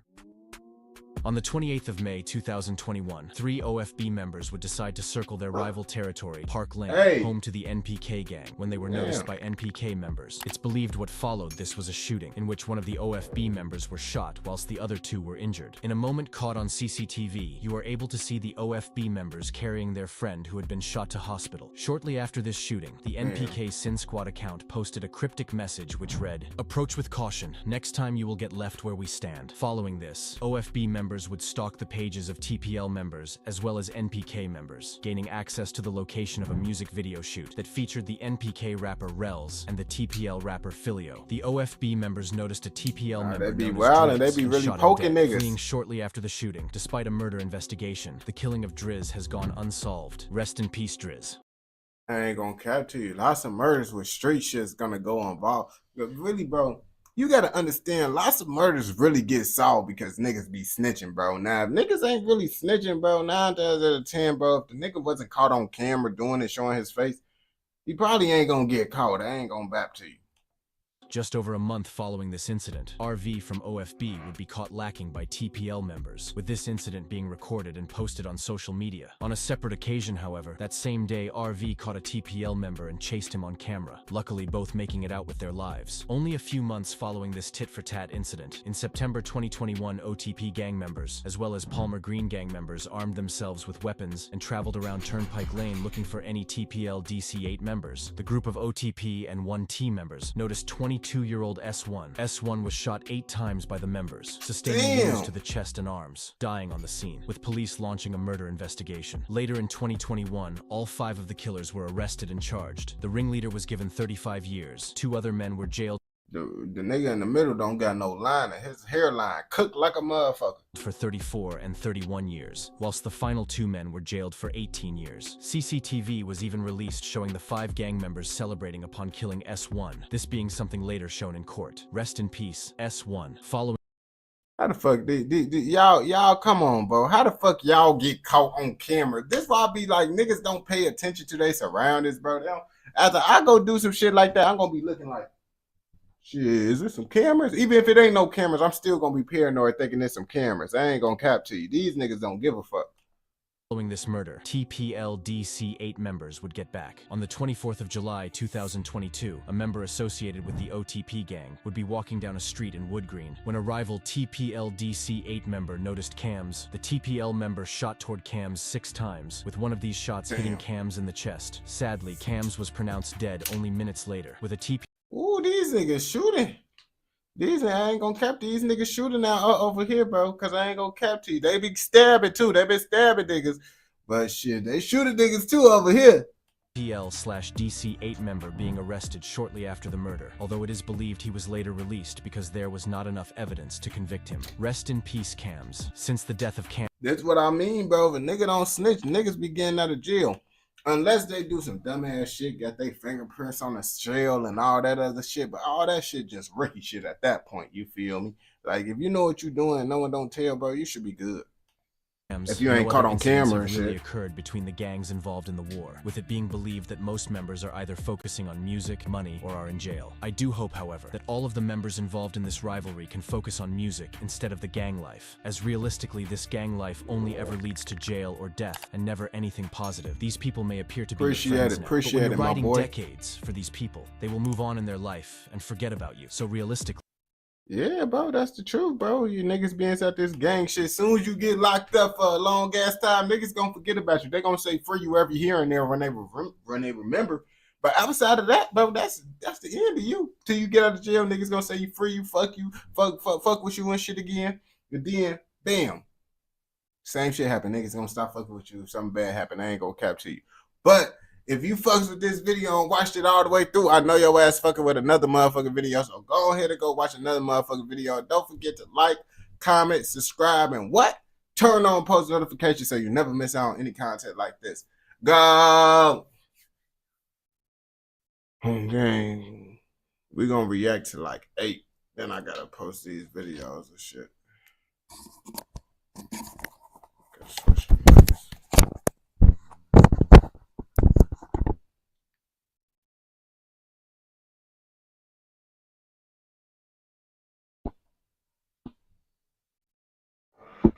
It's snowing and shit outside. That shit crazy. Let's see what this video doing on TikTok. I don't know if I can fuck with it. But I'll leave it up. Fuck it. I don't give a fuck. The last video I posted did good, but I had to take it down due to the information. I had to motherfucker redo it. Fucked up. And that video ain't going up. This shit crazy.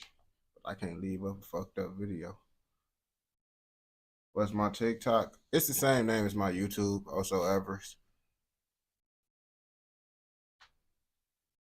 Yeah, nah, they be tweaking, bro. They be tweaking in the UK, bro. And I've been learning about all the UK shit, bro. They be charging niggas for the bullets, all that shit. And these niggas still don't give a fuck, bro.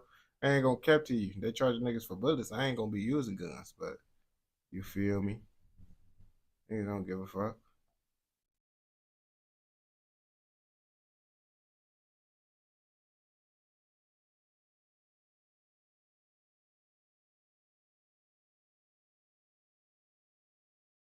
You know what I mean?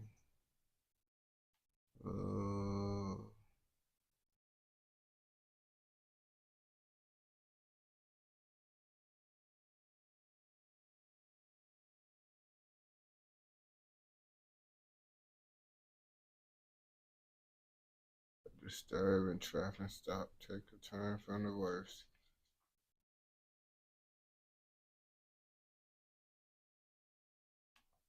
Let's see. No, we're finna do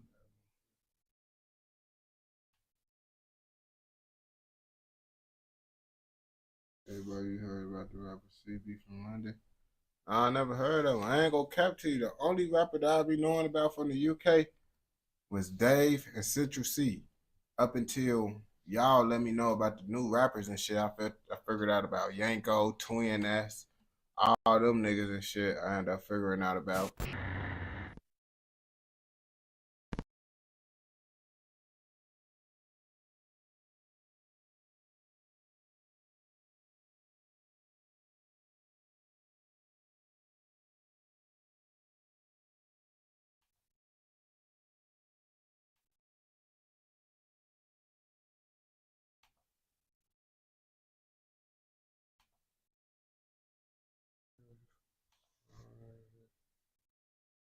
Shit, yeah, I don't even know about Yanko and shit for real. I just heard about it. Motherfucker said, folks says be rapping. They said he liked that, bro. I don't know.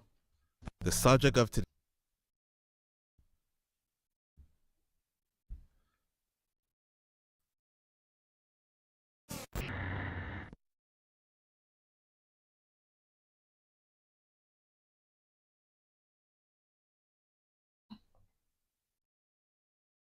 Oh no, nah. Folks says is a tweaker. He's a tweaker for sure if he doing shit like that.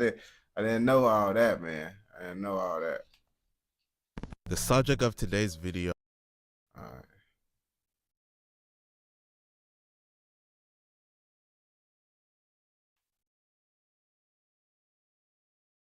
This a fucked up video we finna react to. This the sad story of T.W. Lil Tay. Now, I don't know why it's sad. I ain't gonna lie to you, but the title say it's sad, so we finna figure out why it's supposed to be sad. The subject of today's video is another soul that was lost to the streets at a young age. Whether it's getting locked up or receiving an early casket, the story of those that stay in the streets. Damn. Folks got that switchy on graduation, bro. I ain't gonna cap to you. This is why I say don't fuck with these young niggas, bro. Niggas got the switchy with the graduation cap on gang. He graduating with the switch. Typically end in the same way. Unfortunately, the subject of today's video is no different.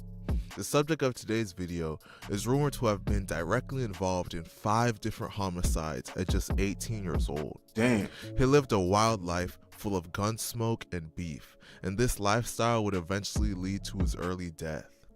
The subject of today's video is none other than Lil Tay, and today we're going to be telling his story. But before I ain't gonna cap, if he got a Lil Tay, Lil Man, all those names, bro, they ass on bullshit. I ain't gonna bap to you. get into the video, please be sure to like and subscribe. Nah, that nigga Yanko a tweaker. Little Tay, real name Javonte Wells, was from Chicago, also known as Chirac. He was a member of the set Taekwon World from 62nd and Eberhard. Taekwon World is one of the most well-known sets in Chicago and consists of Gangster Disciples and Black Peace Stones. They primarily beef with O Block, 051 Young Money, and A. I ain't gonna cap to you. Now, bro, niggas don't really know about it. Like, I feel like you said one of the most known. Now, hell no, niggas don't really know about them. Like, outside of Chicago, and then even Chicago motherfuckers don't know about them for real. I know about them, but they was buzzing back in the day, but what rapper you can really name now? 800. Some of their allies include STL/EBT, Jaro City, and Marcus Way. Throughout his time in the streets, Little Tay built up the reputation as a shooter. He would constantly record himself on Instagram Live, sliding on his ops territory, equipped with switches and Dracos. He would even slide on his ops with thick Instagram thotties sitting right beside him. Well, apparently, all of the stuff he did on Instagram. You see, them bitches and shit, they be thinking that shit cool to be around that shit. And then if a nigga shoot up the car, then motherfuckers be like, oh, she was just a female, but she hanging around a nigga says tweaking. And that just what be coming with it, you feel me? That's why I be like, I tell them females, if you hang around with them niggas, you gotta be prepared to die with them niggas if something do happen. Instagram Live wasn't just for show. Yeah, niggas got motorbikes in Chicago, but people don't drive them like that. But I Little seen some Tay people has been ride active in the motorbikes. streets for a while, but he took things to a whole other level following the death of one of his close friends.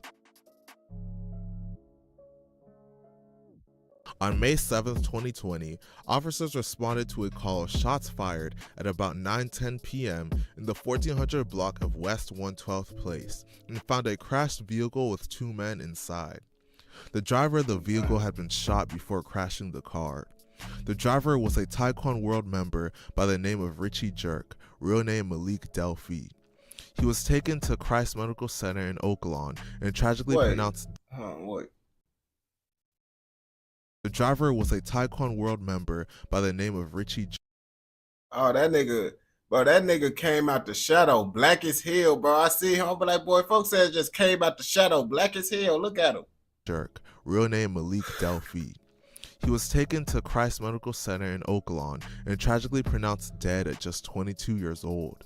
An autopsy revealed that he died from a gunshot wound to the chest. Damn. It is widely believed that Richie was allegedly killed by members of 051 Young Money.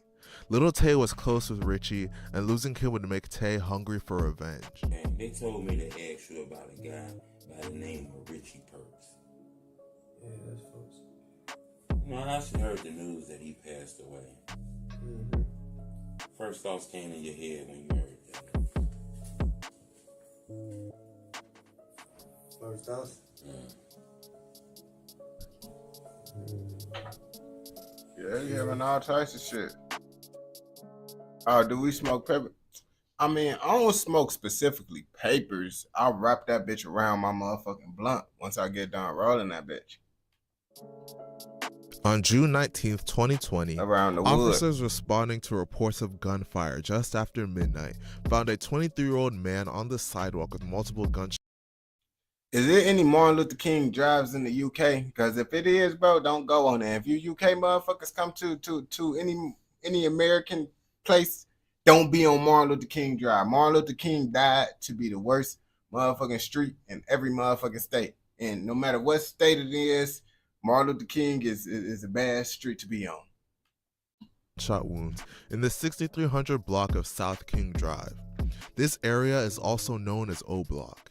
The victim was identified as a man named Armand Proctor, and he was tragically pronounced dead at the scene at just 23 years old.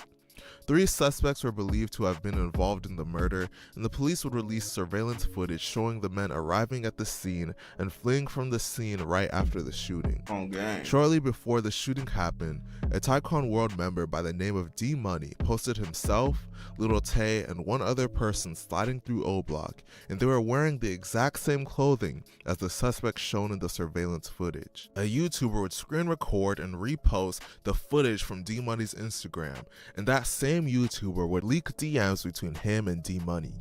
In the DMs, D Money was begging him to delete the footage so that he doesn't get locked up. In typical fashion in Chirac, no. You see, bro, you see, I don't do shit like that. You see, that type of shit is like, that shit kind of diabolically, you snitching, bro. Now me, once that shit go viral on the internet, we reacting to that shit, we making content on it. But I'm never gonna be that nigga that motherfucking exposed the world that a nigga killed someone, and you never gonna hear that type of information from my page. Now, if you hear about it, it's because it went viral and you just didn't know about it going viral. But I'm not gonna be that type of person. Like, I ain't gonna bap to you. That shit is snitching, bro. That shit is snitching for sure. I ain't gonna lie to you. Then the nigga posted the motherfucking messages to make it. Now that's even more snitching. That ain't no for real. That's him. Arrests were made for the shooting. It was later revealed that the person that was killed was an innocent man and was. Folks said $60 to motherfucking take it down, bro. Folks, I ain't go back to you, bro. I would have just paid that $60 though. I'm not even finna cap to you. I would have paid the $60, bro. Like I would have paid the $60. Now, if he didn't pay the $60 knowing that nigga wanted $60, bro, that's on him at this point, bro, because he fucked up even getting caught on camera doing it. But now, bro, $60, bro, that ain't really shit, bro. Like, that's not nothing for you to be like, oh, man, I ain't paying you that shit. But then he might finesse you, and you pay him that shit, and he leave that shit up. Was not a member of O Block. He just happened to be in the wrong place at the wrong time. Ultimately, this case seems like it will never be resolved as both of the main suspects have passed away. Damn. On May 15, 2021, Lil Tay would lose someone close to him once again. On this day at about 2:45 p.m., D Money, real name Daryl Johnson, was live in the 1300 block of East Marquette Road, walking his dog when someone spotted him and opened fire, striking him multiple times. He was taken to the University of Chicago Medical Center, where he was tragically pronounced dead at just 21 years old. It is widely believed that D Money was allegedly killed by members of O Block. Members of O Block were dissing him right after it happened and claiming responsibility. Losing another close friend would just drive Lil Tay even further into the streets. I don't understand why the niggas just get to dissing a nigga right after it happened, because they're like, bro, they damn near, bro, you helping it easier for the police to catch you. But the thing is, niggas so comfortable with doing that shit because motherfuckers don't be getting locked up. Niggas don't be getting locked up and they be doing the shit, so that's why they just keep doing it. That's why they so comfortable talking about it on the internet. Lil Tay would continue to slide on his ops until he would allegedly catch one of them. The person he would allegedly catch was a member of Frank Block. Frank Block is a set made to honor the memory of a deceased 800 member by the name of Franco. On September 14, 2021, a member of Frank Block by the name of Little Mike, real name Michael Montgomery, was standing on a sidewalk at about 12:26 p.m. in the 8000 block of South Manistee Avenue when two males fired shots in his direction. According to authorities, the teen was struck in the leg and taken to the University of Chicago Medical Center. At the hospital, he was tragically pronounced dead at 4:14 p.m. at just 7. Damn, they must have hit like a main artery inside the leg. Because when I was younger, I used to think, oh yeah, bro, if you get shot inside the leg, bro, you good, you can survive, bro. Looking at that movie shit, but they pop you in certain places in your leg, your ass can most definitely die from a leg shot. 17 years old. It is widely believed that Lil Tay was allegedly one of the gunmen responsible for the death of Little Mike, and he and the other suspect seemingly self-snitched on Instagram Live by mocking Little Mike and saying details about the crime that were not made available to the public. Yeah, little food from little Frankie. Man, they popped his face. He tried to hop the gate. That's what he get. Little Mike thought he was Spider-Man trying to hop that gate. Tell him. Oh my damn homie. You see, bro, they said folks saying shit that's not available to the motherfucking internet, bro. That's why I be like, these motherfuckers just be doing this shit, but shit, they don't be getting locked up for the shit, so shit, fuck it. Little Mike was the younger brother of a notorious member of 800 by the name of Little Twan, real name Antoine Montgomery. Lil Twan is currently locked up and charged with 4 counts of first-degree murder. Following the death of Lil Mike, Lil Tay and Lil Twan would have multiple conversations on Instagram Live, and it was clear that Lil Twan was eager to run into Lil Tay and kill him in order to avenge his brother. Bro, That word. why is you called, bro? I thought you was just finna be outside or something. Telling me to link or something. I'm outside your crib. We don't make this song. We be outside your crib, little bro. I'll be outside your shit too, little fuck. Come on, what's up? You know where I'm at. I know where you lay that mask down at.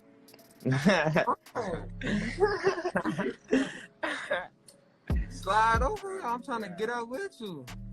My Diddy, so I'm finna come that way right now. On Dresky, so I'm finna come that way right now. Like I'm gonna get up with you on phone. I want you, yo, homies, bro. Look on Dracy, look like we look. Me and you, like we finna bump our guns on Dracy. Me and you, like on phone. Damn.